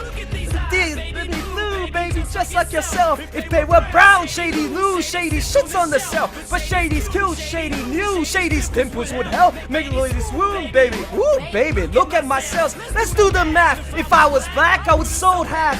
I ain't the half to grade but I could rap, so fuck school, I'm too cool to go back. Give me the mic, show me where the fucking studio's at. Bruh, no one give a fuck I was white. No labels wanted to sign me. Almost gave up, I was like Drake, the only one to look past. Gave me a chance and I lit a fire up on the ass. And that I got was probably his in exchange for every white man that he's got. Like a swift sifting back looking at shit. Wow, my skin is starting to work my benefit now. It's white America! None of your kids! Only Erica's like this. Erica loves my shit. I go to TRL, look how many hugs I get. White America.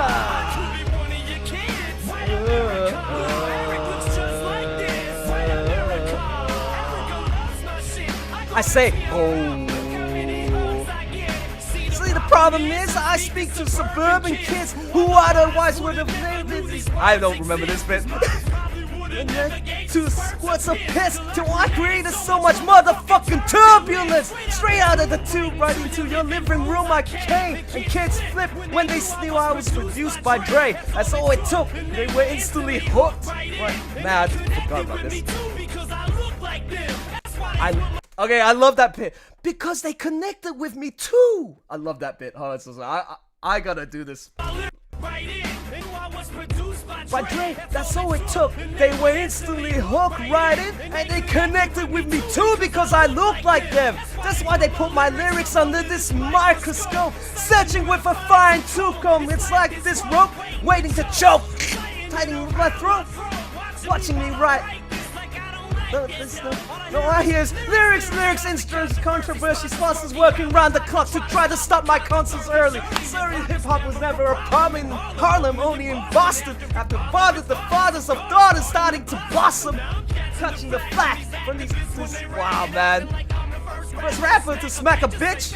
Shit, just look at me, I'm like your closest pal, the poster child, motherfucking spokesman now.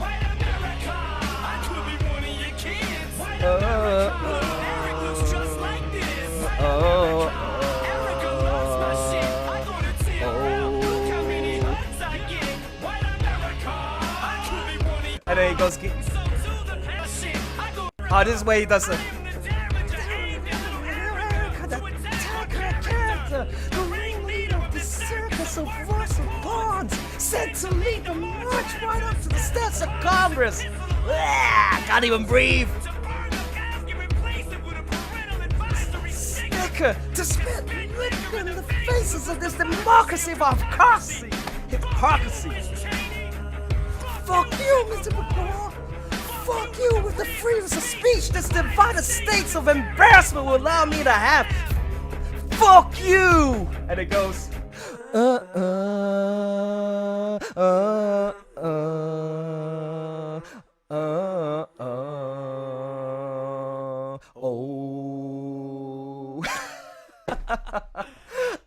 I'm just playing with you. I love you.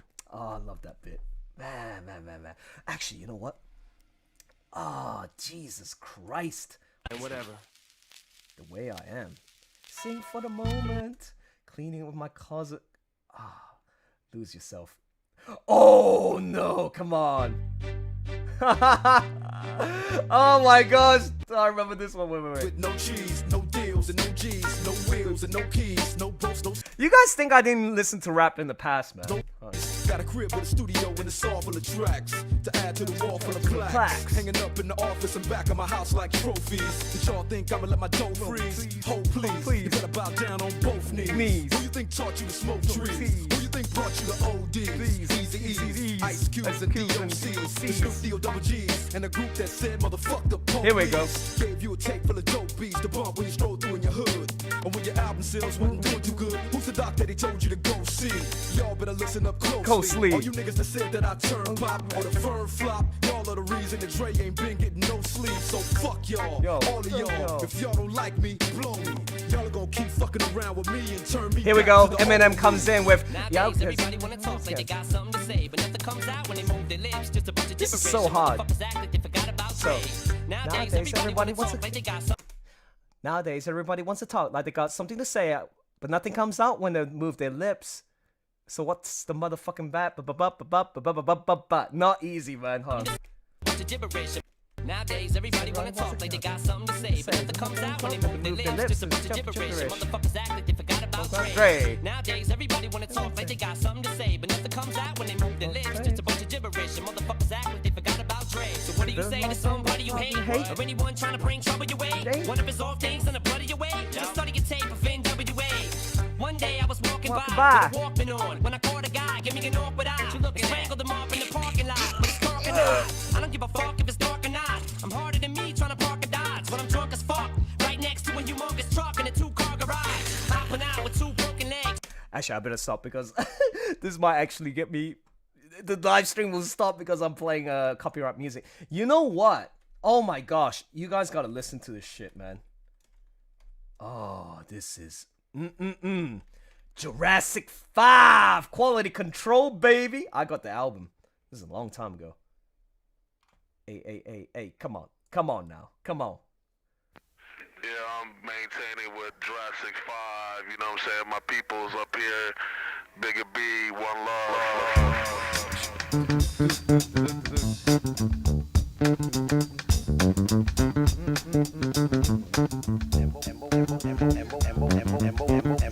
And what we're about to do and show you is how we get along.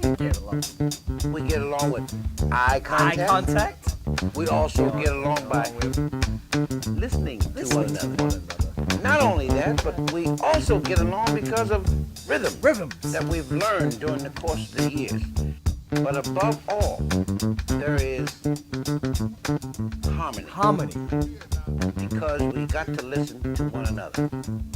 And it's all about feel. But it's a positive attitude to make it work. And what we're about to show you today is five different versions of feeling good. Yeah. Yo, everyone put your hand up. Just like 5. Old school, doobie. Beastie Boys are the best, my homie. I'll sing your face off. Go ahead. Yo, I create off drum drops and 808 black tops. Grab the mic so you don't react. The double X polo shirt with the hat to match. In fact, we verbally vibrate your track, then crush your confidence like plastic condiments. Build you up to break you down like forgotten monuments. The question is this: will they return with the hot shit or keep it on the low? Yeah, and for you confused masters, tune up the blues masters, quick to grip the mic, cruise fast and sound clash and critical mass. Pitiful blast have been deflected. Hypodermic vocals are flash, get you infected. I don't sip on brew, so this bud's for you. Speak was spoken to whenever you come through. My vibes feel you, and turn on your revenue. You rhyme prostitute for little or no loot. Cause a lot of these kids think that commercial is rockin' fly suits and jewelry. But we can rock shows with no rehearsal. These guys are from LA. Yeah, cause I'm nice, smooth, hard as a bone. Since I pick up the microphone, I'm hotter than brimstone. Yeah. The sharp crossbow accurate and drop the multi-verbal milligram supplement. Plus invent theological. This is from the album Quality Control for us. The hammer pans, the heritage, the pen converted words to some and stay blacker than the New York Harlem Renaissance. No call, we paint a darker picture in your sector. Perfect verbal architecture, sparking lectures, lyrics infectious. Fuck your Lexus. If you ain't giving God the praise, then it's useless. Like when MCs try to make hits and them shits flop. Running races like they was smooth, baby. Envelop the hits rock bottom. Bring it. Got him souped up, but his rhyme is beating his roots up. Like that. Like da-da. A-dee-dee-dee-da-da. Da-da-dee-dee-dee-da-da-dee-dee-dee-da-da. Ba-ba-ba. You see, man, it's quality control. I remember Great Expectations. What you gonna do? What you gonna no doubt. Yo, the pressure took my fears. Now my front line rise, moving up from the rear. My dream / career appear ever so clear. Now I'm able to touch, smell, see, speak, and hear. My fans cheer. Our time is finally here. The past, they brought the present, cause the future is near. Anticipation, magnify my motivation. Direct my energy to touch nations. Been entertaining since niggas was really banging. Dancing at the old folks' parties. When niggas really bang it, I love it, man. This is like a really underground kind of feel, you know what I'm saying? Okay, Quality Control is their main song. Okay, so this is the intro. I thought it sounded familiar. Might want to slow down. Oh, copyright incoming. Yeah, you're right. No, as long as you're not showing... Okay, I think I know why the things were taken out. It's because it showed the video as well. If it's music, it will be... Again, Mythics, no big deal if this gets taken down. Like, meaning taken away. It's the strike that I'm worried about. Thanks for watching my back. But Quality Control, this is the intro. And they actually played live in Australia. And listen to the Australian accents, man. It's like, yo, mate, we're... Let me see if I remember the name of the band. We're Sticks and... Something in Sticks, mate. Mate, your shit's really good, mate. Really good. Listen to this. Expectation. Quality. Cool, perfect. Quality. Cool, perfect.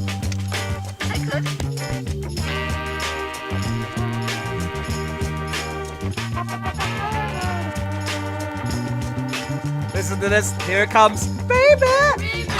Quality. Quality. Quality. Quality. Quality. Quality. Oh, cool. Perfect.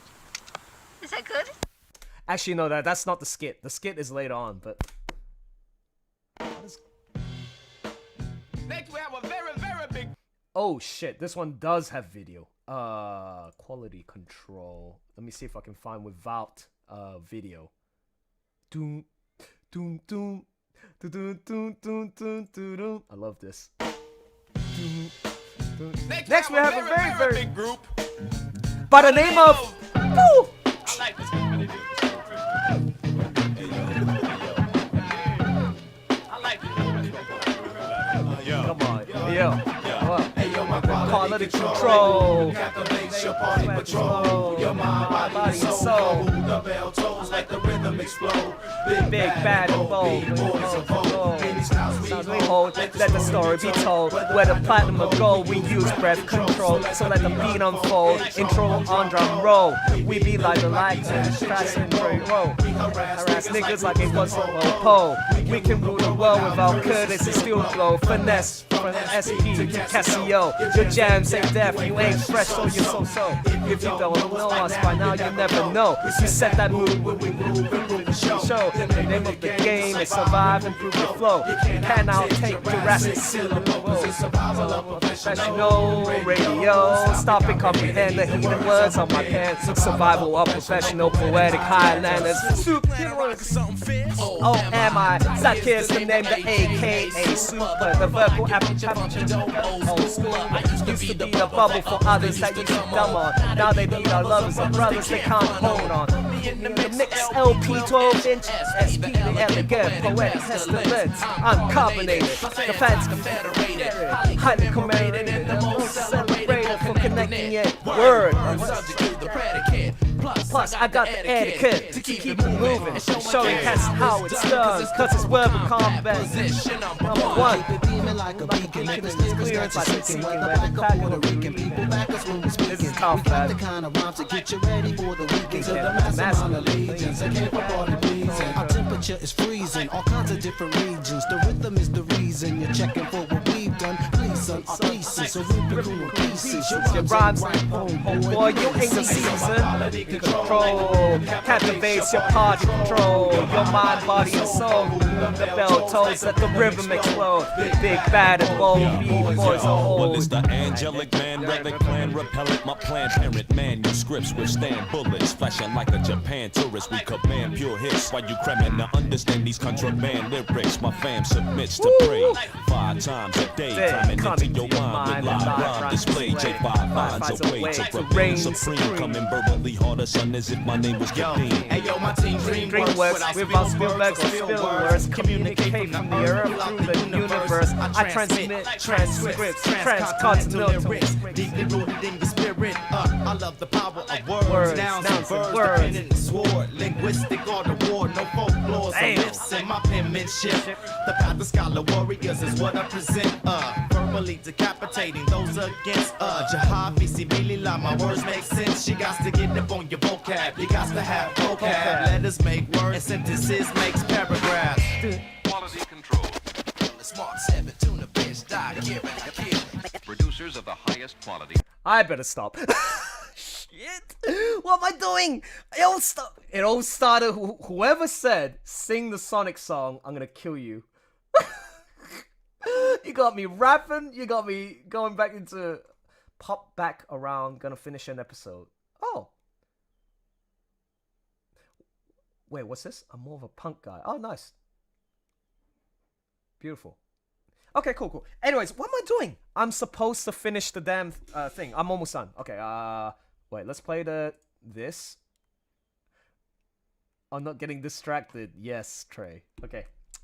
To deal with this in the black community all the time, I say, look, man, the white boogeyman is not your enemy. That's not who's the person keeping the black man down. That's not who that is. It's not the white boogeyman. And then likewise, you know, when I hear, you know, no, I think you would say it's black women. Yeah, well, black women in conjunction with the state. Right. So black women plus welfare state plus the welfare state is devastated equals everything else. So like I said, so when I go hard at so when I go, no, feminism equals women. No, correction. Feminism equals beta males enabling women. Because that's what, Nick, people don't understand the modern feminism. It's not women behind it, Nick. This is men. Men are... Oh, Mythix, this was the thing I want you to hear. No, don't leave just yet. This was the part where I was talking about how Drex is not about, like, he blames the black... If it's talking about women, in particular, black women, that he blames for the problems. But even more so, they're blaming the simps. The people who are advocating this, like, ooh, like, would you want me to watch you have sex with another guy? Like, oh my gosh, it's terrible. These weak-ass, pissy, not even men. These guys are not considered men. They are the problems because they are promoting this sort of behavior in the landscape, right? Anyways, let's go back. I'm so sad, Rage. If you happen to listen to this right now, get Mythix to listen to this bit. This is really important. This will change. No, I don't think it will change your view of Drexel. But anyways, I'll let you continue. Listen, when I go hard at so when I go, no, feminism equals women. No, correction. Feminism equals beta males enabling women. Beta males enabling. People don't understand the modern feminism. It's not women behind it, Nick. This is men. Men are... Listen, for any of you guys in the chat, if you guys know someone who has gone to family court, and Nick, you've dealt with family court, you've seen the things. I hate it. Nick, who's in there? Who's in there wrecking the lives of white men? Oh, women. Women and other white men, right? Yeah. Was the judge black? No. Was the bailiff black? No. Was the clerk black? No. Hey Nick, when was the person who served you? Were they Asian American? No, dude. It's the powers that be. We're at a point now, Nick, where people don't understand. The more we're divided, the more we keep yapping about 13/50, the more we start yapping about Arbery and this and that, that's just enabling them. It's total enable. Nick, if people just start going like this, we're going to join forces. You will see who the true enemy is the moment you start joining forces. For me, the message of the Arbery case is pretty simple. These guys presumably listened to and assisted to the cops, and all it got them was a fucking murder charge. Correct. Like, and then they were friendly with the cops, right? Because he's a former cop. The cops had asked him for help. What's he do? They're talking immediately to the cops, and that is the basis for their murder charge. Stop. You don't need to help the state. The state is big. We've given the state so much power. Yep. They're so much bigger. You don't need to help. Nope. It's not in your interest to help. Let them handle it. You can report. You can stay back and watch. But helping the state puts you in danger. You're not getting hazard pay. Nope. You ain't getting shit. You're not. Dude, these people are not your friends, man. Listen, like I said, Nick, at the end of the day, the strong family solves most of the problems in society are solved by a strong family. Strong family creates strong communities. Strong communities create strong people. That was beautifully said, by the way. Strong. Listen to that again. The strong family solves most of the problems in society are solved by a strong family. Most of the problems in society are solved by strong families. A foundation, aka. Strong family creates strong communities. Strong families creates strong communities. Strong communities create strong people. Strong communities create strong people that can make wiser decisions for the community, the benefit of the community in terms of services, improvement in the welfare, in the system, in the long term as well. Wow. Strong people aren't out there running around stealing, allegedly. Strong people aren't quick to pull out guns on people, allegedly. You see what I'm saying? Like, yeah, because strong people are intelligent. No. Strong people can be intelligent people, but more importantly, smart. They make smart decisions. Really interesting stuff. Okay, so let's go back to this. We're almost there.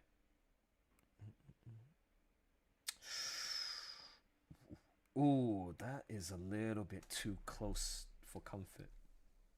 Okay, I'm gonna bring this up a little bit, folks. 1, 2, 3, and then I'm gonna bring this up.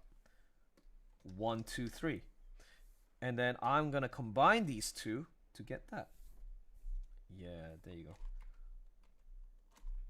So this was previous, and now it's this. That versus that. That versus that. Because I don't want too much of a border. Actually, hold on. 1, and then 2. Now let's combine the 2. Yeah, that looks a bit better. I think we got it, guys. Everybody, it's time to end this damn thing. Jesus. So what's this? Do you do the text bubbles first? I do the thumbnails first. Once I've done the thumbnails, I'll format everything in terms of like page layouts, the panel borders, and then followed by the dialogue. I overlay the text bubbles on top, then the text, and then it's ready to be inked, followed by base colors, followed by full renders. That's the process. There's a reason why certain people don't get in certain situations, man. Hey, someone put observe and report for real. Was it no one important? Nick, there was a time when people used to just have that was kind of like common knowledge. Like, listen, man, I don't want to see anyone getting killed out there over nothing. Nick, people of everywhere, white, black, whatever, are dying over nothing. Yeah. Nothing. It's like, and people just continue, and that's why the media, Nick, you've seen this. The media is so quick to point out the narrative of the whole unarmed black man killed by white man or white cop. It doesn't matter. It's like because it's emotional. It evokes this emotional reaction. Okay, see, once you evoke emotions to people, right? If you put yourself in you're the director of CNN or how am I gonna capitalize on this station and profit from the news that's happening, all the riots? Oh, let's give a narrative that will evoke those emotions. Evoking restricting or promoting? Yeah, to promote those emotions, to make people get people talking and riot more and all that stuff. It's crazy, man. For what? Trey says it's literally just people just want this shit to keep yeah, I know, right? And this is why the smarter kids who figure this shit out are sick and tired. What do? Rather than taking the patient way, I mean, if they're there's 3 levels. There's the uneducated ones, the educated ones, but not patient, and then there's the educated ones but patient. The ones who are educated and patient are the ones that do the proper way of doing, like voting, writing letters, telephone, web, whatever, calling out the mayors, by votes, right? Voting out the people in the system. Whereas the people who are educated know about the system that is fucked, and you don't give a damn, and you want to voice out and be active, well, you join the riots. Sadly, that's what happens. Oh, either join the protest and do it peacefully, or join the riots. Oh, shit. Uh-oh. No, stop it. 12 people watching. Who else is watching this, man? Jesus Christ, I'm sorry for keeping you up. But it's been 4 hours, and I'm going to end this by saving. Okay. Wow, this page actually looks nice. This looks satisfying. This actually does look satisfying. So what I do is, as you can see, I'm saving the file. Actually, maybe it's not showing up. I need to save it under large. I need to save it under... Sorry guys, bear with me. What the hell? No, I want to save this as large. You guys can't actually see this because it's not... sorry, I apologize. Oh, you still watching? Cool. Well, I'm going to hop in the tavern a little bit later, so... Oh, actually, maybe I should go to bed. No, not yet. Because I did mention that I want to hop in. Okay, so now I save as normal. Okay, this is what I usually do. I save, I close, Sheeny's back, and then when I open this page, I go and resize it to 800. See, so that it's a. Wow, that looks so freaking clear, man. No, I mean for you guys, it's very large and pixelized, but I can see the full screen, and you guys are about to see it on the via the announcements in my in-code. But you know, like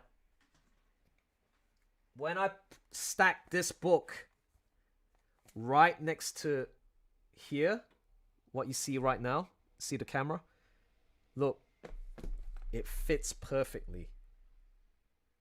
So what you see right now at 800 pixels on the screen is exactly the same size as you see what you're holding. And it looks really nice when it's like downsized. Jeez, I sound very Australian there just now. Okay, so... Wow, you know what? I'm going to take a moment to embrace this. Like, this really, really took me it taxed me so bad. Basically, it raped me. I'm like, I don't know what was like demotivating me to continue on with this page for the last. Technically, I should have been able to finish this last week, but I've just been distracted so much by other things. Wow. Take a moment, breathe, and just embrace that page right there. You deserve it. All right. That's it. Now that I saved it, I'm going to close the Photoshop, and then I'm going to and suddenly it pops up. Rule 34. Just kidding. It's not Rule 34. Oh wow! Look at Tracy J. Butler's beautiful piece. Oh, that's beautiful. I'm saving that. Uh-oh. Oh, no. What's on my Twitter? Bonehead showed up to the protest. Blah, blah, blah, blah, blah. Look, everything's all... Don't go to Twitter, folks. It's just a shit... Whoa! Witches! Doing the protest. Oh, what's this? Jason Scryer says, here's the overhead. Oh, let me guess. Is this in Seattle?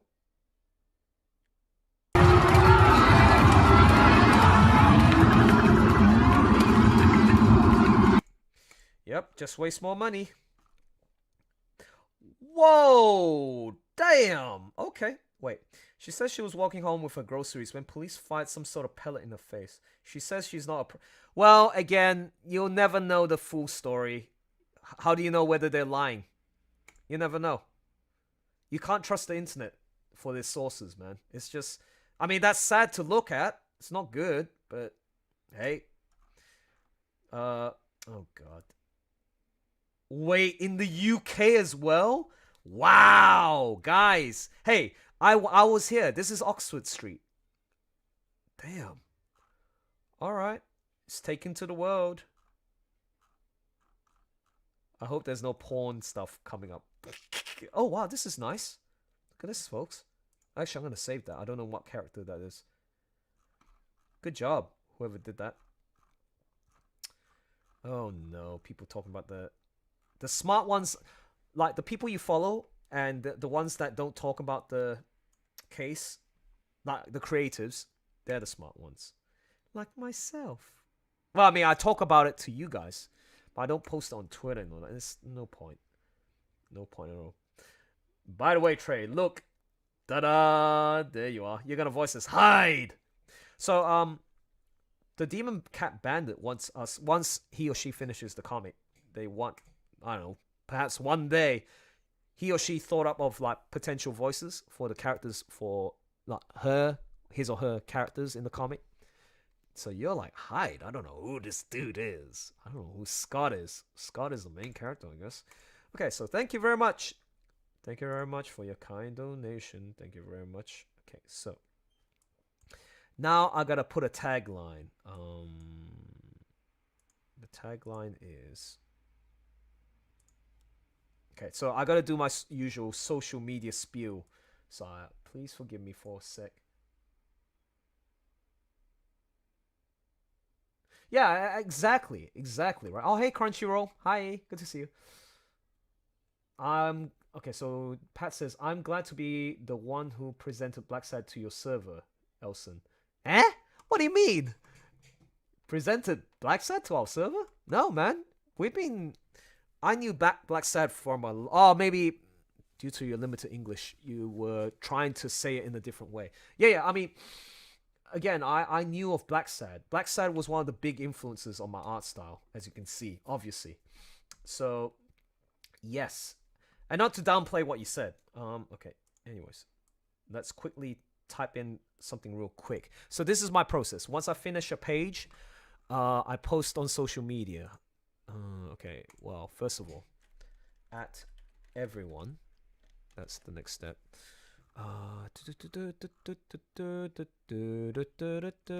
It's page 40. Chapter 2, page 40. So I gotta come up with something pretty clever. If I can. I'll try. Usually I'm pretty good with like just a summary on the spot. Okay. And maybe y'all can help. No. Oh, in the magic school bus. I was like, what are you talking about? Okay. Alright, so I'm gonna put it like this. I'll be your honey mustard. I'll be your chicken wing. Can't stop it, man. So I gotta make sure I look at this. When I talk about it on your server, few people knew about it. Yeah, of course. Because the folks who come into our server come from all walks of life. Like, they might even know a graphic novel or webcomic that you don't know. So it's the same concept. But yeah, some of them, there's one particular person who's very vocal and passionate about the Black Sad. And he hopes to write a story one day about it. Well, and he's very critical about B-Stars and BNA. Man. I mean, it's good to have people who disagree about, like, oh, this series is crap or not that great. But I was I was contemplating about that for a second. It's like, you know what? One thing I can't stand is, again, they have every right to criticize the IP, right? But I especially feel a little bit more annoyed by people who claim that, oh, they know what's a good... Well, they do actually. They're knowledgeable about what's good in a story and what's good and bad in the story, right? They have the credentials, they got the intelligence, blah, blah, blah. But then they keep bragging about, oh, you know, I'm in the process of making my own story and da-da-da-da-da-da-da-da. And then suddenly it's too easy to point a finger. You know, it sucks when B-Stars is like, it's going the way it is, and BNA it's just the same rehash of the blah blah blah blah blah blah blah blah blah negative. Well, fucking hell, shut up. Let me tell you something here.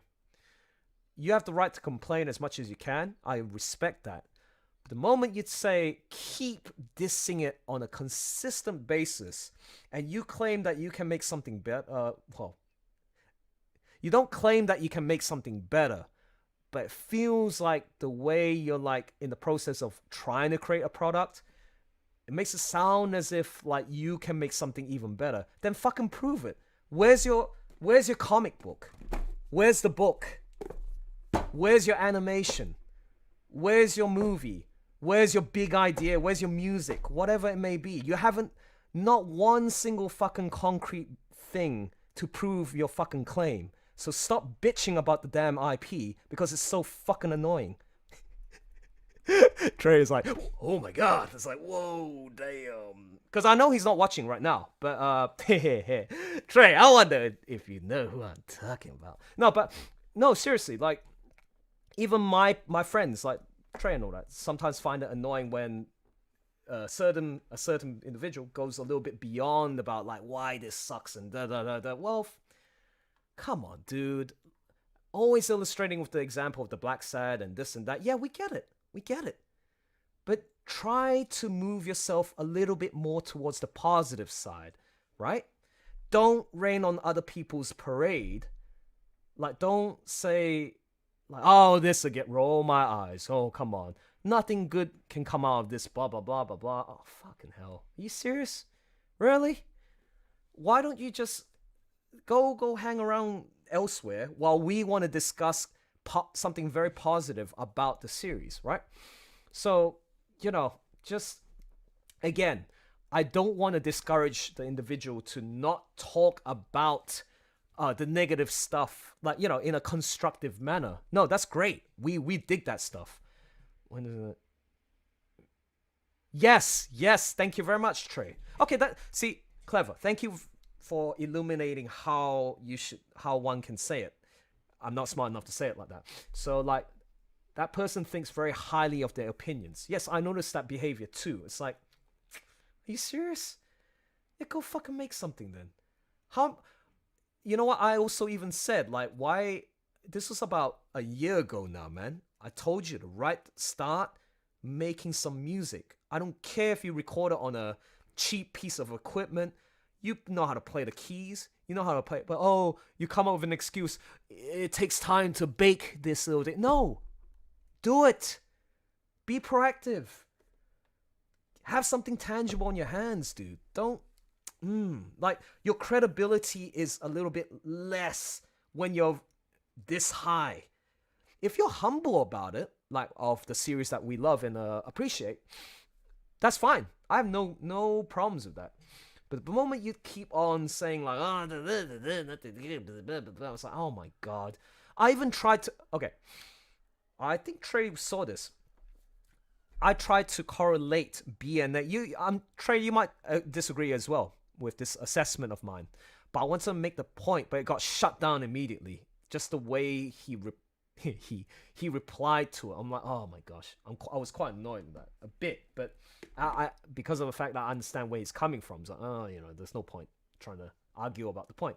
But I basically said BNA with regards to how the Beastmen are I was going to use the word rioting. You know how they unleash their powers because of their emotions? Like when you they go nuts and they go really powerful because of the, you guys Chernobyl, Savasal, the Savasal syndrome. Okay, that thing, right? The trigger, basically. It's kind of similar. I just was making a correlation to how it's similar to the riots with human beings. How we go nuts when we're emotionally charged and feel. We let go of our potential strength and use it as a weakness to cause havoc, chaos, and destruction, which is happening right now, right? In US. So that was my point that I was making. Anyways, let me go back to this. Page 40. Okay, I usually study it, and then I just say, I'll be your honey mustard. Okay.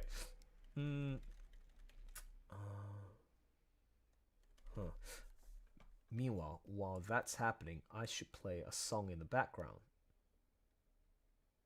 which is something along the lines of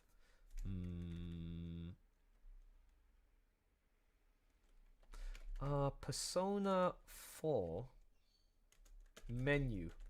Dun dun dun dun dun dun dun dun dun dun dun dun dun dun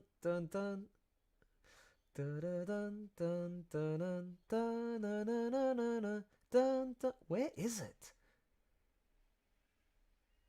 Oh god, I suck. Sorry, folks.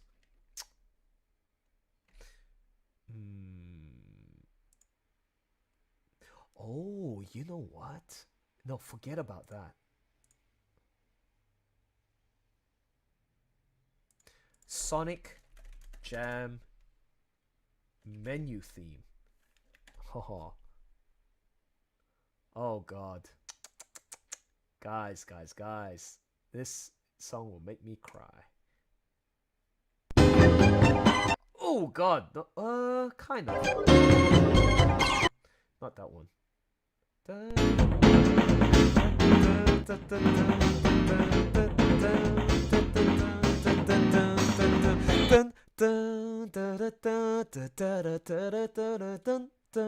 It's not that one. It's this one.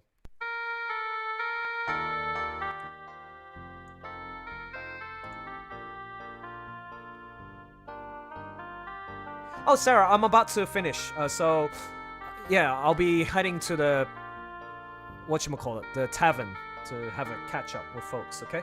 So right now I'm just finishing off by writing a synopsis of this page.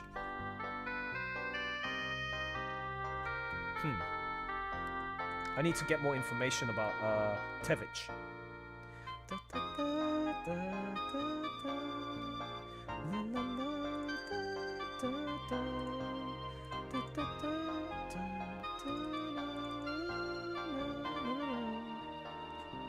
Okay, so Tevich.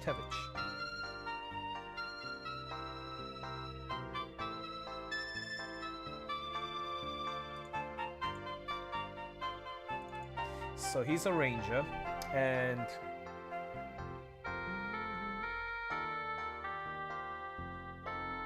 Buck.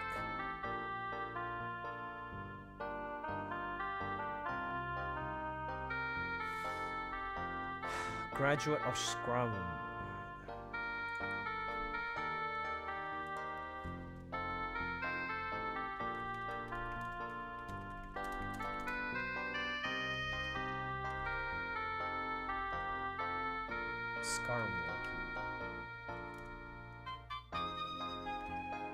Tevich.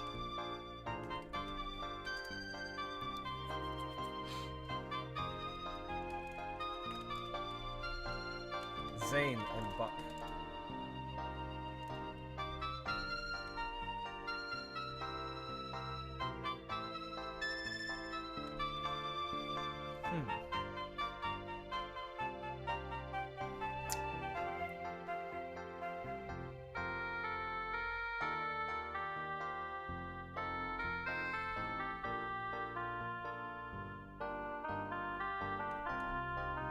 Keeping the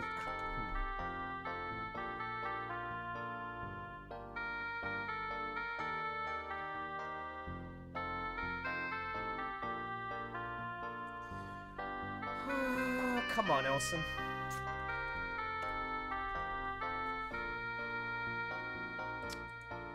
Medic. You can't see me reading the other window, but there's certain details that I need to get right. Scarnwall. Approved Ranger.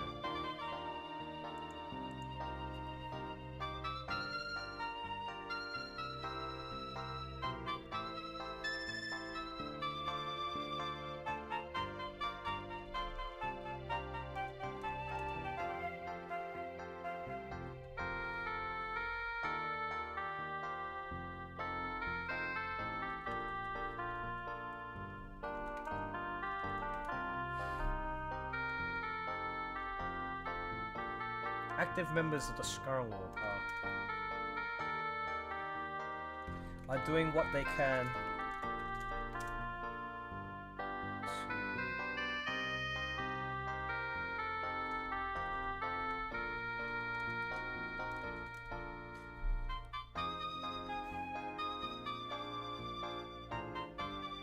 to bring calm and repair to the Commonwealth community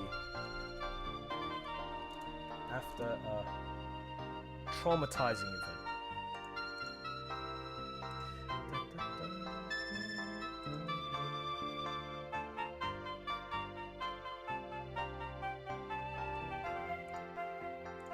Okay, so Crunchyroll says, have you watched To the Abandoned Sacred Beasts, Katsune Kamidata Gemono Tachi? This anime was produced by Matcha. Haven't seen it yet, but I'll go check it out, I guess. That'll be interesting.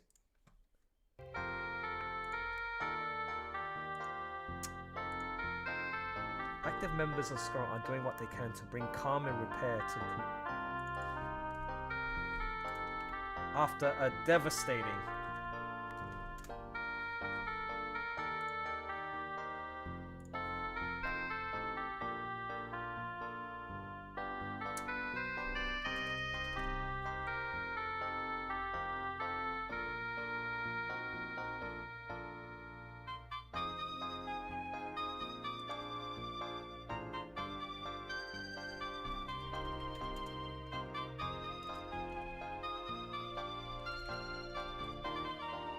Active members of the Skarnwald, Skarn, Jesus, Skarnwald are doing what they can to bring calm and repair to the Commonwealth community, to the Commonwealth rather than community, to the Commonwealth after a devastating incident at Cauldron Creek. This music is giving you Super Mario Galaxy vibes. Oh man.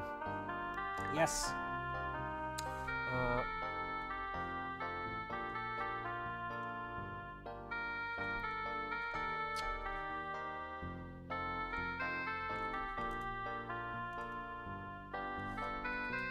Zane is protecting Eldwin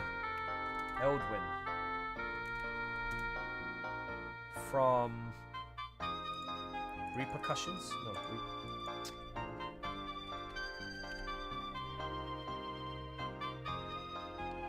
From backlash. From backlash.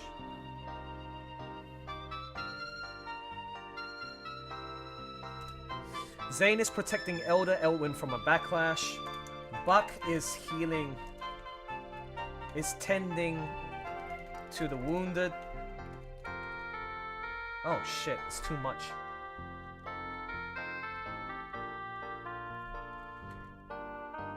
No, I just typed the Skarnwald. Are doing what they can to bring calm and repair to the Commonwealth after a devastating incident at Cauldron Creek. Zane is protecting Elder Elwyn from a backlash. Buck is tending to the wounded.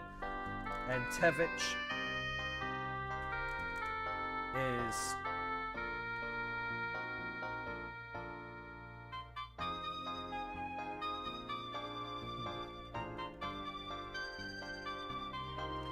Welcome back, James. And keep it up with your comic. Okay, so Skarnwald are doing. Actually, I can do this. The Skarnwald.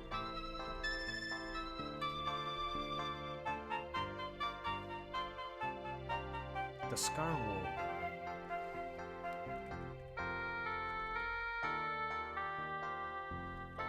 The Skarnwald bring calm and repair to the Commonwealth after a devastating incident at Cauldron Creek.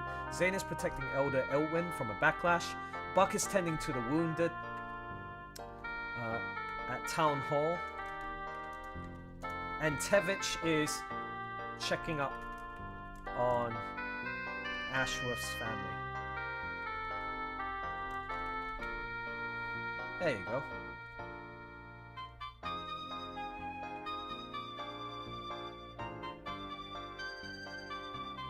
Zane is protecting Elwyn from a backlash. Buck is tending to the wounded.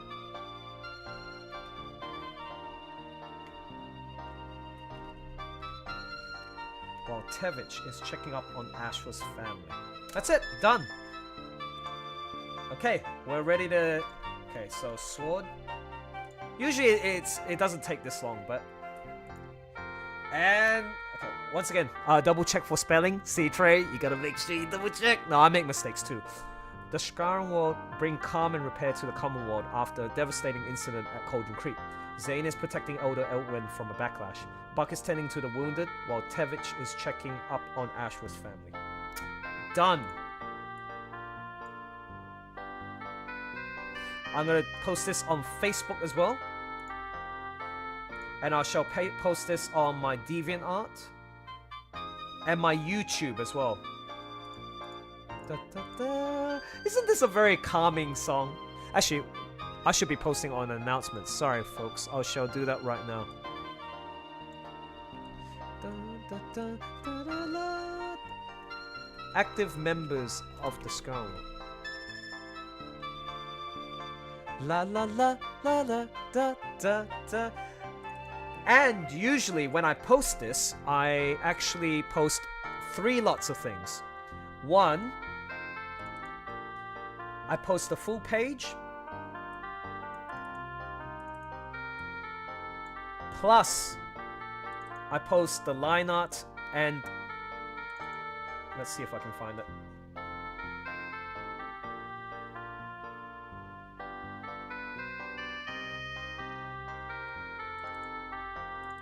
Let me get the inked version.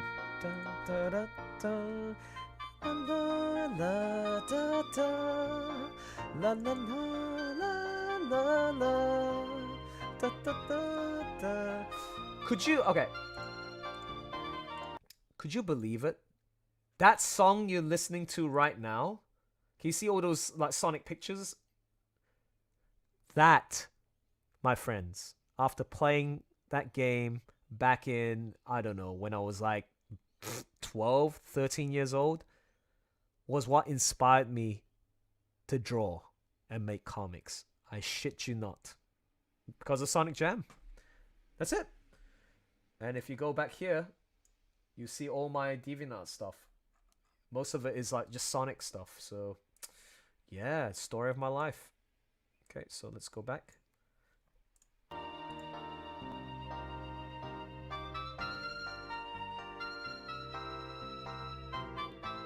Like my DeviantArt account, it has 2.1 million views, 8,100 watches, and then I've been doing it for like, how long, man? Where's my time stats? Like, it should show me like how long I've been here for. Really?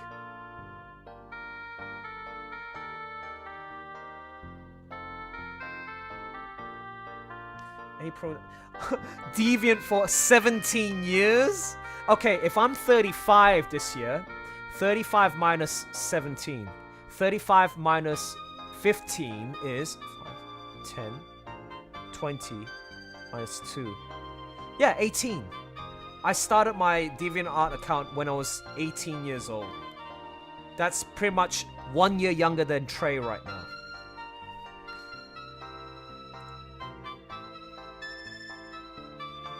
No, seriously, I could have done the page much more faster, but I've been this... Dude, this is real, man. I guess I had an artist block. I was like, wow. I felt demotivated. I don't know what... I felt bad. Really bad. It's a terrible feeling, dude. I hated it. I absolutely hated it.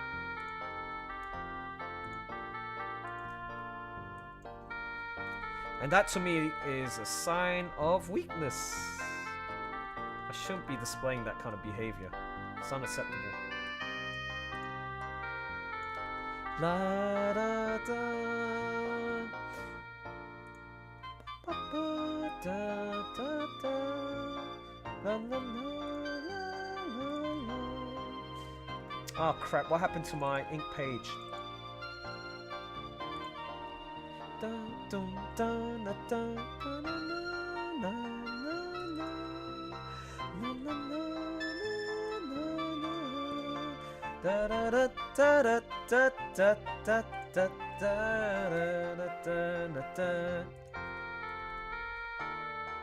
Oh, come on. What's going on here? See. Wow. Okay, fine.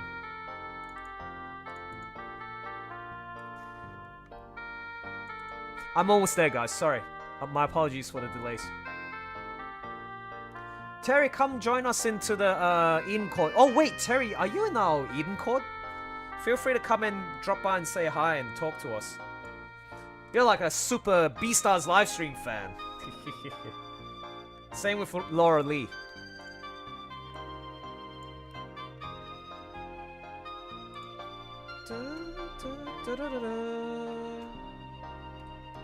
Here we go.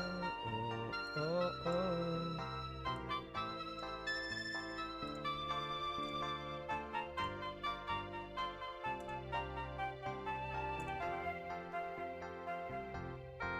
Hooray! Okay, so the announcement's been made, folks. So I'm gonna stop this. Oh my gosh, you guys have been looking at a blank. Oh, that's embarrassing. My apologies. Oops. Suddenly you see Beastars. Welcome to the Beastars live stream. Oh dear. No, not yet.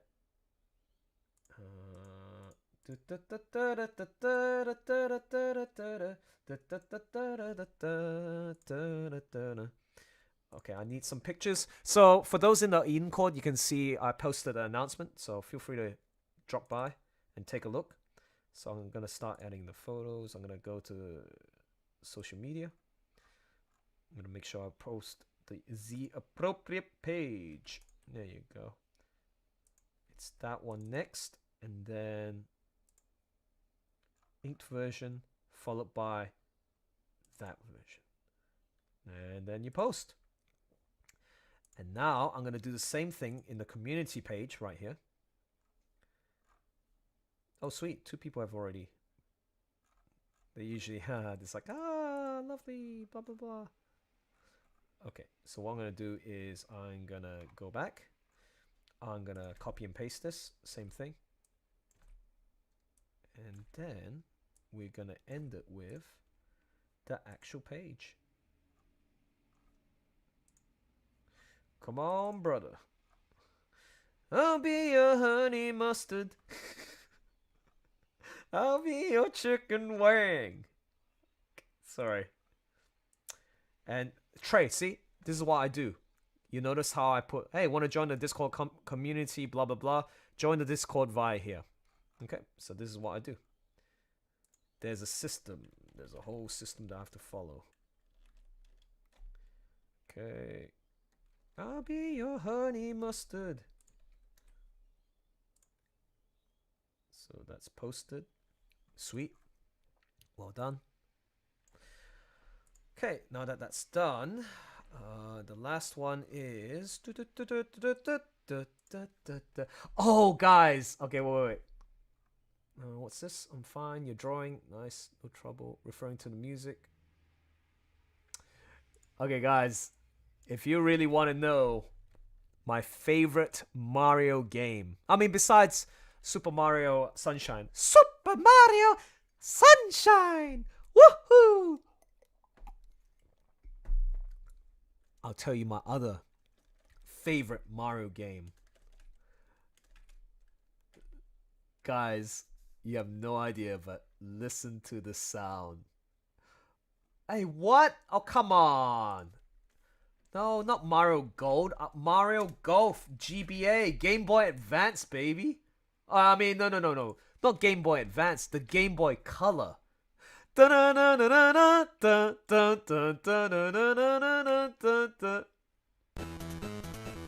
Wow. This is bringing me back memories. Anyways, let's submit the deviation.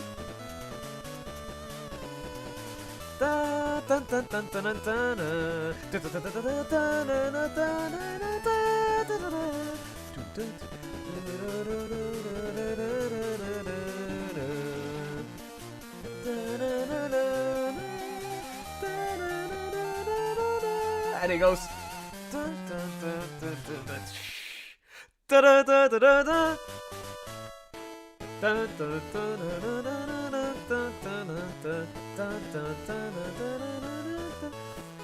I want y'all to type in Mario Golf GBC, which stands for Game Boy Color, and you check out the graphics and everything. Like, that's the game I used to play when I was a young teen, man. I loved it. Loved the game.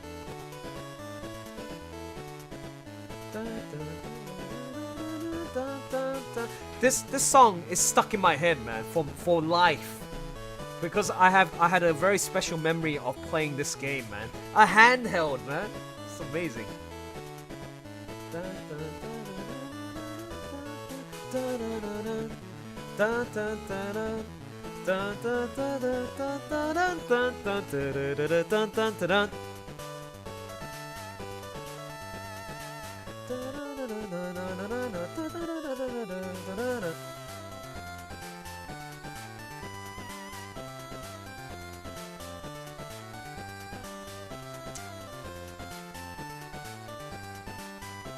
Really?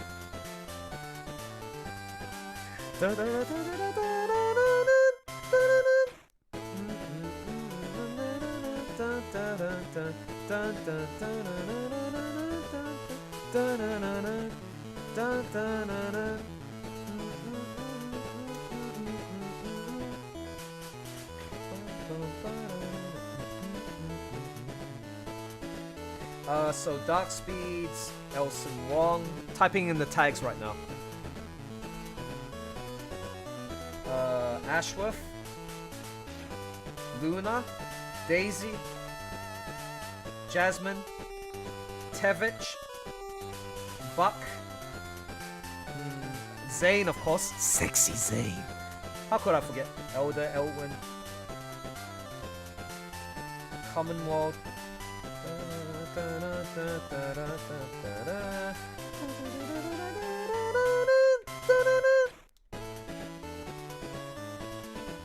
Comics, graphic novel.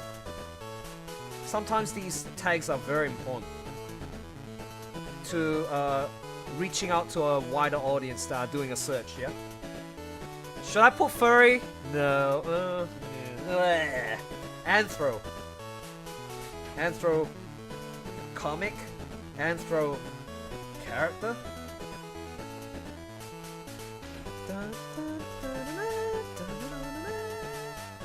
Wait a minute. How come it's going longer than it should be?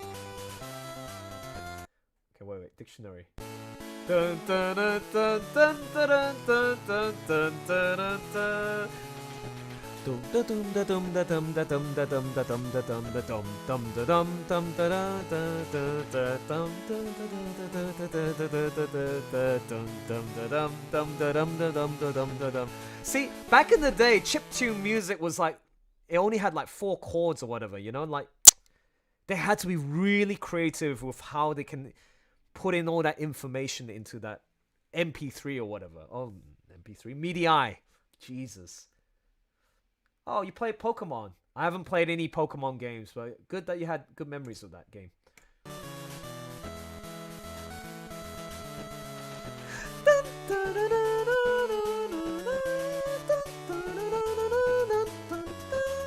Okay, so I need to give this a title.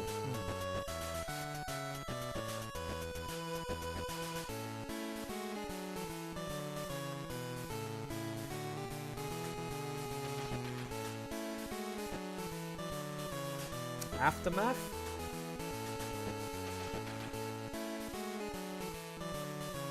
The calm before the storm. The calm after the storm. Calm after... Calm after the storm. Calm after chaos.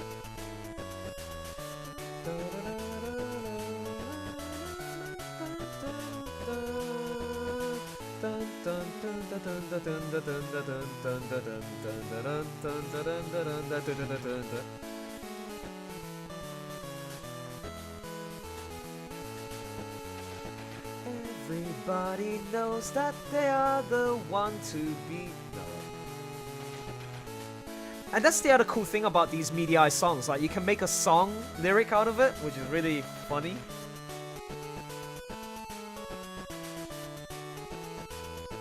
Okay, so calm after chaos, done.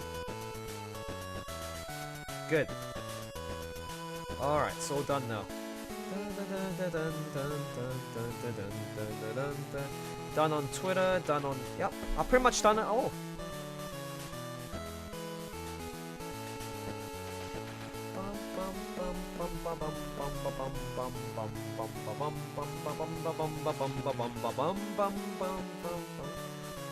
Okay. But my favorite song out of this... Wait, create a new character?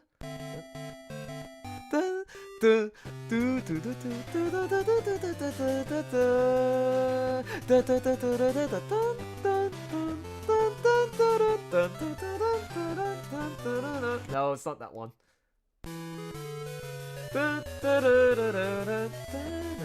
By the way, this Mario Golf is actually an RPG game. So you can build up your stats and all that stuff. It's beautiful. Oh, this brings me back memories. And like there's secrets that can be found, like power-ups to up your stats.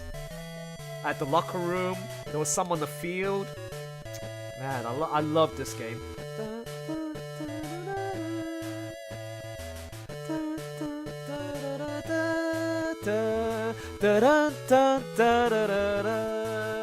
Let's go. Marion Gold. Oh. Oh man, this brings me back tears.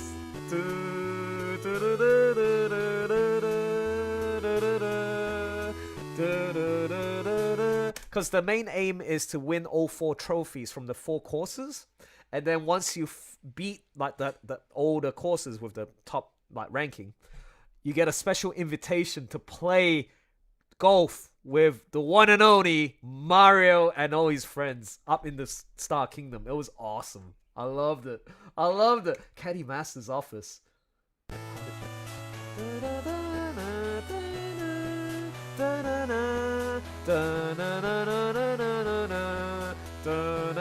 So, guys, I haven't even listened to this song, like played this game or listened to the soundtrack in over probably. Wait, how old is this game first?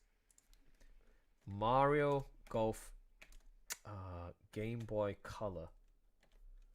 This video game was in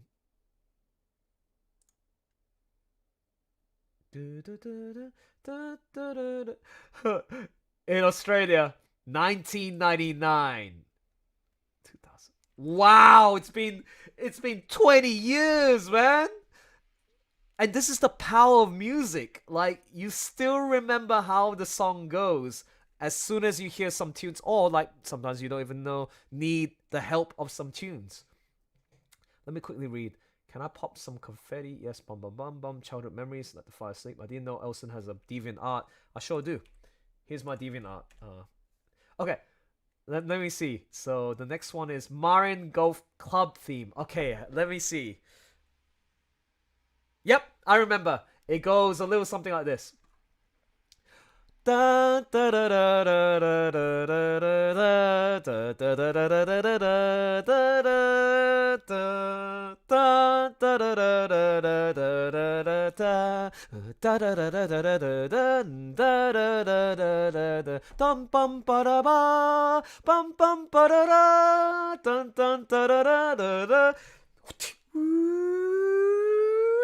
Look, this is how amazing music can be. Look, I'm gonna click on Marin Club theme. I've not played this song in 19, 20 years. How does it go?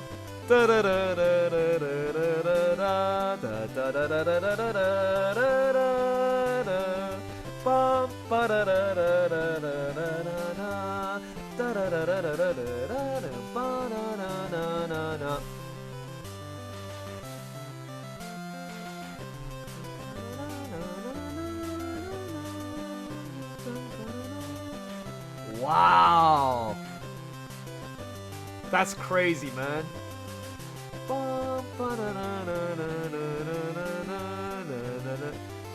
And the driving range, is it?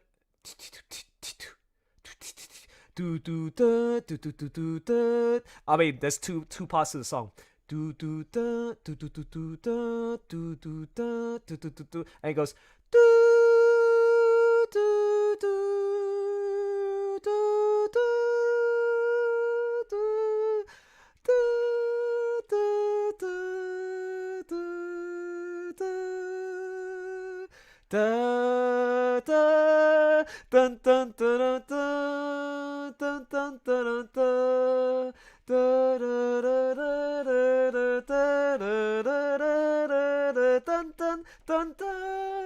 It's amazing. I bet that's the song.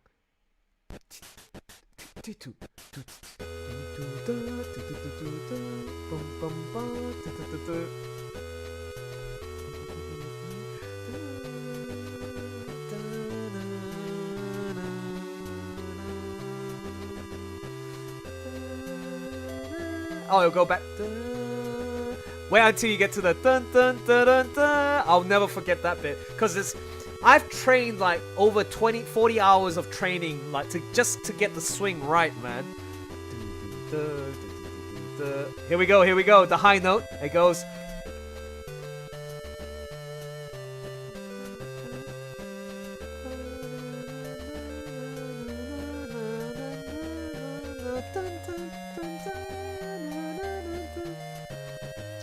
Wow.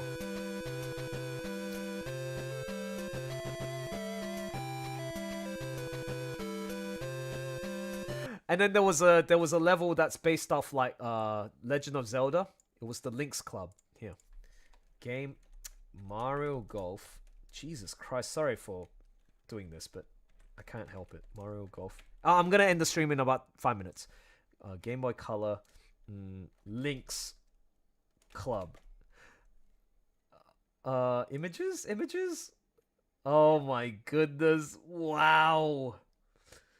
So old school. Oh my gosh, my favorite course.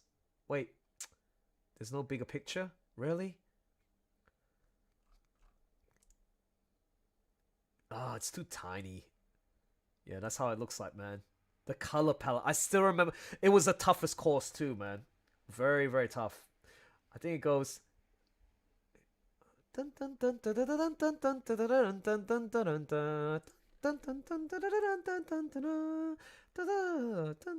Oh, wait. Fast.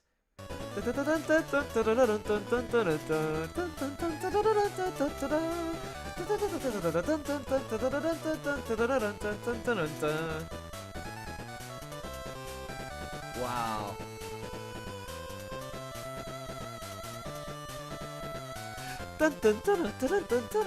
Jesus Christ.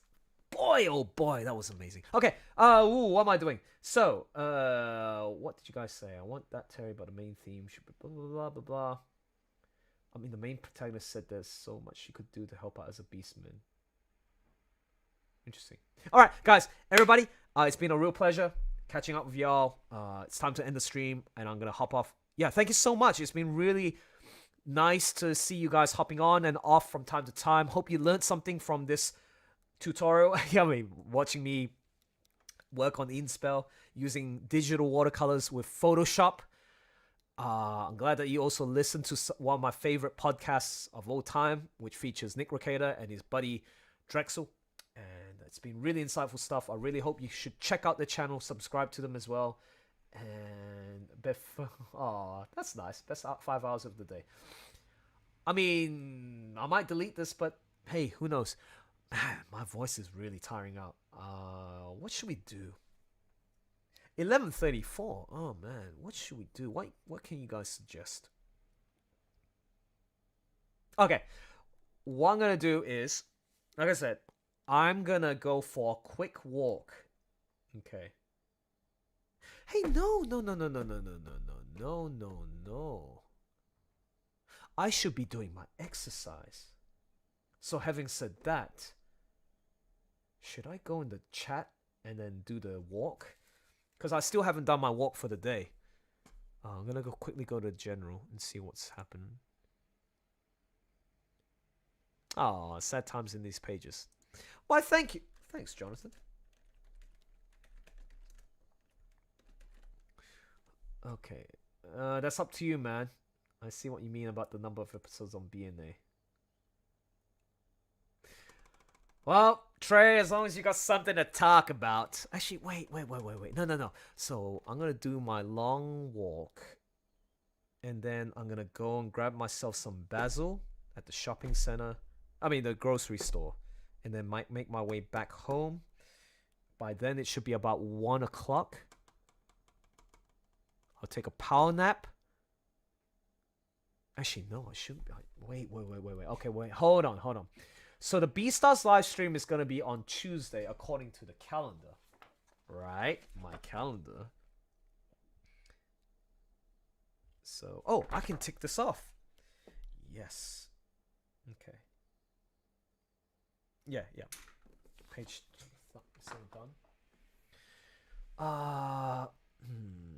Now, if I want to adjust my sleeping pattern, I have to sleep. If I sleep at 1 o'clock, 1, 2, 3, 4, 5, 6, 7, 8, 9. Wake up at 9 o'clock. Okay. Because keep in mind, folks, like 5 a.m. over here is when the live stream starts for me. Wednesday 5 a.m. but 5 p.m. over there in the US. Nah, I'm gonna stick around. I'm gonna go for my walk. Okay, so I'll see you guys in about 10 minutes or so that I can get set up and ready to go. All right. So take care, and I shall see you soon. Okay. Bye, everybody. Take care. We'll see you at the tavern on the Eden Court to chat some more. Make sure you got stories or whatever you want to, I don't know, entertain me. Tell me what was the last thing you... What was the last thing you WANK to? Ding! Bye. See you guys. Have a good one. In the stream.